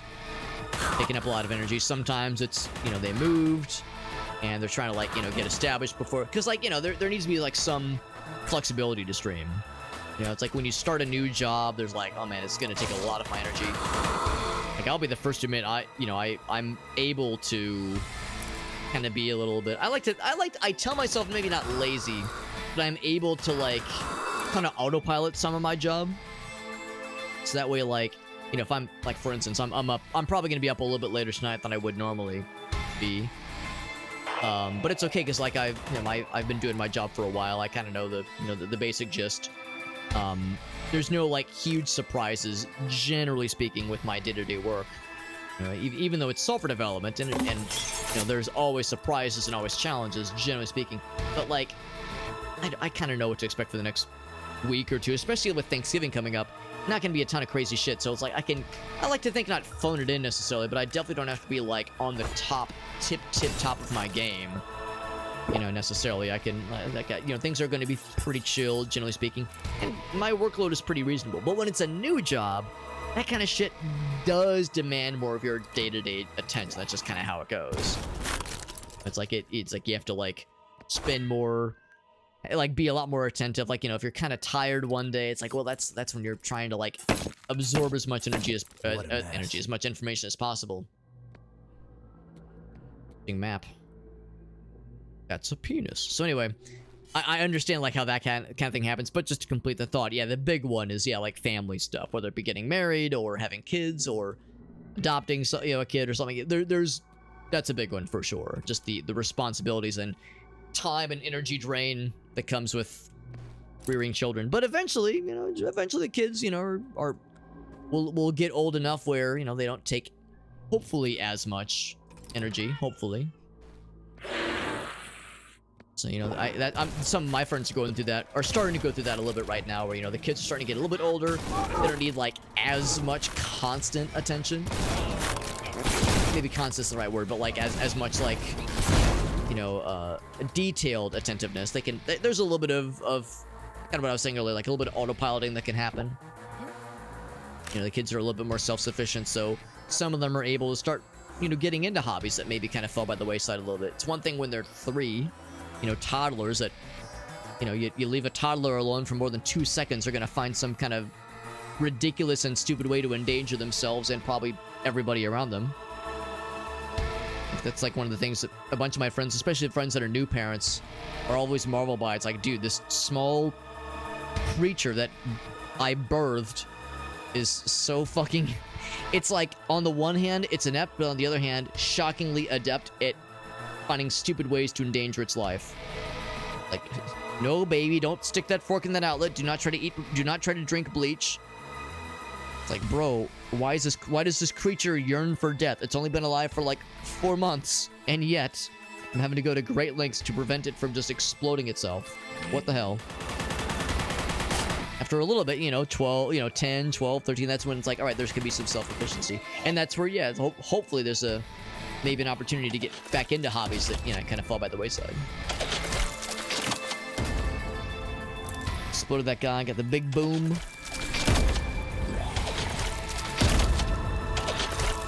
out firing at this thing, I absolutely can. And we did. No clips necessarily. I was gonna say, depending on how long ago it went, it might have predated the clips feature. It might have been highlights, maybe. Don't step on that. Maybe they were highlights, but yeah, depending on how long ago it was. Or she might have removed them, which is, you know, perfectly fine too. If it was like something, I'm sure there's nothing, you know, to be ashamed of, obviously. But if it was just something she wasn't comfortable with, that's perfectly fine. From a past life. Let's see if I can jump over that, or if I can go around it, maybe.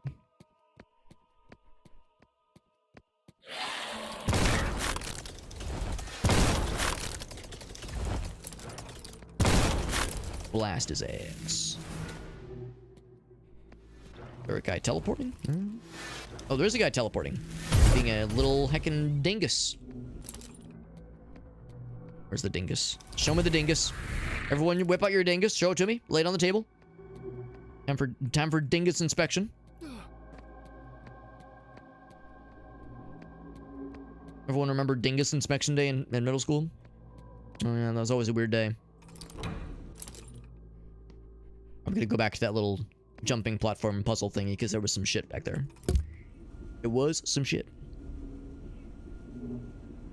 Just please have full motor controls and enough intelligence to not kill yourself and or your siblings. Please, is that so much to ask? The answer is yes. It is obviously way too much to ask.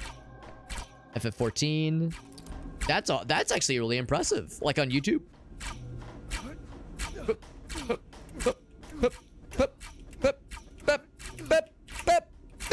We got it. Oh, look at that. We lived. The boy who lived. Ouch. And then I got tentacled. Yeah, if she was like editing videos together, I mean that takes some dedication, absolutely. Why is the cube staring at me? Is this what became of the companion cube for Portal 1?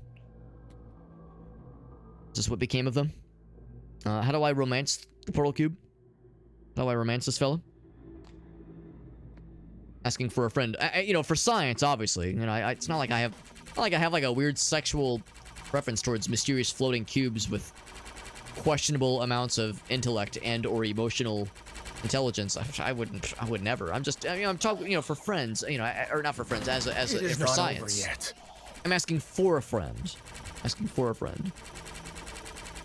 Hey, what's up, Game Traders? That's our buddy Chuck. Good to see you, buddy.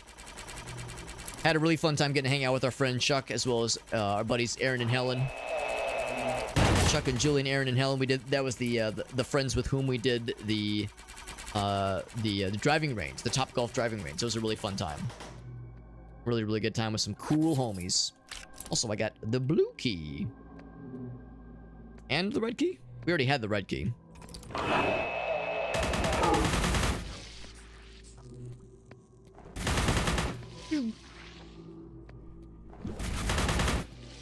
Oh, and Farsight. Oh, he's got the video for us. Yes. Yeah, I am curious. I'm really curious. As long as you're comfortable sharing it, but I figure if you posted the link. Oh, it's a redemption. It's not just a linky dinky. It's a Alex, I compel you to watch this video. Under threat of personal violence and or a public spanking. This Bold is of you almost therapeutic. to imply that a public spanking isn't exactly what I want. Bold of you to imply that that's not like a way to discourage me, but to encourage me. Ouch, I was hoping I'd get away in time. careful. Oh, but heals. Woo. Alright, so armor. The bouncy boys. Whoa, shit. What else? They're launching shit at me. Like how when you're melting these guys with the purple laser beam, it's just like popping out blood constantly, like a little fountain of blood shrine to spewing mark my forth. progress. So we have everything except for the yellow key. There was something I must have missed. There was a couple of doorways or pathways you didn't. Turn that shit down. A couple of pathways you didn't fully explore. So we can go back the way we came. We did just save, obviously. So yeah, we'll do that. We'll do that. Yes. Had to reload the chat. That's kind of weird. Yeah. Chat was being a little bit weird.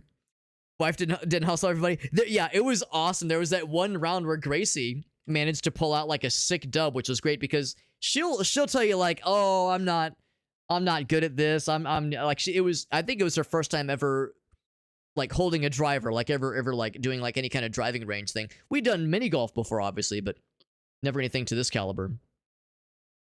There was a couple of people in our group that had done maybe a little bit of driving range stuff. I know Aaron, he like his dad golfs, and he was like pretty confident. He was like very good, like very, very capable with the driving range stuff. And Chuck was fucking slapping those balls like a professional ball slapper. Man, oh man, the number of times where I would watch Chuck just fucking launch one of those balls into the stratosphere. There were a number of times where I'd see him like hit a ball, and I'm like, granted it's kind of dark, but still you can. It's like they're like fairly brightly colored. You can see them in the dark very well. And I'd be watching, and I'd see Chuck launch a ball, and I'd be like, that thing just got vaporized. I don't know where it went. It just got turned to the ether. That was always so cool. But yeah, there was that one round where Gracie managed to win by like a pretty good margin too. It was like a very confident win. And then the next round, I won, and Gracie was behind by like 10 points. So like, power couple, man. That was so sick. That was a good one. Yeah, over 300. Yeah, she got the one that was over 300. And then the next round, I got my highest score, which was like 330 something. Hers was 320. And that was when we were trying to go real fast because we had 20 minutes left. And the game was like projected to take like 16 minutes. So we were just bing, bang, boom, just trying to go real fast. And that was when I did the best. When I was just, just trying to fly by the seat of my pants. Dispensing with strategy and trying to, try to like do things with intent and purpose and finesse. Just go fast and throw caution to the wind. And that, of course, was the round when Chuck got cut off mid-round, or in the middle of a round, that is. Like at the very, very end, the ball's in midair and the game just ends. He's like, oh, come on, man. At least let the round end, right? You would think. The same target over. That's right, yeah. And I think that was what definitely carried me, was like, because I didn't hit with like the best accuracy. Well, yeah, not the best accuracy, not the best power, but there was a few games where I was able to get the same zone a bunch of times in a row, and that's what kind of caused that score multiplier to jump up a bunch. The last target. Well, I mean, that's how it kind of came down. That's kind of how it came down with the Topgolf thing. It was like, the strategy for the pros, at least, like for the high score pros, is, yeah, maybe not to hit it crazy hard, but to hit it consistently in the right zone every time so you can get that score multiplier. But for people like Chuck and myself and Aaron, we just wanted to hit the ball good. We just wanted to hit the ball real hard and real powerfully. Accuracy and consistency be damned. We just wanted the satisfaction of a real good zinger of a hit. And it was great when it happened, but yeah, that it's hard to do that consistently, obviously. The pro strat is to go for a more measured approach. Yeah, it's a good stress relief for sure. So Farsight says, so this was Farsight's wife's creation. This is a Final Fantasy XIV creation from, it's only a year ago. It's not that long ago. I thought it was going to be like from like 7 or 8 years ago. This is very recent.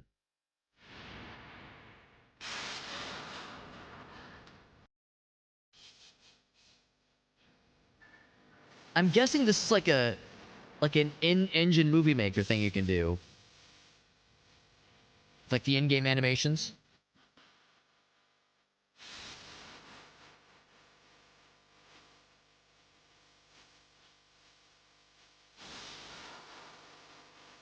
I bet there's gonna be more characters dancing momentarily. It's for the group she plays with. I can recognize this song.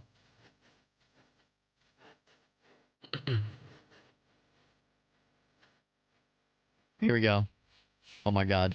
What is this? Big man. Chicken head? Please, chicken head, please. I need it. Give me the giant cock head, please. Who's this man throwing it back? He's really throwing it back in that chicken head and weird like square sandals.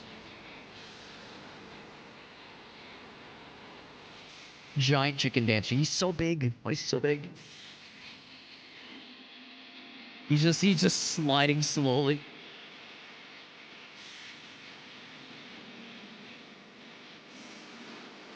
Also, this is a very involved choreography situation.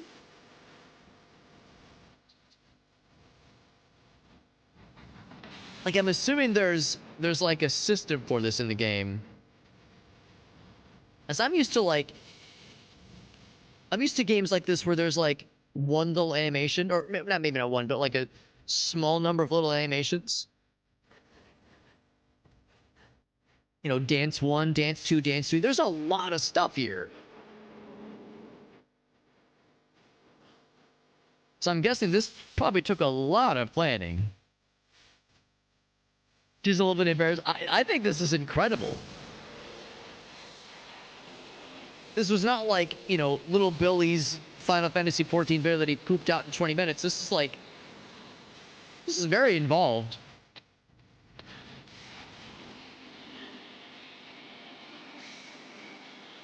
Could have been done in Blender? I mean, I assume this is done in the game's engine, I assume. If it was done in Blender, I'd be even more impressed, because then you're like talking about rigging and animating. That's a whole other thing. I'm guessing this is within the game's. Yeah, it's in game. Yeah, and who can forget the twerking cockhead?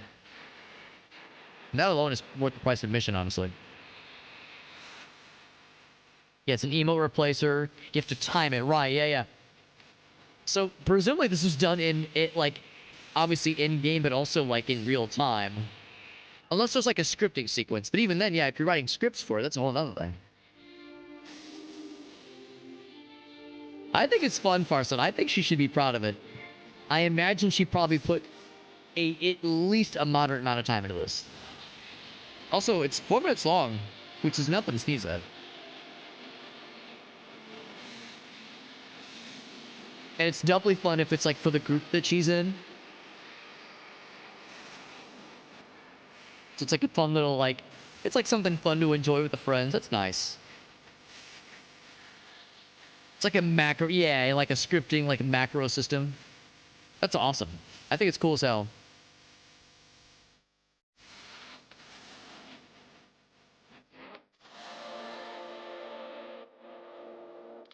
Yay! I was hoping the giant chicken head fella would jump in one last time. Easily amused. Well, I'm amused as well. No comments, but I loved it. Boop, thumbs up. Good shit. Thank you for sharing though, Farsa. That was very fun. Zoop, back to the games. That was very fun though. As a person that's really never engaged with Final Fantasy XIV, I enjoyed myself. I've never played it, and I've never really watched people play it either. Partly because, like, again, I'm not a huge MMO guy, but also because I've heard the story is so good. If I were to ever play it, I would like to avoid spoilers. All I know about Final Fantasy XIV is that some of the expansions will, like, apparently they'll break your heart. Apparently they're like, there's some real sad shit that happens. I don't know the details, but I've like seen people say, like, they'd post on social media something to the effect of, wow, finished the latest Final Fantasy XIV expansion, time to cry for 20 hours. Like, I don't know what it entails, but apparently there's some feelsy shit that goes down. She was embarrassed, but also happy. I enjoyed it. I enjoyed it for sure. She should be proud of it. She should be very proud because it was very entertaining. What's up, Fade? See, Fade liked it? There you go. There you go. If it gets a Fade Gold seal of approval, you know it's the real shit. You know it's the good stuff. And I appreciate you sharing, Farsa. That was very fun. And I also, I'm assuming that you shared it because you probably asked your wife and she was like, oh, I guess. And listen, I understand. I get it.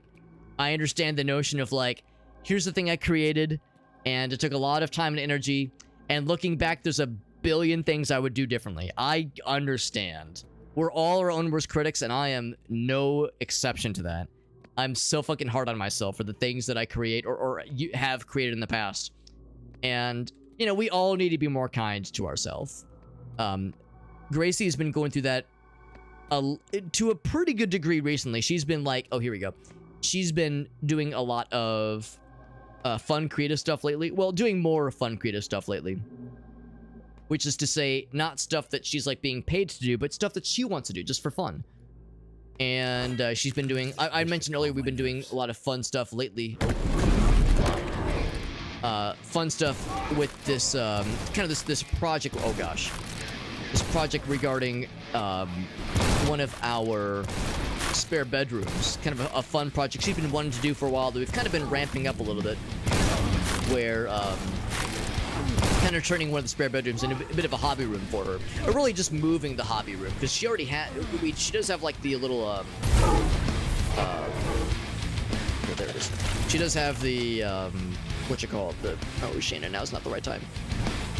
She does have the like what we call the sunroom, which has a bunch of her plants, and it used to have her office, like her desk set up, but we moved the desk upstairs so she could use this kind of spare bedroom instead. So we're really just kind of moving the hobby room.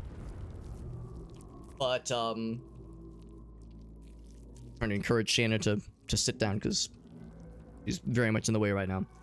But as she's like been moving this hobby room and kind of getting it set up and kind of being more of a proper office, she's like looking for really, like we went to IKEA a couple days ago, got some fun shelves to kind of set up in there, and we were spending a bit of time getting the shelving set up yesterday and today. And looking up like colors for things to paint, not necessarily paint the walls. She was thinking about maybe painting the walls, but more like things to paint the shelves and a couple of other things she wants to kind of recolor for that room. You So anyway, this is a lot to say that like she's been very much indulging and like kind of exercising her creative muscles, not stuff that she has to do for work, but stuff that she wants to do just for her, where she is the client.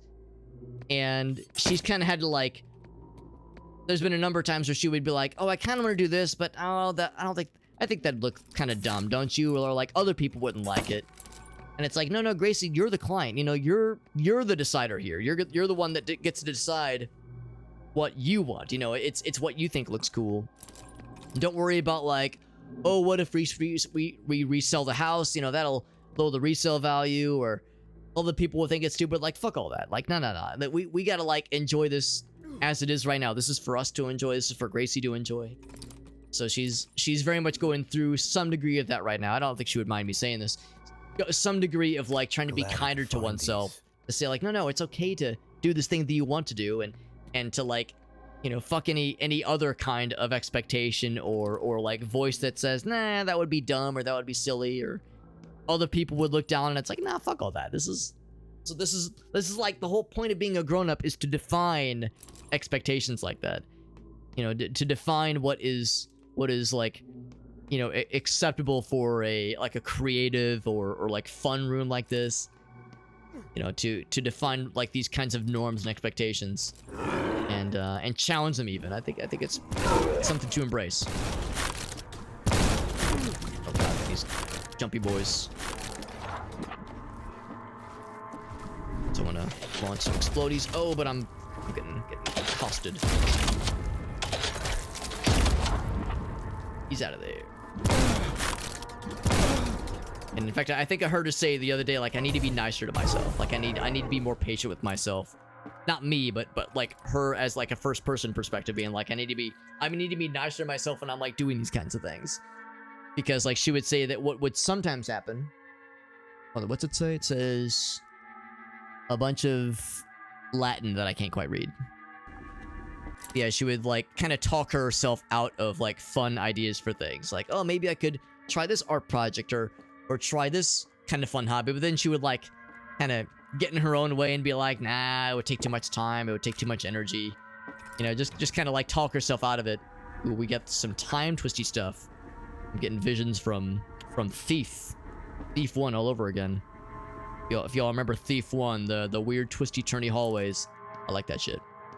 I like that shit a lot. I'm liking it here, and I'm liking it then. I'm liking it here as well.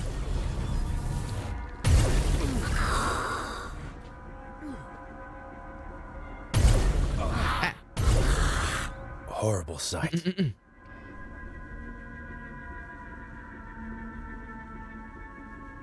All the Final Fantasy 14's right. Yeah, all the heartbreak. All the heartbreak and tragedy, but also it's really good apparently. Like, it's one of those where it's like so fucking heartbreaking and so sad and so tragic, but also very well done. I think that's the general consensus. It's like, man, this fucking broke my heart and it ripped my soul into two, and I would do it all over again. I wish I could, like, Father, I've heard people say it's one of those where they wish they could forget the things that happened so they could replay it again and experience it all over again for the first time.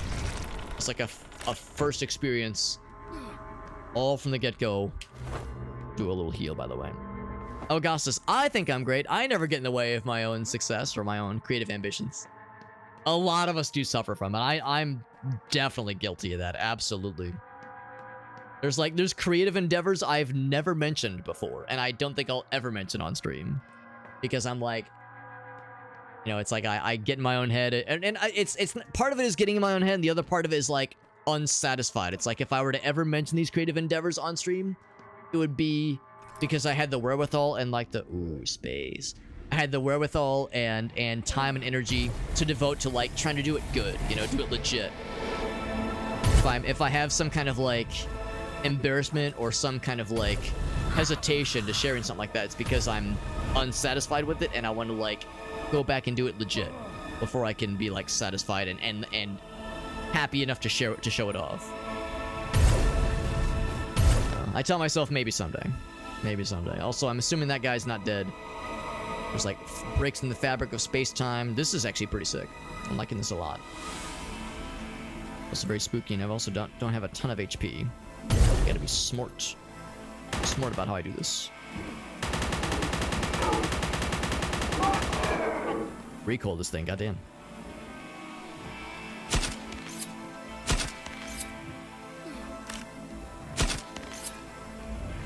Oh, we're going in. Get headshot, you idiot. There we go. Ouch.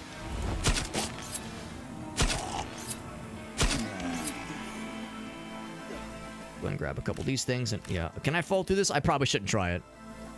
Probably shouldn't try it. It's tough putting yourself out there. It is. It absolutely is. Fadegirl says, I'm not a huge modesty person, but I am perfect. Otherwise. No, Fadegirl, what you're supposed to say is, I'm perfect and also I'm modest. You're supposed to say, man, I'm so fucking cool that, man, I'm so modest. You're supposed to say, you're supposed to have that cake and eat it too. Your humble modesty cake and eat it too.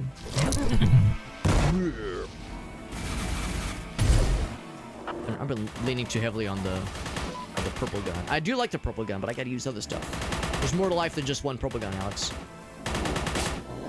I have to get used to this bloodshed. Used to the bloodshed, he says. Oh, give me the health. Oh, I heard a fella. Oh, I see the fella. Do not want to get... do not want to fall off the edge. I'm assuming if I fall off the edge, it's not instant death, but it's probably not good for my health. 0 out of 10 doctors would recommend falling off the edge. All these guys. All these guys just everywhere. All over the damn place. Ouch.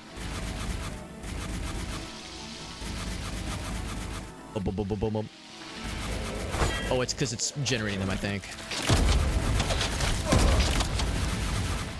Is it? Nope, that's not gonna do it. This would be a really good time to launch shit. This one, here we go.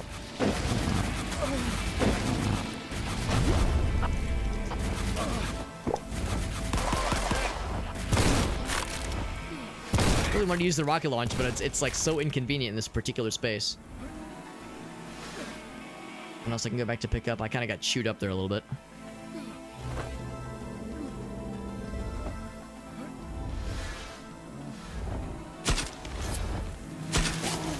So I think I confirmed that when you walk across these little splotches,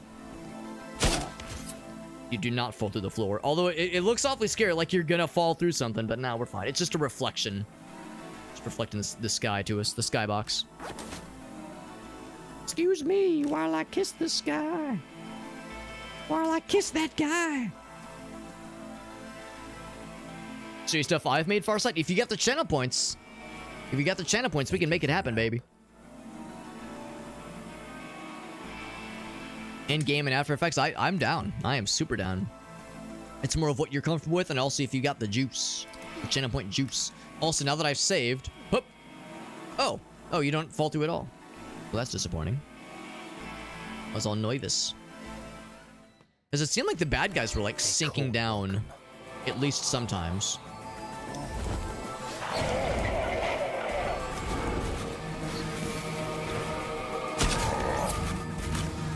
At least in the previous zone, they were like sinking through.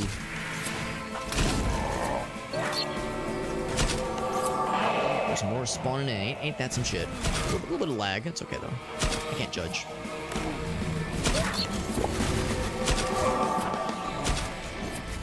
A lot of dudes. Blasphemy. They happen in place. It's where all the cool kids like to hang out. And by cool kids, I mean big scary demon things. Speaking of big scary demon things, there's one on my ass right now. I think we just saved because I'm getting tore up. Lord Almighty. Healing action.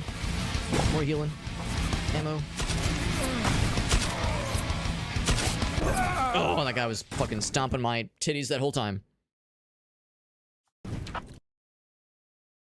think what I'll do is I might enter with big gun equipped and see what happens.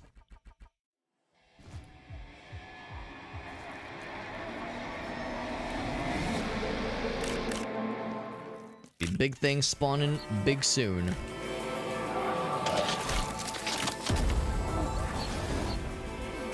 Downside, of course, those fast boys don't do me any favors, but explosion radius and massive damage potential is quite nice.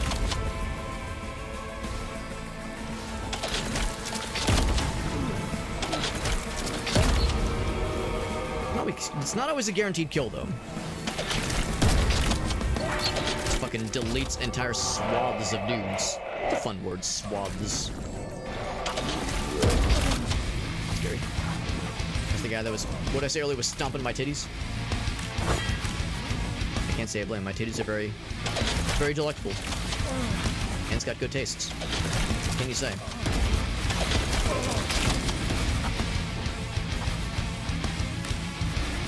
Health and some armor. Ouch. There's never enough of it. Something spawning. Something like big. Oh, maybe not that big, but like dropping out of nowhere. Dropping out of time and space.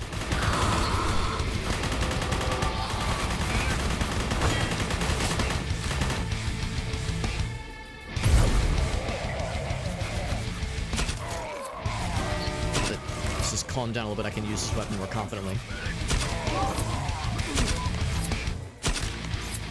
There's a little bit more hit scanny, a little bit more faster traversal. Oh shit.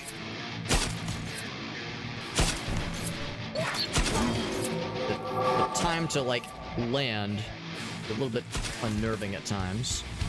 Oh, it does pierce, which is nice. Does not have infinite piercing potential though. Okay, get him out of here. Give me that health. Yeah. Oh, I need to spirit core before I can get to it. Try and get the juice. It's a large room. Got there. The room is returning to normal. It's re-solidifying. We're back in the swing of things. It's into the level. That was a pretty good like finale for that level. That was a big old blast of baddies.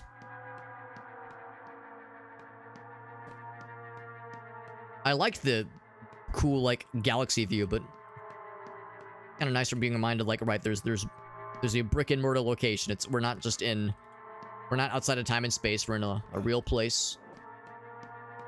With bad guys that can be killed that will bleed blood when you shoot them. It's refreshing here. And we didn't get like full on everything. Doing pretty good though. I used a lot of rockets earlier. And by rockets I mean explosive worms. Down we go.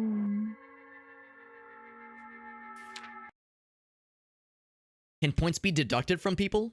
Unfortunately, it's kind of a downer. The Twitch API has zero ability for streamers to like script or write any sort of like bots or code anything to give people channel points or reduce channel points other than redemptions, obviously. Like there's the automated stuff where viewers will accrue channel points over time there's a thing where subscribers, I think, get double channel points over time. And then the only other thing on top of that is, well, the two things. If I raid somebody and you were present for a raid, you get like 300 or there's some amount of channel points you get on top if you're part of a raid. And also predictions. If there's a prediction and your prediction wager is correct, you get like, you know, a good share of the pot, depending on how many others voted for the other options. So it's like that kind of, the predictions are like a wager or like a gambling of channel points, so to speak. But that's it. That's it. There's no other functionality on top of that. So yeah, there's no like scripting, there's no bot functionality that anybody can touch, which is a bummer because I think it would be fun. Yeah, it's a shame because, I mean, there's no monetary value and it's channel specific, so why not give us the controls, right? But whatever reason, it's not in not Twitch's priority list, unfortunately, which is a bummer. And it's been that way for basically ever since channel points were first rolled out, which was quite a while ago. Give me one sec, friends. I gotta use the little Hobbit tomb. I'll be right back. I gotta take a tinkle. I'll BRB.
Let the record state that Shayna has made it abundantly clear that she's deeply offended that I would dare stand up to use the restroom. Because it meant that she's no longer on my lap. And she's on the ground right now and she's looking up at me and is very angry. How dare you, is what she's implying. How dare you need to use the restroom and empty your bladder? Sounds like a skill issue. Or rather, how dare you, need to stand up to empty your bladder? You should be able to piss from here into the toilet. Just arc it all the way from over here and also go around a wall. And also the toilet wasn't, the seat wasn't up. So do all that while sitting down, Alex. It's sounds like that's a you problem. She's not wrong. It was a me problem. And instead of doing anything about it, she's just yelling at me. Even though I'm seated, she could jump back up. You can come back up, Shayna. There we go. He's like, no, I would rather, I want to be angry. I want to be loud. What do you have here then? So we're in like a, right, because we dove down, I guess, a mine shaft? Or maybe like, we ended up, maybe like slid through this little opening and then it caved in behind us or some shit.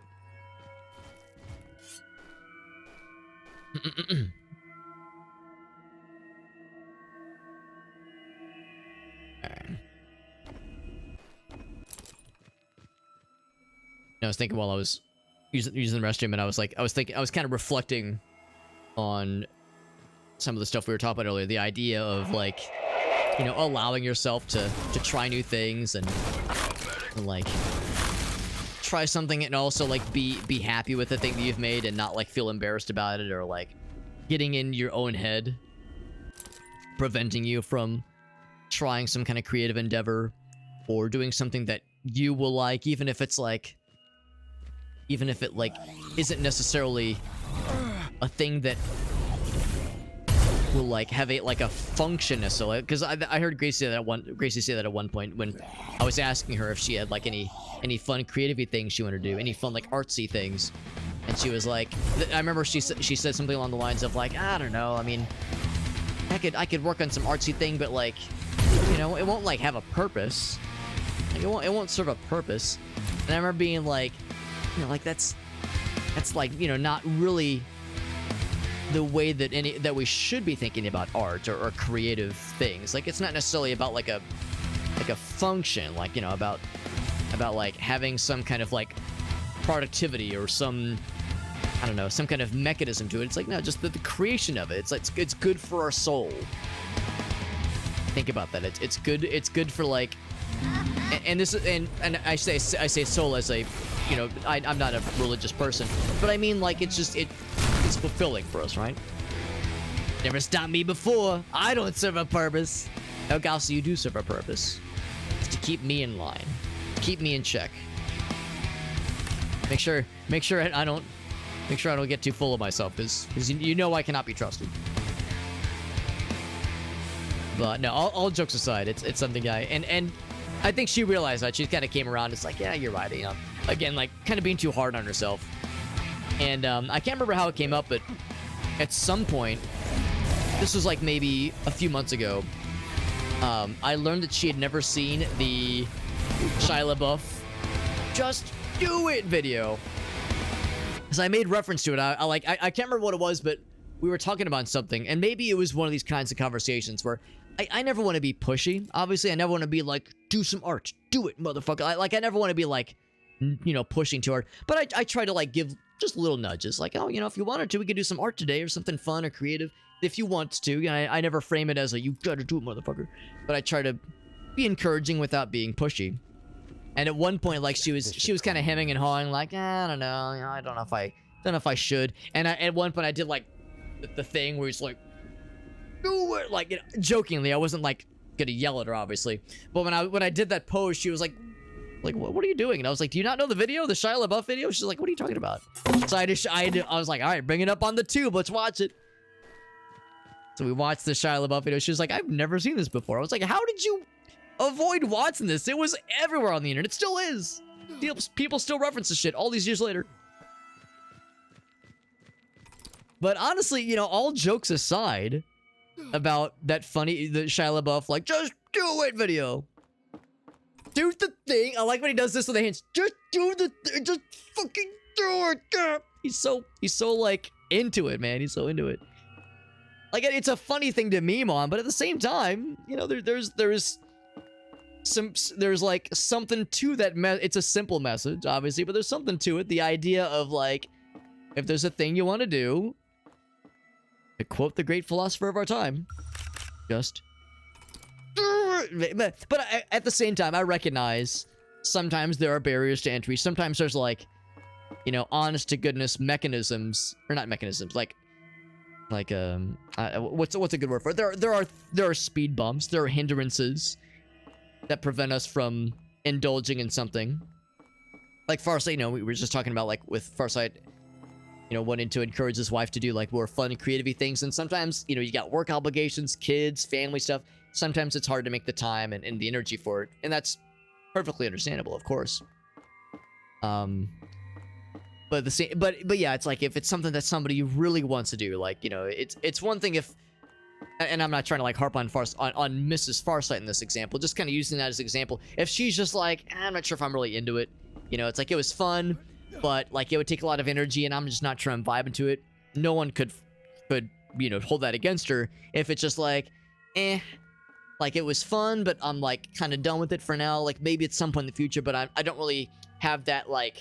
I don't have that inclination. I'm not really like being being driven to do it necessarily, then like, yeah, don't force it. Obviously, don't force it, and don't force it on anybody. You know, life's too short to be like, you know, pressured into something that they're just kind of not really feeling.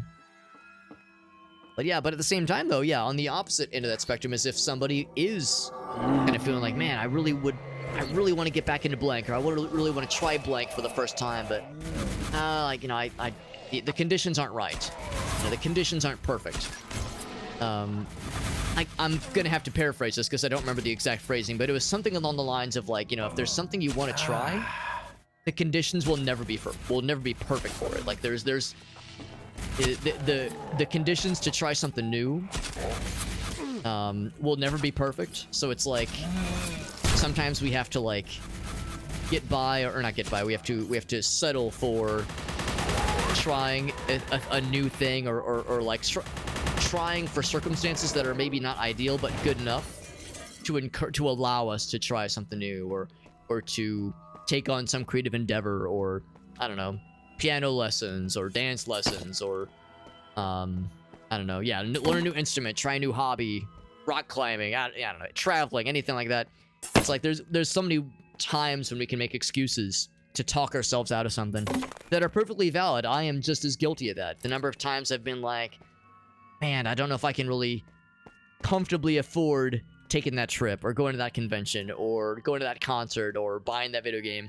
Okay, buying video games is a bad example because I do buy too many video games. That is an undisputed fact. But otherwise, though, something I'm just as guilty of. But especially though for like creative or potentially fulfilling endeavors, that's like a big one. Especially like, you know, with our free time being understandably limited, you know, and just the realities of adulthood, and like, you know, as we get older, and the dwindling hourglass that is always going a little bit quicker than we want it to. Thank you for But your life's help. too short, man. And I don't even say life's too short to imply that like life is too short to spend it doing things we don't want to do. I really do mean life is just fucking short, man. So I try to like use that to nudge myself whenever within reason, you know, to try to keep myself honest, and try to be like, you know, it's okay to do the fun thing, you know, try the fun thing even if it's the conditions aren't perfect. Don't let that get in the way of something that could be quite fulfilling.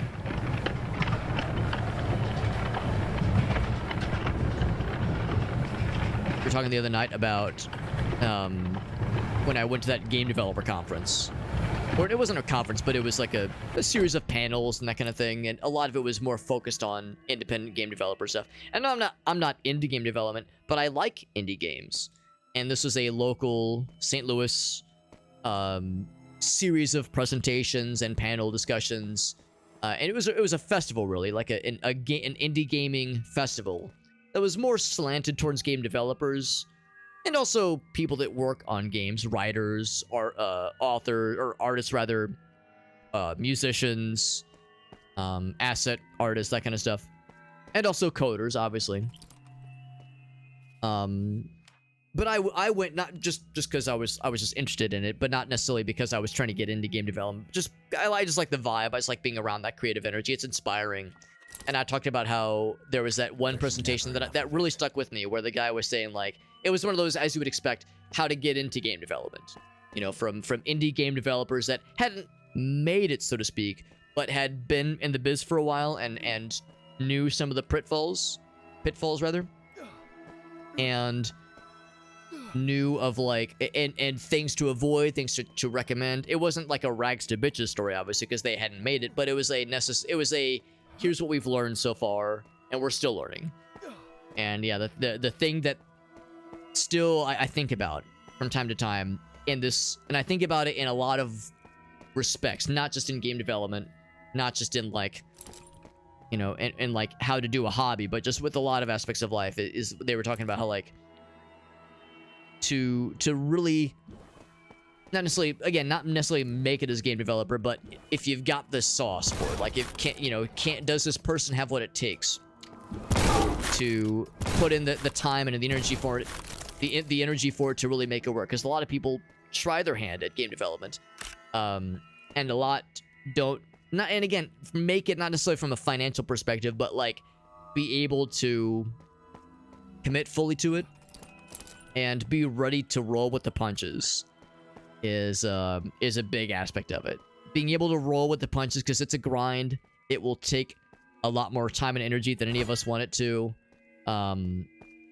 It will take a lot of like rejections and stumbling blocks, and there's going to be bullshit along the way that will be discouraging. So like being able to deal with that discouragement and those speed bumps, it's kind of hard to put into words, but the phrase he ended up with the phrase he ended up with was grit. You have to like grit through that kind of stuff.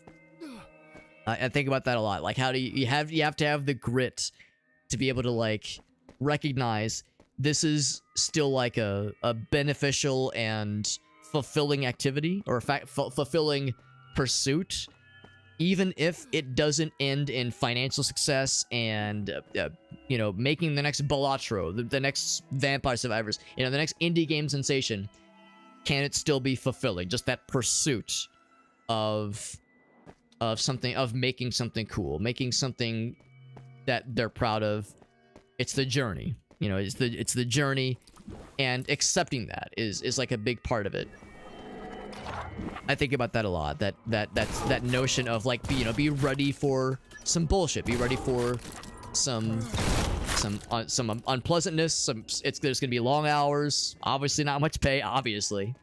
You know, nobody goes into indie game development, or really any creative endeavor, expecting to make a fortune. That's not how this works. Obviously, you know, just be ready for that, and have realistic expectations, and being able to handle it. So that grit, the grit factor, that's something I think about a lot. I think it was a really, it succinctly summarized how a lot of these kinds of things are, you know, they can be fun, but yeah, again, they can have long hours. There can be aspects that are, oh boy, big room. There can be aspects that are, yeah, maybe not always very glamorous, or maybe even can be a pain in the ass sometimes. And that's fine. It's not always gonna be sunshine and fairy tales. I'm assuming this water's okay to be walking on, so can I reach explodies? Oh yeah, we exploding. We exploding tonight, baby. Big booms. I like how you can see the tentacles. It like traverses. Let's get like a wave of tentacles. Tentacular times. But that it comes up every once in a while in my mind, that subject, and it's kind of relevant to what we were discussing earlier. Just the idea of like taking on a hobby like that, or maybe not so much taking on a hobby, but the notion of like somebody being able to make it stick. And I need a prayer. as on the one hand, not every single endeavor has to be like this huge time suck. You know, not every indie game project has to be a thing that requires a ton of grit. Doesn't, you know, sometimes it can just be a fun garage, a car in the garage project. You know, it's like we work on it when time allows us to, but it's not necessarily like a huge focus at any given moment. Like, it's not something that is like going to be commanding like a gigantic chunk of energy. So I recognize, like, kind of in hindsight, the grit factor that I was kind of mentioning earlier is not necessarily always going to be relevant. Because yeah, if someone is saying like, no, I'm not like trying to, you know, spend a ton of energy on this. This is the kind of thing that's meant to be more of a meditative relaxation thing. That's perfectly fine too. Or somebody trying their hand at a hobby. You know, kind of earlier, like the idea of somebody maybe wanted to dip their toes into something, but not necessarily full commit to a gigantic amount of energy spent or money spent or you know, time and resources. But more just thinking the notion of like, if they're wanting to, if they have aspirations, you know, if they have big ambitions to take it to the next level, that's when, yeah, that grit factor has to kind of be invoked.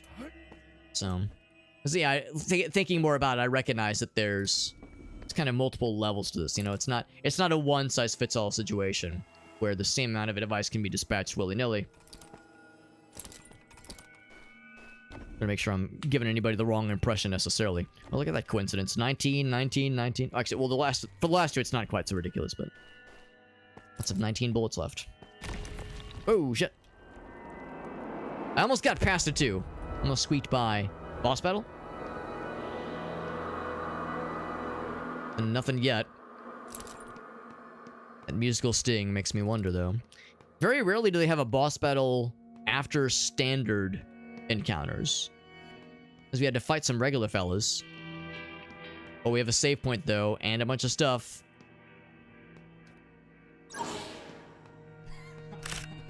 Glad I could find these. A little bit nervous, a little suspicious. A little sus, as the kids would say. Weird music things, musical cues. Stings, if you will. Sorry. I was thinking of the, what is it? The Guardian in Eternal Darkness. Not the final boss, but the thing you fight in Jacob's chapter. The World War I chapter. That's what I was thinking of when I first entered that zone. Not so much this area, but like this ominous hallways. Boop. Very dark. Reach over there.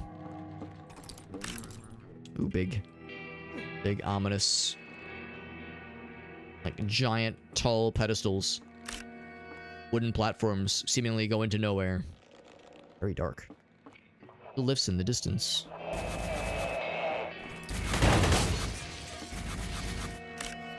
I don't know, I could see them from a distance, but couldn't really attack them. They presumably couldn't attack me until I got to a certain distance in. They wouldn't activate. So we got nice and close to them. Snuggle up nice and close. Ah. Hard to see, man. It's very dark. Oh shit! I'm getting slapped. I'm getting spanked. There's a dude over there somewhere? Oh, Jesus. Oh, Jesus. It's like not a lot of room to maneuver, bro. Dude to my right, wherever he is. There you are. I see you now. We got him.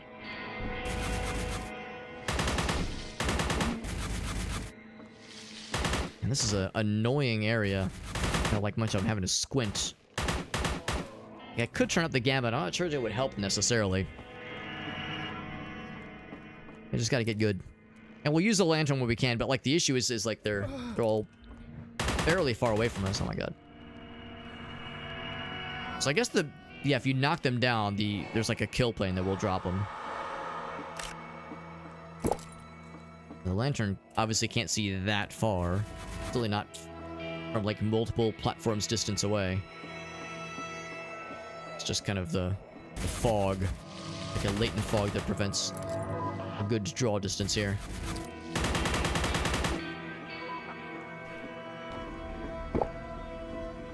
Slurp. But those are glyphs in the distance. They're just little mushrooms. Oh, there. Huh. Something funky. Real funky chunky. It says stretch. That rope looks. Oh, I probably have to like shoot some. I probably have to like launch that. Yeah, it looks worn out. So, if I do this now, I suppose I might as well. All right, nice and simple. I'm gonna go ahead and I'm gonna go out on a limb and suggest that that's probably the correct path that we had to do this sequence to open that up. There's a few other things that kind of appeared maybe as a path to follow.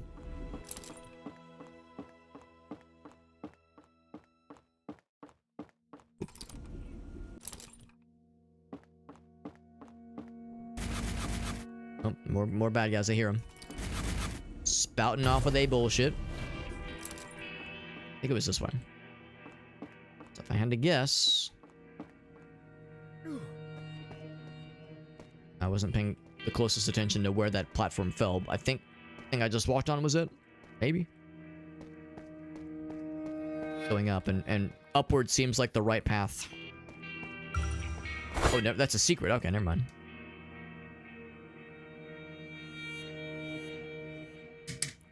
Nothing else, I probably could have just jumped. Speaking of which, woo!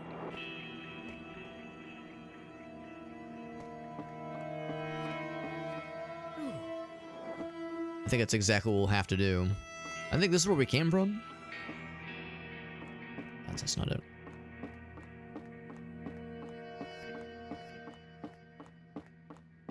So we'll follow this all the way up. And yeah, I think we'll just jump from that little platform then. The one that we lowered, because we could kind of see it from that distance.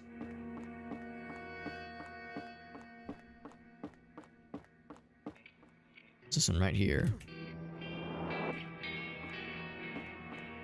So it was this one. Here we go. Ammo. Bunch of dead bad guys we killed earlier. This is probably progress, if I had to guess. Listening for the telltale splooty pooty, not explodies, but little like projectile noises of the bad guys trying to start some shit, shooting stuff at us.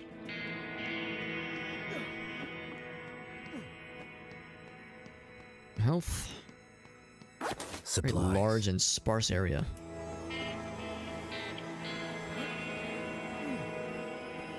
Oh, staircase. Just dropping down.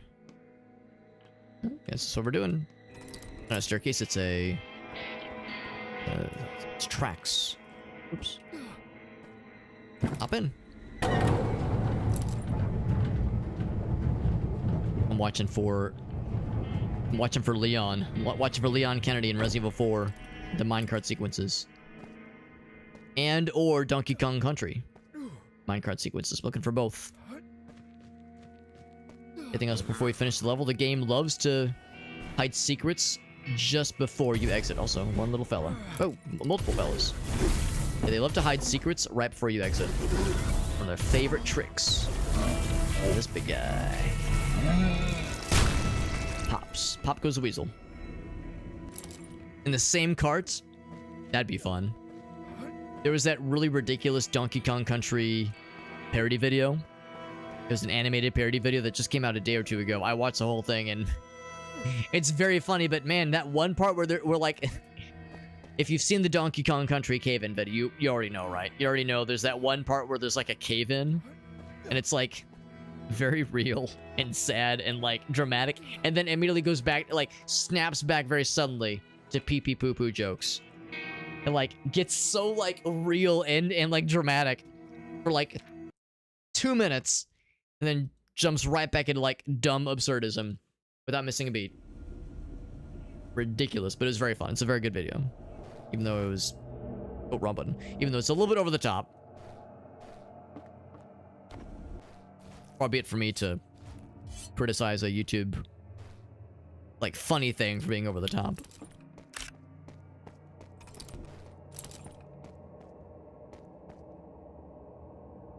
How many more levels we have in this episode? We're probably not beating this tonight, but we might be able to beat this episode tonight, depending on when the boss battle is going to be. Oh, and you know what? This smells of boss battle.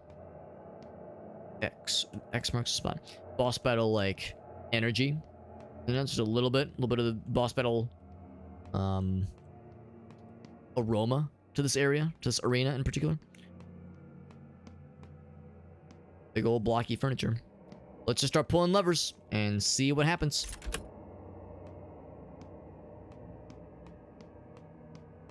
The light shall guide us in the dark. Is that it? Probably something else. Go back. Oh, was I too slow? Oh, there's more. Okay, and there's one on the pillars. Probably 4 total.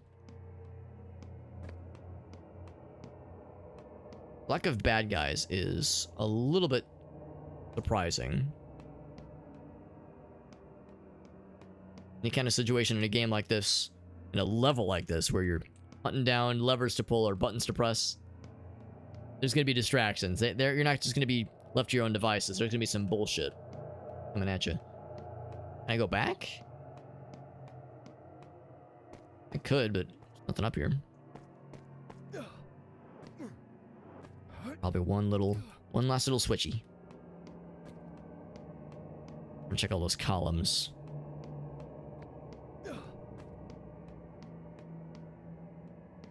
Because the lights do give it away.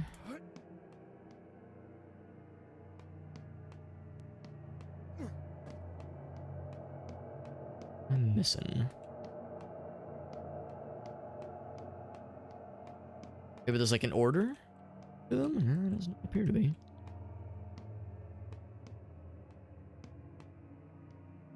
What if there's like some platforming shit? Seems unlikely. Huh. Oh, there it is. That's a sneaky one. Sneaky devil. This is a bunch of ammo. Okay, yeah, this smacks of boss battle, all right. I'm gonna have this thing out. Gonna be really sad if I'm not allowed to use it. Especially because it does massive damage. Wait, oh, that's actually kind of nice. We don't have to go through that bullshit anymore. I can just save. All right, I'm ready. Put me in, coach. Outside, fairly flat battlefield. I'll take it. I'll take it. Oh, but it's probably gonna be... We're probably gonna be fighting a lot of bad guys as opposed to one big baddie. I'd guess. I don't trust like that. Don't trust like that. It's all very ominous. Noises.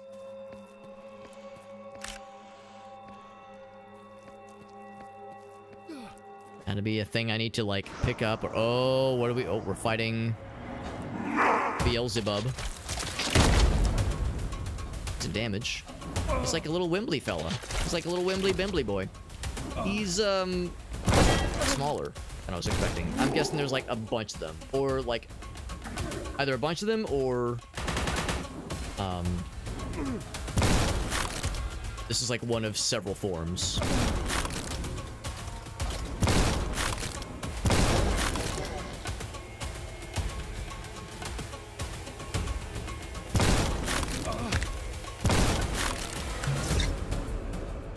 I think there might be several of them. Maybe they're like splitting up. Oh, yep, he just like teleported. There are indeed several of them, confirmed. Trickster gods. That's some trickster god shit right there. I bet like after you damage enough of them, they're gonna like form into one mega fella.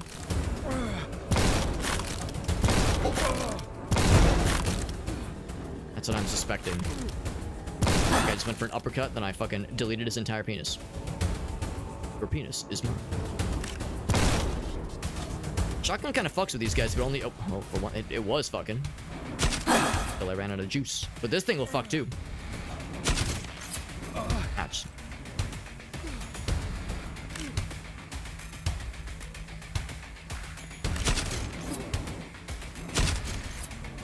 Kinda gotta lead your shots a little bit.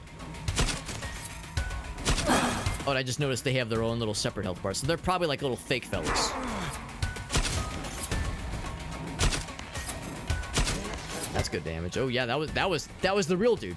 Okay, so there was like a lot of little fellas. So we can already tell that's a fake.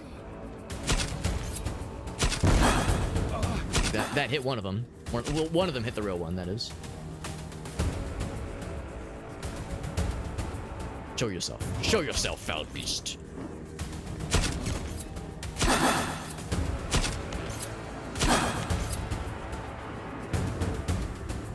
I don't know if it's spawning more constantly, or if, like, it only spawns more when you damage the main fella.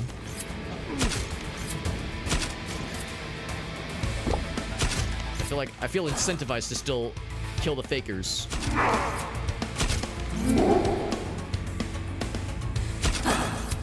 Like, I bet in that case he spawns some more bros, some more broskies.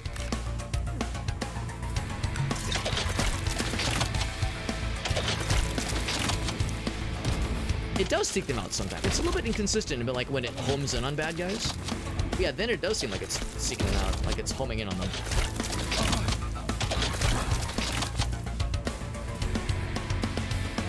It doesn't seem like there's as many fakers now. I mean, there's still something, obviously. That's a real one.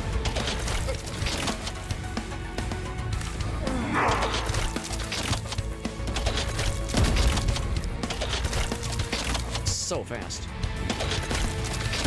There we go. And then he's gonna transform, I bet. Gonna do some bullshit. Nope, he's dead. That was it? Really? Disappointing boss battle. It's a good thing that wasn't the final boss. I'd have been major disappointed. Different color palette, maybe. I was thinking there was gonna be like a second form or something.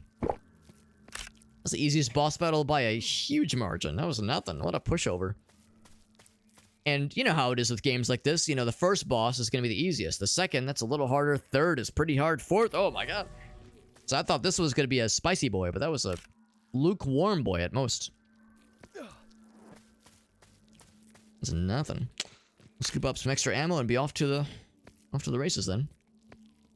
Yeah, I expected some eldritch fuckery. And again, we know it's not the final boss. The final boss is going to be... well, we have one more left. We have one more, because we know there's 5 total. Don't know what it's going to entail, I just know the number. That's all I looked up. That's all we need to know. I wonder if this is respawning. The little pedestals they're on are kind of curious. Probably not. I wouldn't expect, at least not the fancy ammo. Maybe like the pistol and or assault rifle. I could maybe see that ammo respawning, but not the fancy stuff. Actually, the real ammo I wanted back was the shotgun ammo, because that was really effective at the start.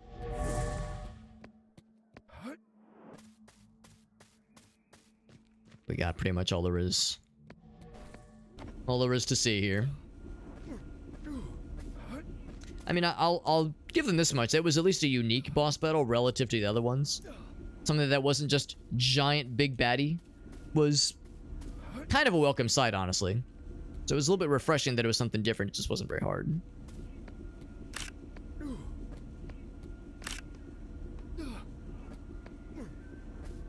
Okay, so I'm guessing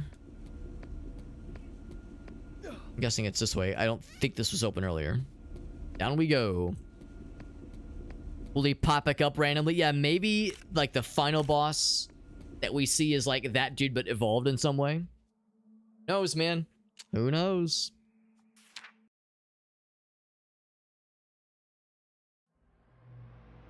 Renee's like, will they skullfuck you to death? One can only hope. One can only hope. You walk into the oval On to the meat room. The oval chamber. One letter away from being the oral chamber. The mayor is standing over a I just don't know about my oral chamber. blood. His misfits are everywhere. Ovarian chamber, oh my. You want to kill them all. You don't give a shit about heaven. Hell is what Turning into awaits you. painkiller. You start shooting relentlessly. Excuse me. So I started blasting. Oh, he did start blasting. Rat-a-tat-tat. Mahoney is still breathing. He warns you. More will come after them. The backside to The Lord the will anal rise chamber. from the tomb. A lone soul won't change that. You hear a demonic voice in your head. Kill him. You must kill him and open the gate. An invisible force squeezes your throat. It forces you to act. He splatted his Clear the mayor ass. with one shot. You walk alone into the unknown.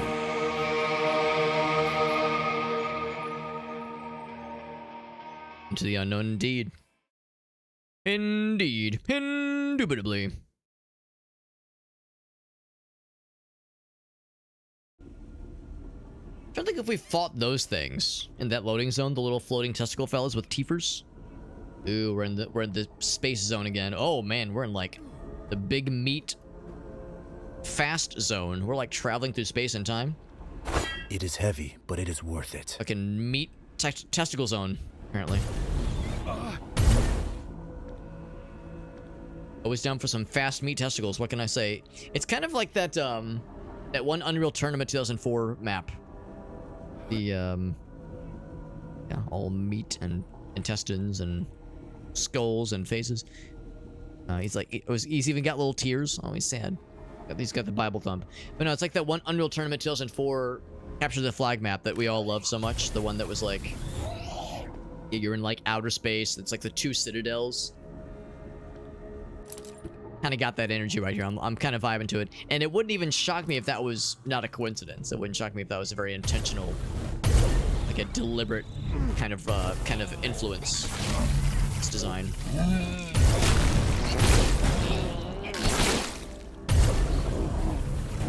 Just flinging all kinds of shit or something.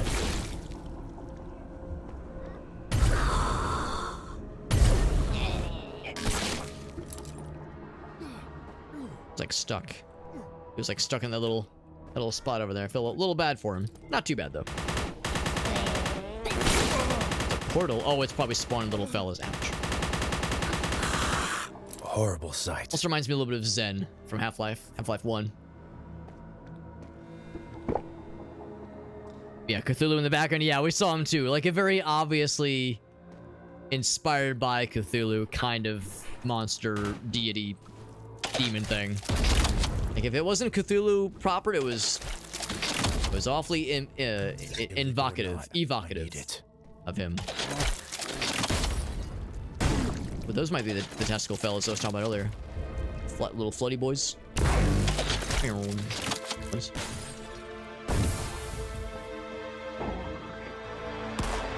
Observer. They're probably doing more than observing. Probably trying to kill. Oh, they fucking home in on you with a suicide blast. They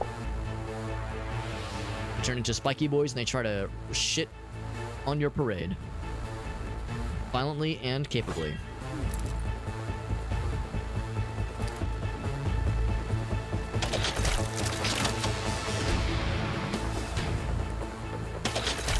Gonna reach. Does not. Oh shit.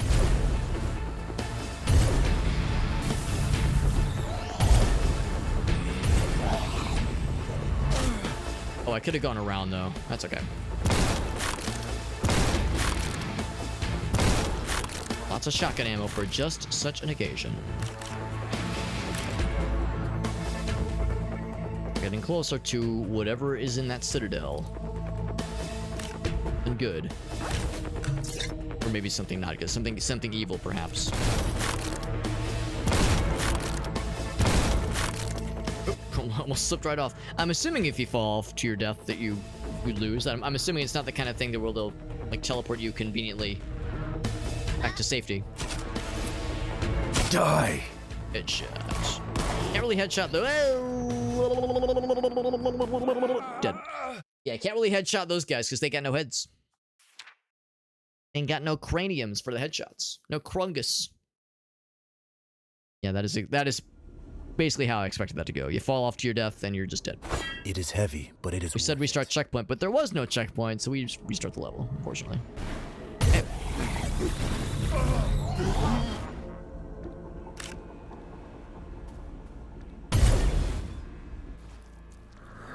I'm gonna need to be using this weapon more often in these like more flatter zones, but not against those guys.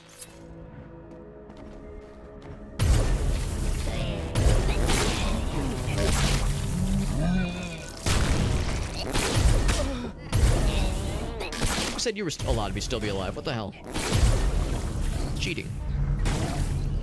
Cheating death. At least. Oh, it's because he's like launching him. That's right. Get him out of here. He's out.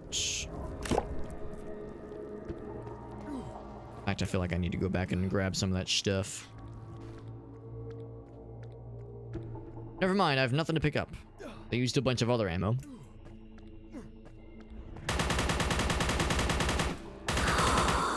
Like when they crash, they're not necessarily dead. They gotta finish their asses off. I'm happy to oblige them. That's why I'm here.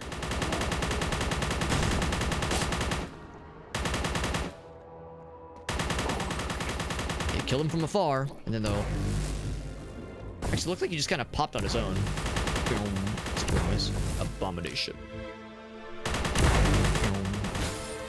It's in that noise all day.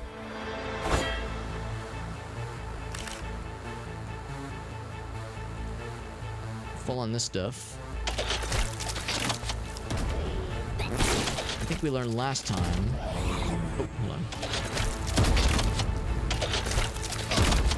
hold on. That will kind of home in. Explode. Yep, that's fine. That's fine. I have to So be. the main key is here. Don't fall off the edge like a doofus. I mean, I could fall off the edge like a cool person, but just don't fall off the edge at all. If I can help it. That's an option. I think it probably is. I gotta be watching my footing. If I'm like looking up and shooting at a bad guy, just every so often, make sure I'm not about to slide off like a big old doofus. I'll hold off on picking up that health for a moment if I can help it. If I can health it. Headshot.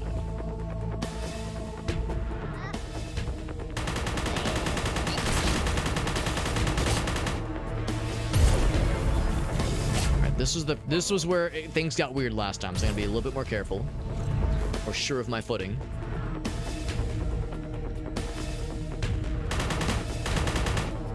Reach him from here. The observer again. Hide behind that rock. Boulder. A large boulder in the size of a small boulder. Something spawned you, didn't they? Where's the marcher? Well, maybe not. Maybe I'm full of shit. Level up. Haven't had a level in a while. Probably more healing. Probably more healing. Yeah, that's what I'm thinking. More healing. Father, I am forever thankful for your blessings. More max health would be a welcome sight. We don't have a lot of opportunities for that right now. Not with our current build. Yeah.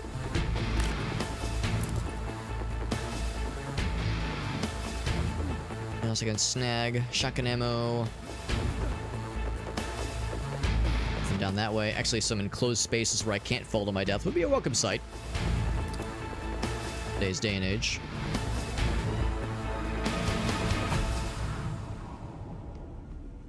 Like big suspended prisons, like ethereal prisons and such. Slither.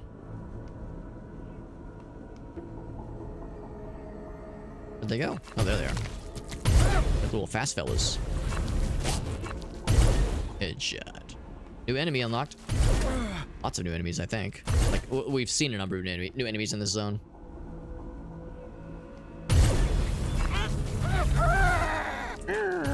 Very sad. We're making them sad. We're trying to make them sad. I feel no remorse. No remorse.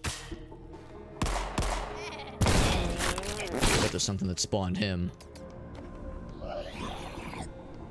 Yes, there absolutely is. I can see it right there. Portal's out. A moment too soon. I bet there's another one, though. Another one. See it.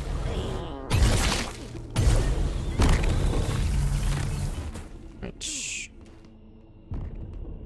It's at least one. I was gonna say there's at least one more little fella. Wimbly-bimblying his ass around. There's a save point. I'll go ahead and hit that now, actually. God, it's dark. Your assistance is invaluable. Not quite so thematically, but definitely literally.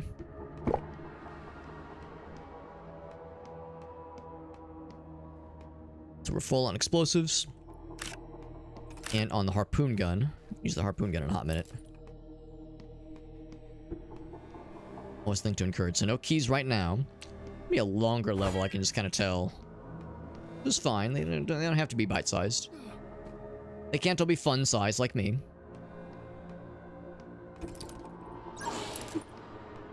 Purple door and also oops, story. And Martin. I thought it said ducks. It probably says docks. Oh. Wait. All right, I'll bite. What's Rested this? in the ruins. Did something move above me? It's I like should some kind press of the switch again. orientation of sorts. Like cycling through something. I think it does nothing right now.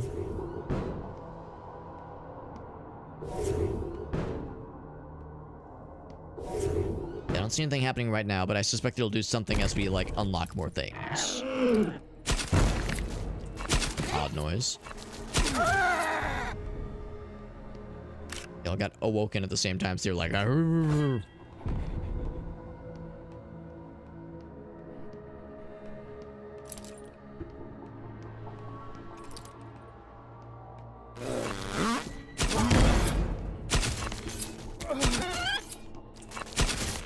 Not dead yet? Being irresponsible, not being not alive, or being not dead. Very not cool, man.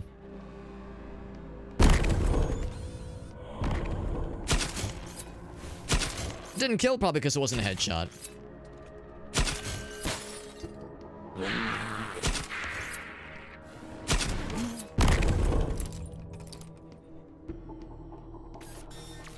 It's a blue key.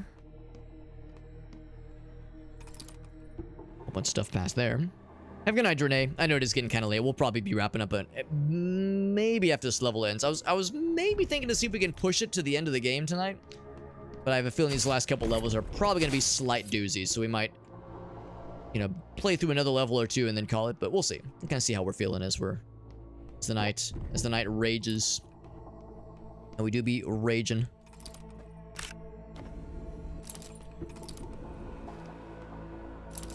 I have to go back to that previous room then. Then jumps out. Hearing a weird clumping noise. Is there someone at this door? I'm trying to clump.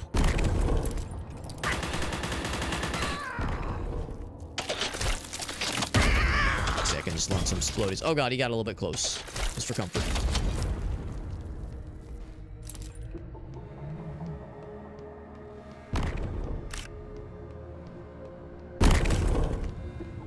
Door just shoots open suddenly.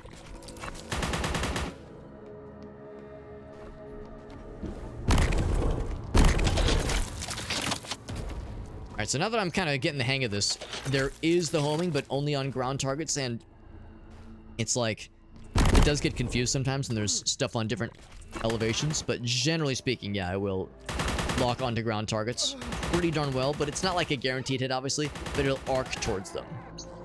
There he is. Gonna explode. There he goes. Exploding testicle disease. I know it too well. I know it all too well. I've seen it before. Something for my wounds.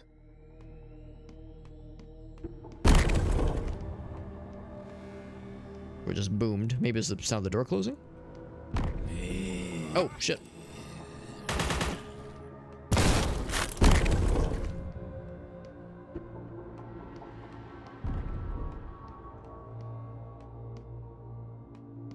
So, big door. There was also another path to the right here. It looks like it might be a bonus area.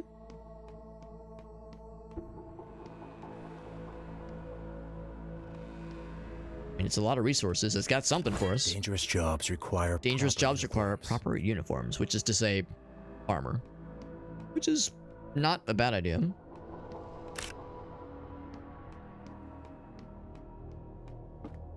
Always be prepared. Just for the job you want, not for the job you have. Like that noise. So honestly, this path seems equally viable, except I have no keys. No red key nor yellow key, but we at least cleared the path to it, so once we get one of those keys, we got an option here. It's a cool level. I mean, it looks cool. It's very, very big and expansive. Just very impressive. I'm impressed.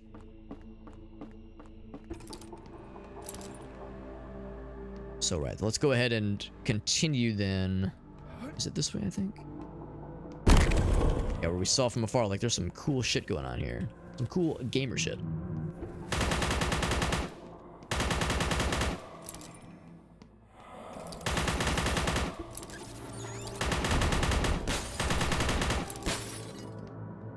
On health. This will lead to some kind of key, I predict.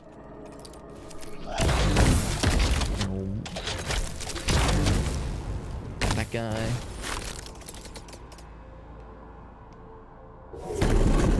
That opens this door. Okay. That switch is just a Oh, it's a one-time use. This other switch we saw was like a multi-use switch. Like maybe it has like multiple flavors or something.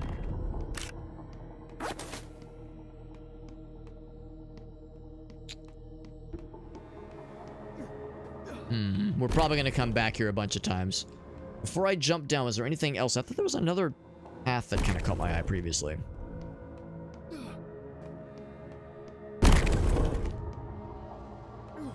Wasn't there something back this way? Started this way and I turned around thinking that there was... Oh, I think it was a dead end actually. Oh, I can see the blue key. Yeah, we can't reach it though. Okay, I thought there was maybe something else still here. Now it's a dead end. Darn it. Okay. Darn, I thought I was onto something. Okay. We've narrowed it down. I think we narrowed it down. As narrow as it could be, within reason. Can I make that jump? Whoop. Well, to what end? So we press the button. Probably means that there's something different in this little zone then.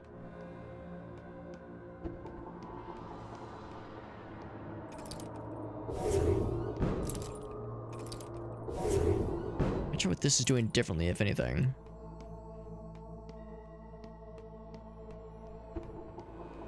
If I press the button and listen, it's like that. Like it's something opening or closing. Something toggling, maybe.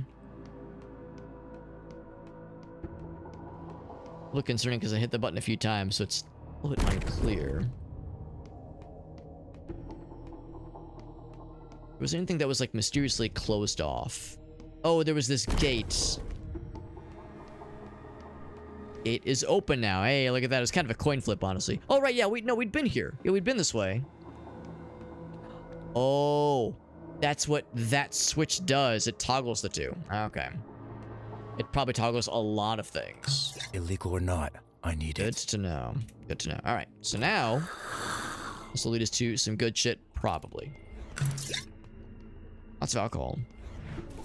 I like that noise. I'm gonna make that comment a lot, but it's very true. Cool noise. Ouch. Ooh.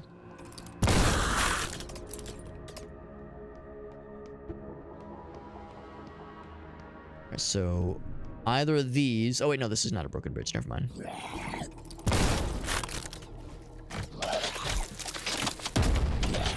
Great for big explodies. That's so scary. Oof.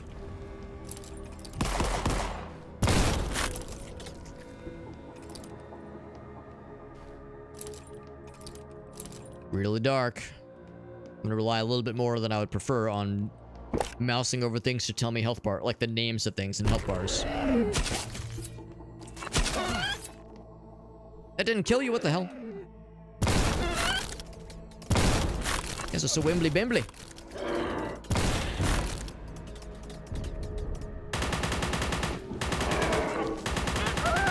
Also, deadly, dead.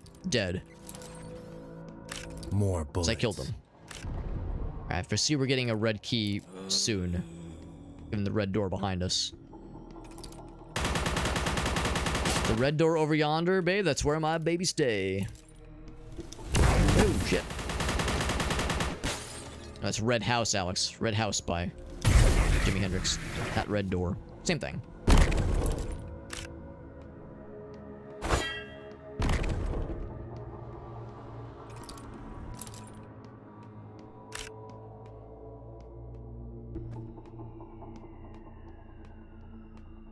I am Full prepared armor. now. There's the red key. Boop. And of course, start some bullshit. Oh yeah, there's some bullshit. All right. Oh snap. Oh sneaky snaps. Didn't kill. Disappointed. Oh shit.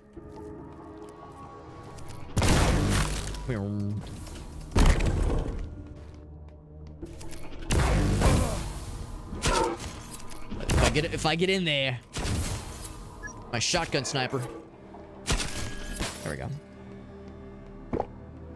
Red key acquired. Let's see.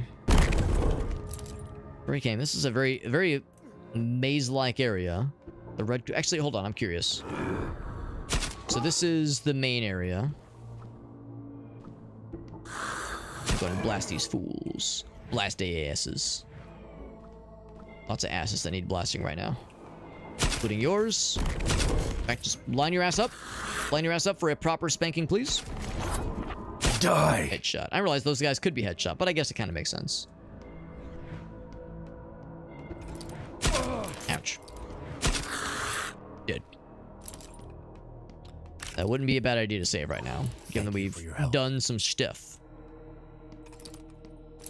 We did some stuff, and I don't mean like doing stuff in college that I'm not proud of. No, not that kind of stuff.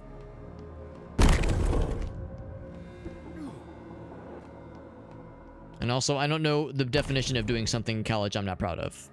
I own all of my escapades, no matter how deranged and or degrading. Something to be proud of. Oh, Jesus. It does kill. It's enough to kill one of those fools. Those fellas. Oh, heck. That door shut unexpectedly. Get his ass. It bothers me that I don't hear the explosion. Just kind of goes and then it just goes quiet. Oh, God. Bleh. He's done. Can't see what I'm shooting at, but I'm shooting something. At someone. Get his ass. Yeah, it's not quite... those guys are real fast. It's not quite able to hone in on them, but I'm just launching it and kind of letting whatever happens, happens.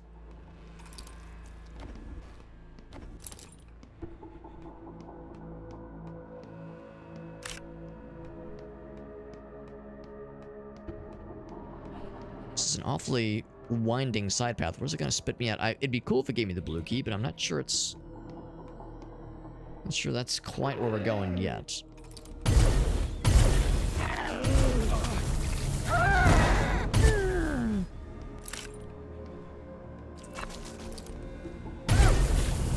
It's so dark in these zones.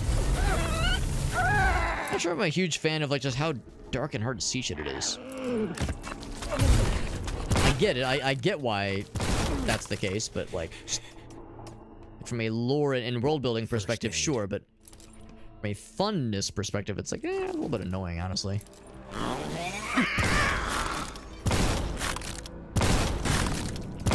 This thing out of here, so it's not spawning more bullshit. This kind of strikes me as one of those instances of the last series of levels in a game like this is like a bit of a grind. Maybe not grind, but it's a bit of a slog. One of those where it's like, it's kind of meant to test your patience. Maybe not test your patience, but test your limits. It's like, and I can respect that. Oh my God. But not always very fun.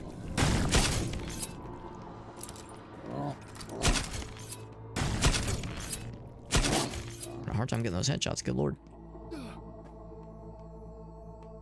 I'm wondering how I can get to that other area. Does it just wrap around? Whoop. There we go. This might be a sequence break. Or nothing at all, never mind. Yeah, sometimes in games like this, like, yeah, the last couple levels or the last world is like really tough with like a lot of bad guys and a lot of like maze-like areas that kind of pad out the length of the game a little bit. It'd be a little bullshitty. But I'm leaving my complaints at the door for now. I'm still having a good time. Brings us here. We've visibly seen the blue key from afar. Go down that way. I am in no need to jump down from here. But I've been here before. Yeah, I've been here before.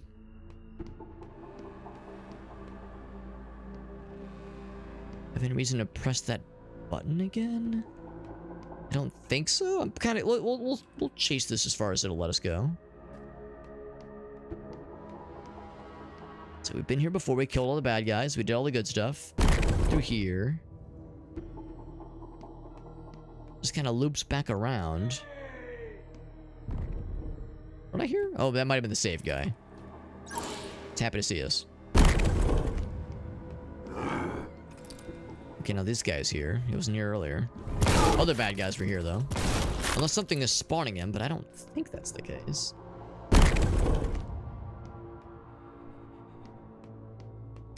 Yeah, this is got a bit of looping and a little bit of backtracking.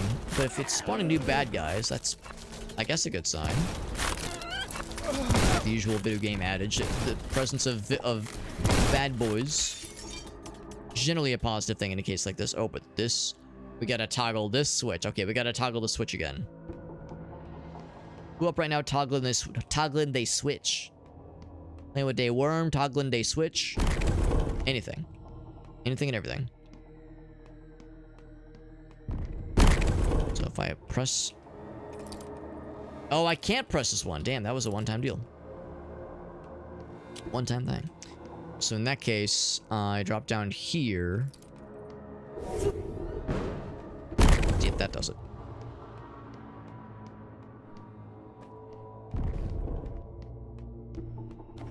Went here. Up. And then left. I think I've already been that way, though, haven't I? Is it this way? I think so. I think it was this way. Oh, I'm a dumbass. Okay.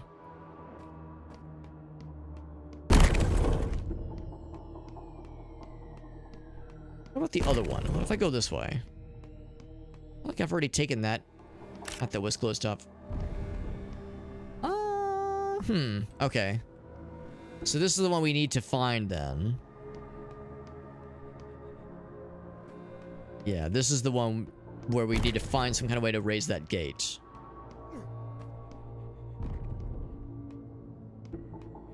I mean, maybe it was already open? I don't think it was, though. It looks like there's two gates.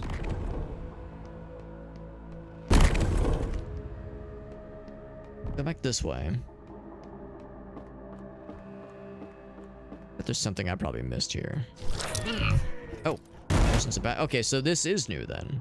Presence of bad guys. Oh, that's right. We were here last time, but we didn't have the red key. Okay, that was the missing link. Okay, now I feel better. That's ominous. I don't trust like that. No way. Ain't no way. Last time we were here, we did not have the red key. That's why. We'd been here before, but it was an incomplete picture.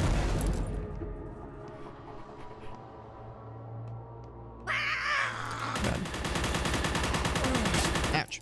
This is not the end. Not the end. Not yet.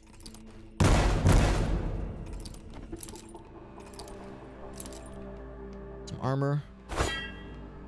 Still nervous about those things, man. I don't trust them. Do not trust them with a 10-foot pole. Got lots of armor, though, which is good.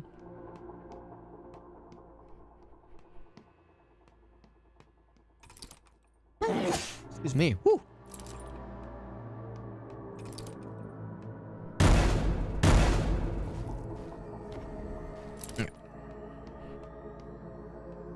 This is, I think, encouraging. Oh, that's concerning. Is it acid water? No, but it is full of these fellas, and of course it's only ankle deep, but still. Worthy of concern, no doubt.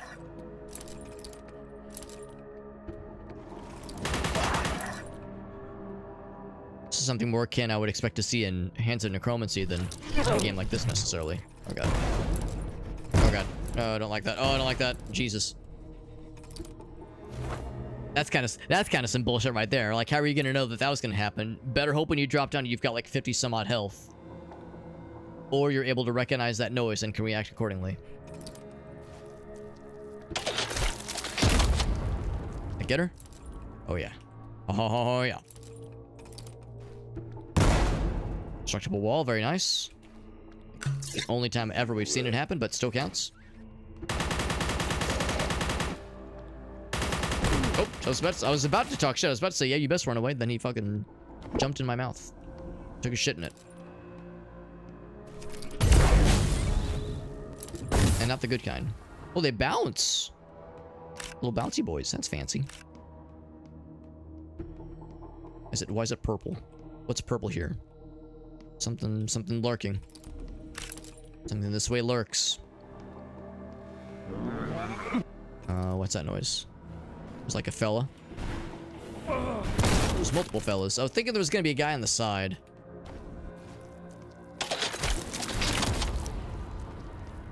Get him, little buddy. They dead?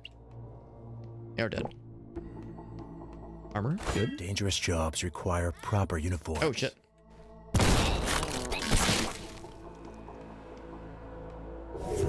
Okay, so oh, it toggles it, but it's a one-time thing. Yeah, so I can't untoggle it. So we press that switch. I think that's a good thing. I mean, it has to be, right? Oh Jesus! Until that motherfucker happened. Have a good night, Farston. I'm not far behind you. This level is a long one, but it'll be so fulfilling once it's done. Appreciate you popping in though, and thank you again for the very fun redemptions and for chilling with us, buddy. Shoutouts to your to your wifey for being cool and sharing her creations with all of us. Very, very fun stuff. And on sharing the schedule for this week in the Discord server tomorrow if all goes according to plan. This bottle deserves. And hopefully this week it'll be a little bit more consistent schedule-wise. Not with, because I know this past week the streams were mostly non-existent. Hoping to not repeat that this week if I can help it. And with holiday shenanigans happening. So a spawner, making these dudes run around all crazy like. Some stuff going down here. You guys are annoying. Oh, that was a weird noise.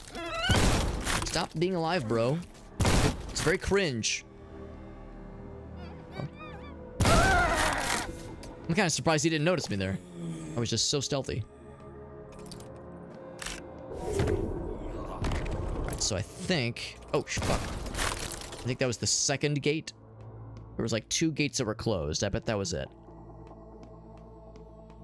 I bet that's the key. Got the armor. It's a blue key. Oh, baby. Now, this is closed. Is that a bad thing? Probably not. I think the idea is we probably have to go to that other... with that other door that required the red key. Should be back this way, I think.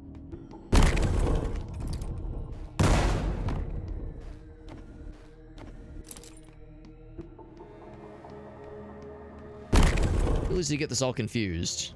Again, no map. So we're kind of going by memory here. Oh shit. 4 bad guys spawn. Yep. Oh, there's also a blue thingy to the side here. We don't have access to. Those things pop. And once you pop, you just can't kill.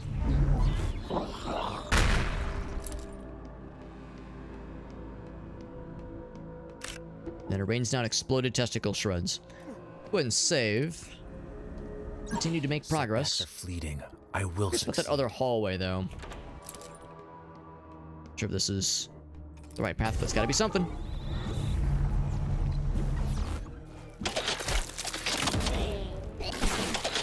Didn't kill, did it? Oh, it killed most of them.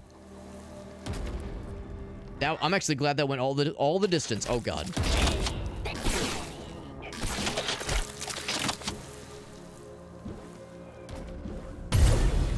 Something over there. Something's trying to pop us. Like a Pringles can. Health back now, which is good. This is an endeavor. Just an endurance run, my god. Armor. Drop him real quick. Oh, and he's got the... Yeah, it's a portal. Spawn more of them if we let them. So we do not let them. Oh, shit.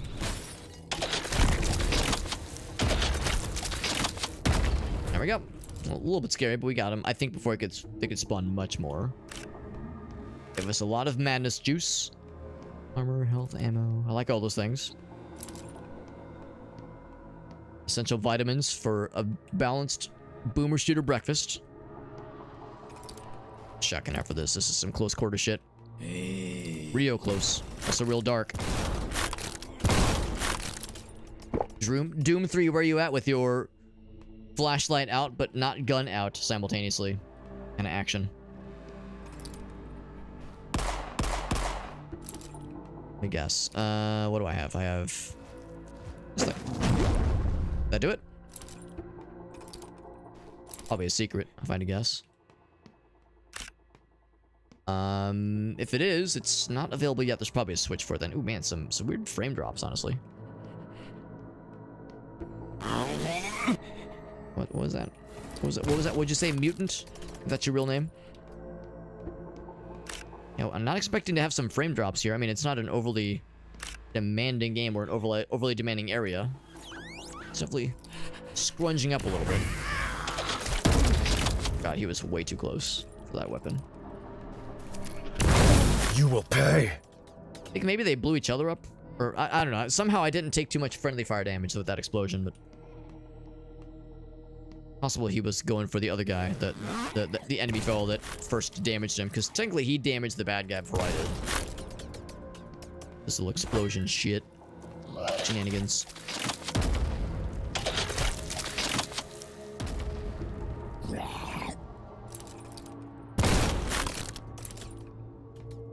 It's real laggy here. I'm definitely feeling it. I can really feel it, Mr. Krabs. So this whole corner is just coated in blood. Brutal. I can't see what I'm shooting at. I'm just fucking blasting. Anyway, I really did start blasting. I hear ya. Little giggling fellows that do not have heads but are still giggling and carrying on and making a racket. Causing a ruckus. This is just annoying. A lot of bad guys. Oof, man, yeah. It's so weird that they're like, this area is such a drag. I'm not dropping any frames. So I don't think it's on my PC. I think it's just chunking. Chunking and chonking. Probably just a very large area if I had to guess. It's like rendering a lot of things are being kept in memory as we're proceeding. It's like getting scrungy. And also it's one of the last levels in the game, so maybe this is like, when it came to optimization, it was not a huge priority because not everyone's gonna get this far, obviously. Not that the game's that hard necessarily, but just by average, maybe not the biggest of priorities. Optimization, as long as it doesn't crash, that's the main thing. No memory leaks, please. Or general tomfoolery.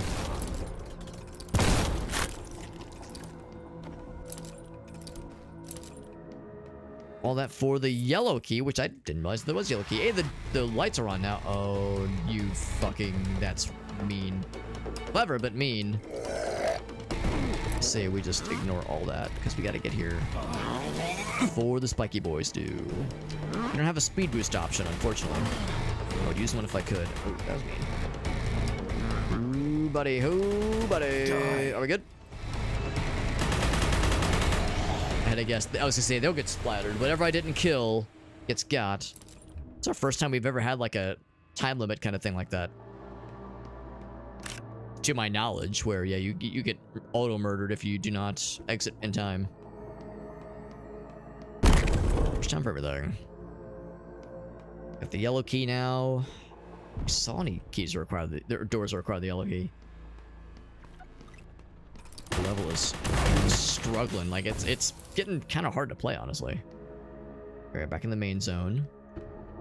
I think part of it is that, you know, we were talking about this just the other day with Gory, Cuddly Carnage. The game we played last Saturday. Was it Friday? It was a week ago or so.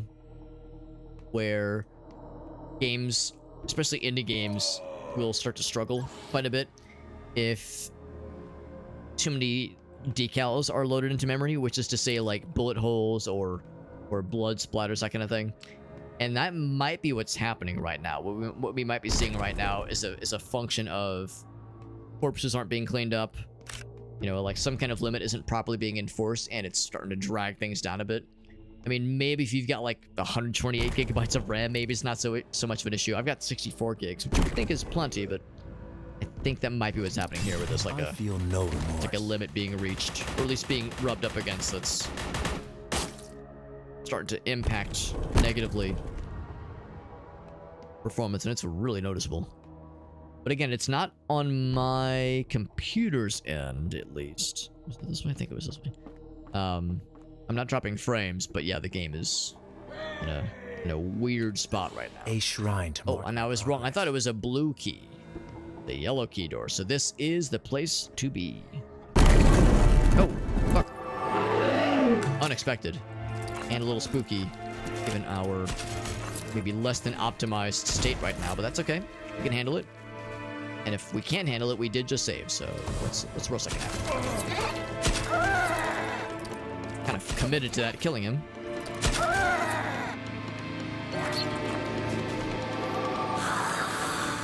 Probably a little bit rough to watch, honestly. And I don't even mean my usual cringe. Oh, that's probably also rough to watch for other reasons. Oh, I got killed, damn. This is tough for sure. Although, you know, that actually might be a good thing. Maybe that, like, deleted some stuff. Maybe that cleared out some cache or something. Maybe also close and relaunch of the game wouldn't be a bad idea, especially because we did just get a save. Ooh, it feels a lot smoother. Yeah, maybe it's gonna be better now. You know, they suplex you with your expectations. Yeah, oh man, it's buttery smooth now. I should have tried death years ago. Or not, maybe not years ago, but an hour or so ago. Dying was the best thing in my life. Oh god, I shouldn't joke about that. Dying was the best thing to happen in my life. Well, you know, Socrates was once quoted as saying death is one of, well, I'm kind of paraphrasing here, but death is like one of humanity's greatest gifts because it, you know, it forces us to acknowledge the fact that our time is limited, so we can't just rest on our laurels. We have to, like, you know, go out and do shit, you know? Seek out fulfillment in life, blah, blah, blah. That's what we're doing here. We're seizing the day and such, and I don't know. Fucking, oh god, black and white. Yeah, what's it called? I don't know. What's it called? The clean slate? Seize the day, all that jazz. Carpe diem, there we go. That wasn't really Socrates' thing, but it still works. Tell me I can't headshot these guys. They're entirely heads. Those guys are all balls. Ouch.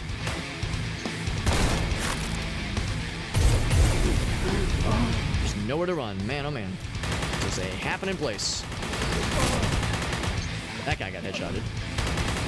You're gonna explode your testicles in my mouth, and I do not want it. Good shot. I made it. Heals, because I kind of got slapped around there. Carpe diem D's nuts. Or no, it's Carpe D's nuts. There we go. Thank you, Elgaso.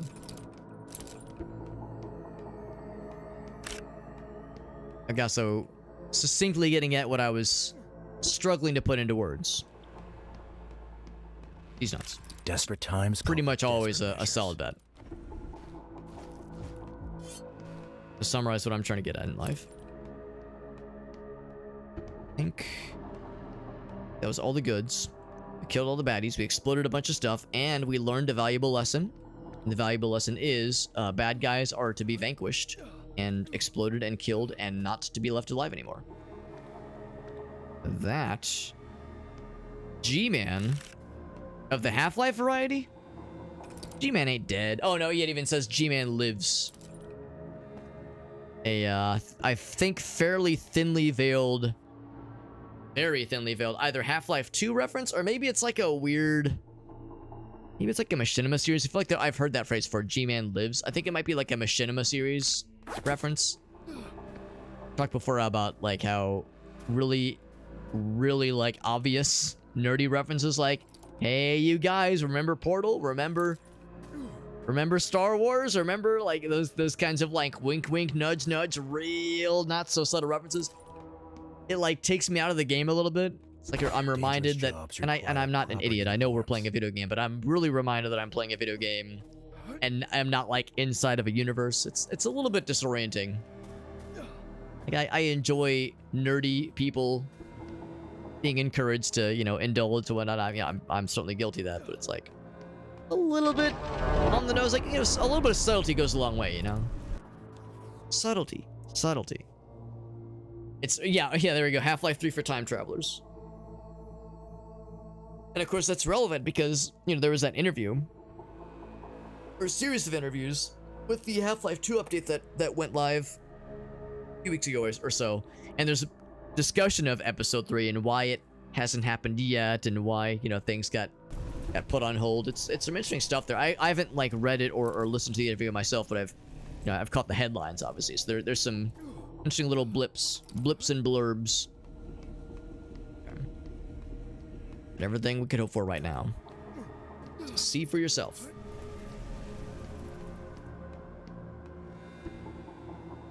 I'm kind of curious. What's the next level? And there's no way it's like the boss battle. There's no way. Red Letter Media for Rogue One. ATSD, Darth Vader. For 5 minutes. I'm sure that doesn't get old. I like Red Letter Media, but yeah, sometimes it's a little bit much. We're in outer space again.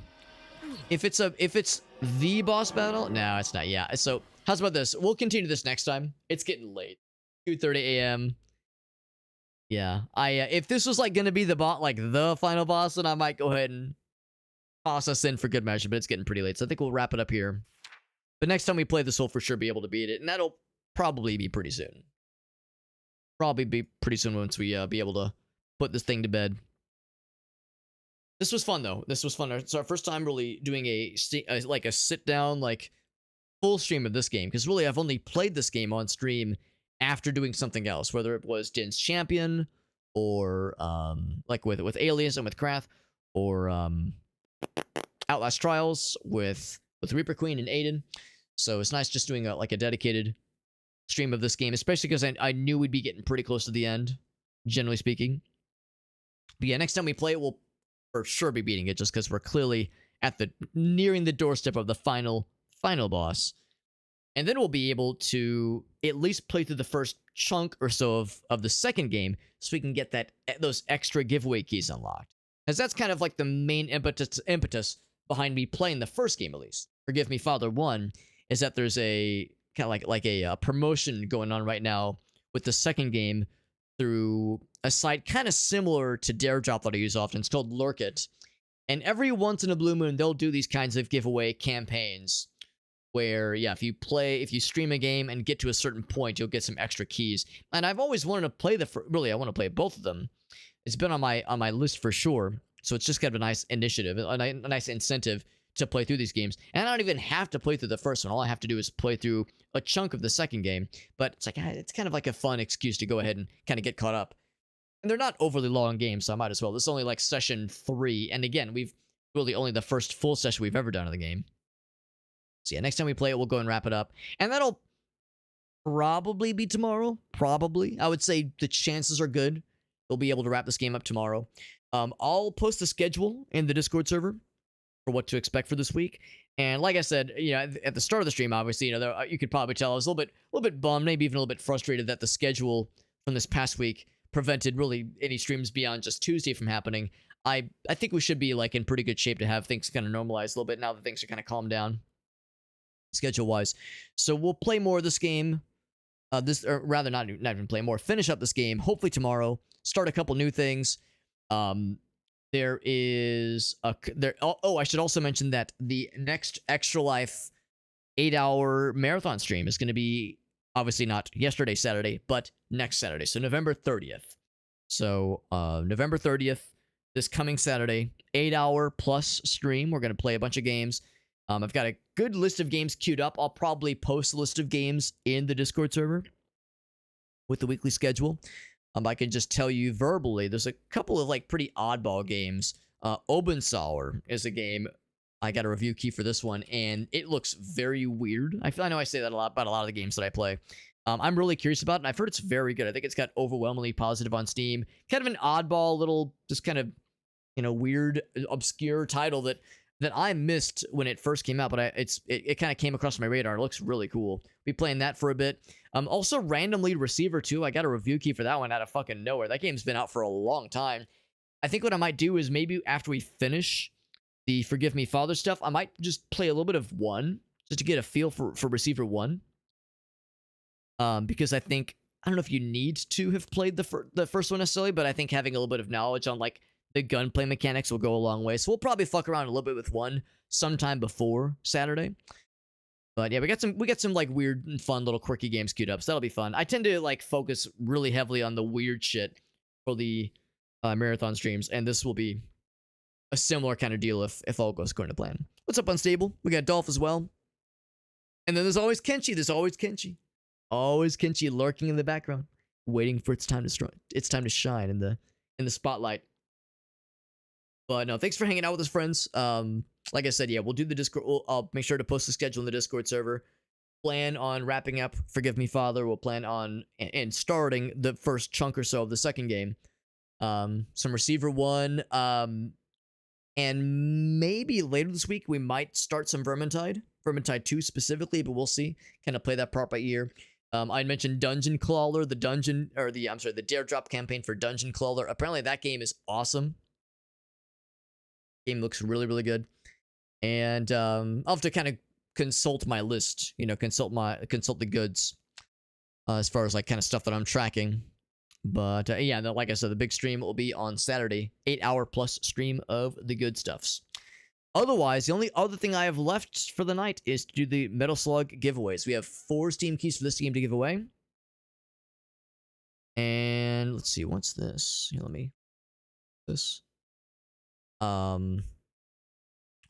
here we go. Metal Slug Tactics giveaway. We got 4 Steam keys. Yeah, Dolph is asking, what about the giveaway? Yep, no, your timing is perfecto. Although I always tell people you don't have to be present for the giveaways. You don't have to be present if you win something. And even if you were present, I won't like just post in the chat, obviously, or show the Steam keys. I would just DM people the goods via Discord. But yeah, sure enough, we are doing some giveaways right now. We have 4 Steam keys for Metal Slug Tactics to give away. Really cool turn-based tactics game we played 2 weeks ago. Actually, I guess we played 2 to 3 weeks ago, but we beat it 2 weeks or so ago. Really good game. And when I say beat it, it's like a roguelike tactics game, so you can complete one run. The runs are relatively short, probably takes like 4 to 6 hours. Relatively. And you could probably do it in like 2 hours if you're really fast. But yeah, really good game, and it very much encourages multiple playthroughs so you can unlock new characters, unlock new abilities. There's a lot of meta progression, all that kind of shit.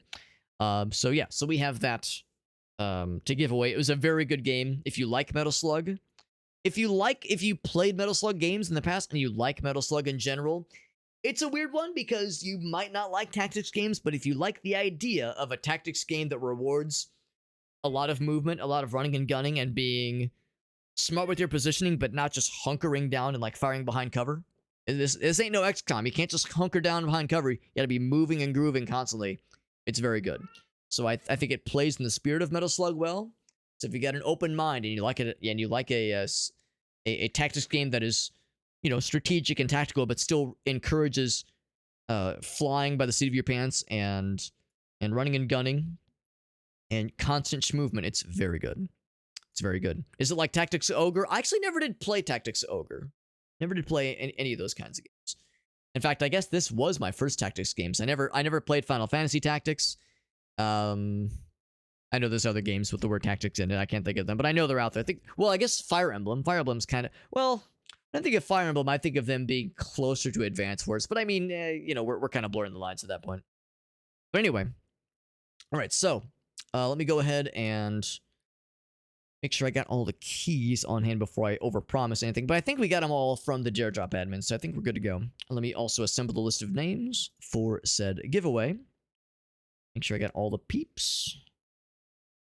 Go to my usual random name picker site.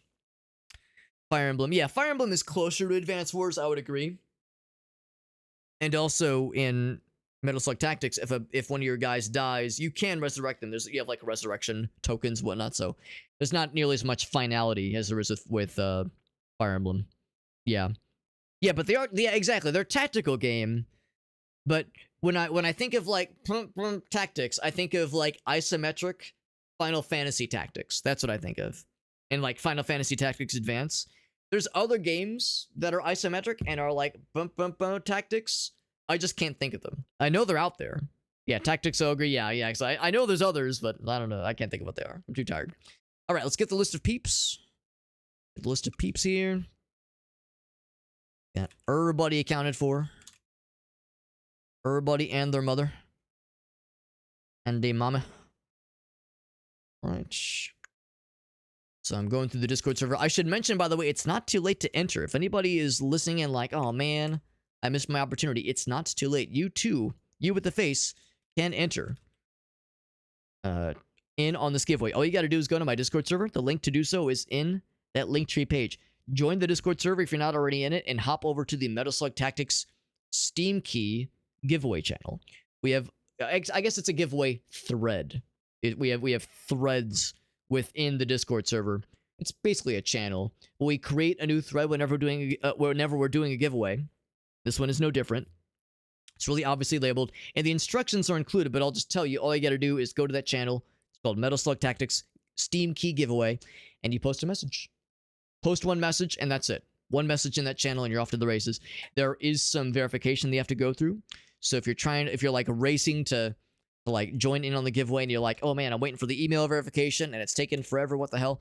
Let us know. We can hold up for a minute or two. But we'll be doing this giveaway within the next 69 seconds, probably. Yeah. Debatably Tactics, right. It's an RPG element, yeah.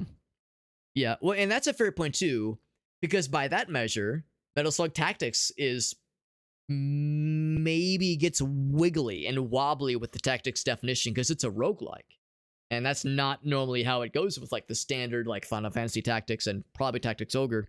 There is a leveling mechanic, and there is a like, progression mechanic for sure, but there's also a, like, you get a random selection of abilities every run for your characters. You can, like, build them up, you build synergies off them, and if the run ends, you start back at level 1 at the beginning, and you have to, pick up where you left off. So the roguelike aspect does kind of throw a bit of a curveball for like kind of the formula, which some people might like, some people might not like. Not everybody loves roguelikes. I'm a big fan. I'm a big roguelike junkie, but not everybody is. So, there's like some remixes on the formula, which I do appreciate. But yeah, Tactics, yeah, Final Fantasy Tactics, that's like legit, yeah. Yeah, that's legit for real. For real, for show. All right. And then... Oops. Bloom. Sure, I've got everybody else. I think that's everybody. Go down the list here. Was that one time oh, here we go, yeah. Was that one time I did miss a couple folks because there was like a second page. That was in like the old way in which we kind of configured these giveaways, but try to be comprehensive if I can help it. And usually I can. Usually we can help these things. Okay. All right.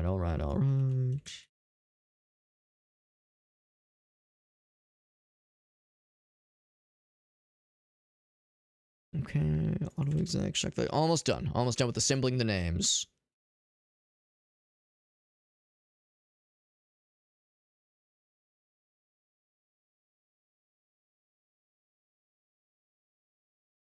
Whoops. Yeah. Make sure I've got... I'm also, like, for anybody wondering, like, what I'm double checking here, I'm also trying to consider situations where, well, I guess this wouldn't really be relevant, never mind. I try to also consider, like, who has won giveaways in the past if it's a game we've given away previously, because my general rule is that no one person can win multiple giveaways for multiple keys for the same game. And, like, I recognize that what you could obviously do is, like, give the key to a friend or, like, that kind of thing, like, or give them away on your channel. Like, that's not, like, a bad thing necessarily, but I like to think that the best way to keep things fair is to make sure that each person can only win one of certain thing. But I just remember, like, right, this is our first time giving away this game. But, like, Darktide is a good example. We've given away, like, a dozen keys for Darktide in the past, so I do have, like, my little list that I double-check, but I don't have to look at that here. I did see Unstable joined in for the giveaway at the last minute. Perfecto. Perfectorino.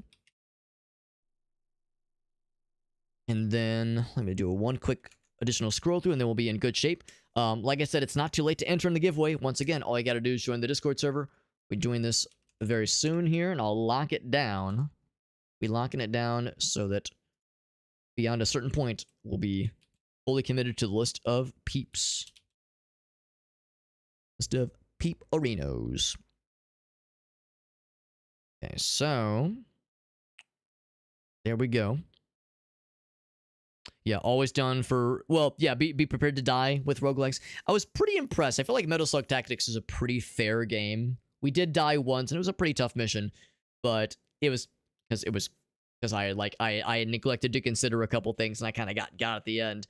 I feel like once you kind of learn the ropes with Metal Slug Tactics, I mean, there's different difficulty settings for sure, but on the standard difficulty, it's a challenge, but it's not going to kick the shit out of you. Not like XCOM or anything, where you're just getting bullshittery across the board. Stream over already. We have been live for 6.5 hours. And also, it's getting pretty late. It's getting into 3 a.m. Late night hours. Late night hours for sure. Yeah, it's a pretty good one, though. And Unstable, of course, you're an XCOM guy, Unstable. So you would very much enjoy the turn-based shenanigans. Just in, and being tactical, being strategic with your placements. Yeah, XCOM is mean, but it's still fun. I love XCOM, but yeah, it's a different vibe. The nice thing about this game is that there's no like hit percent chance. If you are in range to shoot somebody and you press the shoot button, you will land a shot, and vice versa. They will get you too. But the consideration for armor points and dodge points, that's like the defining factor. And like getting around cover and special attacks, it's really good. It's a very good game. All right, locking down the giveaway channel. Speak now or forever hold your piss. If there's anybody trying to jump into the last minute, feel free to let me know. Otherwise, we are off to the races here. Locking down the channel, closing the post. Here we go, friends.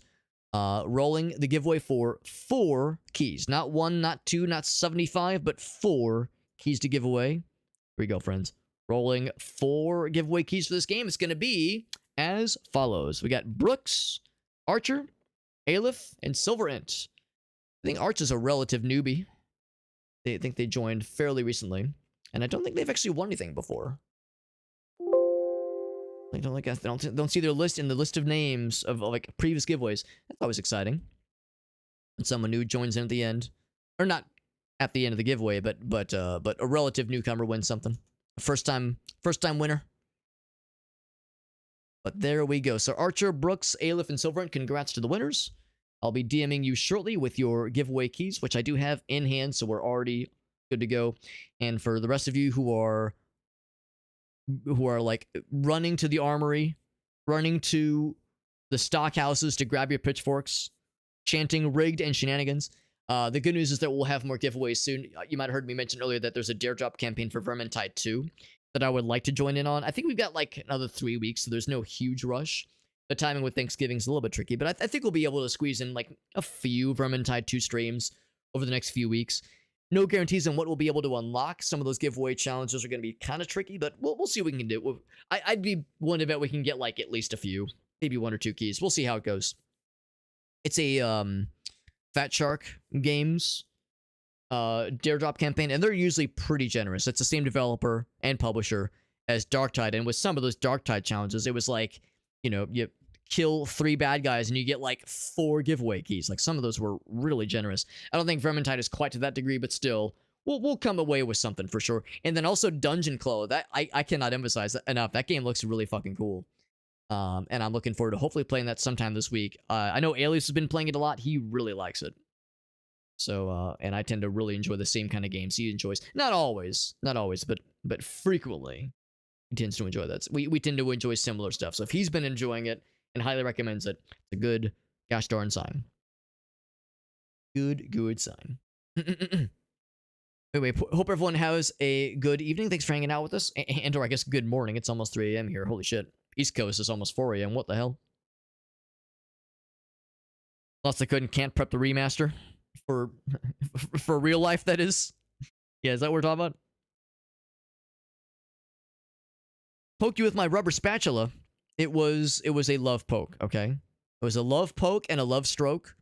And everybody learned a valuable lesson. Everybody learned a valuable lesson. That lesson was don't get stabbed by Unstable. He will kill your entire face. I can tell you all about it. I have intimate experience with this thing. Intimate knowledge. Deeply intimate. All right, so who is live? who is live for a raid, a little Super Hobbit size super raid. Who's up right now? Who up? Who up are in? Missing a week of streams. Yeah, like you probably could tell like earlier at the very beginning of the stream, I was like still kind of flustered and like just kind of a little bit frustrated. Not really at anybody in particular or anything in particular. It's just an unfortunate circumstance of like multiple days in a row just getting back to my desk, well after like 10 p.m. And by that point, it's like if I start the stream, I'll be starting at like 11, and it was a school night, work night, what have you. So yeah, it was an unfortunate happenstance, but we turned the beat around. We got some games in tonight, and we'll most likely be able to return to some semblance of normalcy for next week. So like I said, we'll be posting the Discord. I'm sorry, posting the schedule to the Discord. Probably tomorrow morning. Tomorrow, like sometime around lunch, maybe. And of course, that socials page that has all my links. It's got my Discord server, which is the big one. It's how we do our giveaways, obviously. But we also have social media, TikTok, Instagram. We got the YouTube channels that I maintain, the main channel, and the stream archive channel. I do multi-stream to TikTok and to YouTube and Facebook, but Twitch is the main one, of course. So yeah, it's all in there. All the stuff you could ever hope for, and then some. And let's raid this person. I'm trying to remember how I followed this person. How did I follow this person? It was a fairly recent follow. How did I find this person? Oh, he's a Portuguese streamer. Okay, that's probably why I haven't watched this person too much. They're probably a Dare Drop friend. It's always, I hope this doesn't sound mean, but like, it's always a little bit tricky rating into somebody where English is, it didn't say English in the title, so maybe they have some English, but it's a little bit tricky when there's like a very significant language barrier. I don't want to sound mean, obviously, but it's a little bit hard to like establish like, much of a connection there. So what we could do is raid Amchun or Plotsky. Trash Nail is always cool. She's always nice, and she usually goes fairly late. Let's raid Plotsky. I haven't raided him in a while. He isn't streaming nearly as often. We'll catch Trash Nail some other time. She usually streams at around this time, so we'll catch her again for sure. Oh, so let's raid Plotsky. He's a cool guy. Warhammer enjoyer. He's playing some Castlevania right now. Lords of Shadow. One of the lesser, not as popular Castlevania games. The 3D kind of God of War inspired Castlevania games. Not everyone's favorite. I know they're not what a lot of us think of when we think Castlevania. I've heard they're pretty all-right games. I've heard they're not bad, at least, and kind of underrated.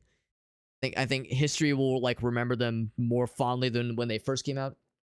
So he's playing some Lords of Shadow right now, and he's a cool dude. I know he was doing some subathons, I think, recently. He's doing some like really big streams, and has done a lot of Warhammer. He's one of our. I remember when we raided him, he was playing Rogue Trader, and he was like a big Warhammer nut. In fact, I think he raided me first. I think that was how we kind of made that connection. So all good stuff. All good stuff. Holiday season is just mid warm up for the real stress inducers, which is to say, like the actual holidays and Thanksgiving, because that's. I mean, my family's like pretty chill. It's not super stressful, but I know for other folks, big family gatherings can be very, very stressful. So I understand how that can go. Yeah, it was a love poke. That's right, Unstable. Castlevania had an anime. They did. I heard it's amazing. But it's very, very good. And I've watched zero of it. I really want to watch it, and I keep every once in a while I'll advocate her to Gracie when it comes to anime suggestions. She's a little bit put off because I know it's quite violent, but like, bro, we watched Edge Runners, and that shit was fucking brutal. I mean, with violence and also with emotional fucking murdification. Sand devastation, if you will. Send devastated. But it was very good. So I'm hoping that I'll be able to pull the old Super Hobbit Super Charm on her. Maybe that can be a good one, because I've heard it's very good. Yeah, we like Trash Nail. She's really good. She's really good. Not as good as Edge Runners. Yeah, that's the thing too. She really loved that sci-fi, like kind of dystopian cyberpunk kind of vibe. And so I think it's kind of like what she's more preferring. So I don't know. I like I said, we'll see if I can pull the old charm on her. Yeah. Would you like to cry story? This is Edge Runners. Yeah. If like I said, if you watched, I won't say anything if you haven't seen it. But yeah, if you know, you know. Edge Runners is an extremely good anime, and it will break your entire heart and also your butt. Thank you for watching, friends. Thanks for hanging out with us. Major shoutouts to Warbird with the resub. Same with our boy Mr. Whale of a God. Appreciate you guys for hanging out with us. Post a schedule in the Discord sometime tomorrow, most likely. Be on the lookout for more streams this week. Hopefully a more regular schedule. And to those who won Metal Slug Tactics giveaway keys, I'll be reaching out to you shortly. Thanks for hanging out with us, friends. Everyone have a great night. Appreciate you. Good night, bye. Good night, boys and girls.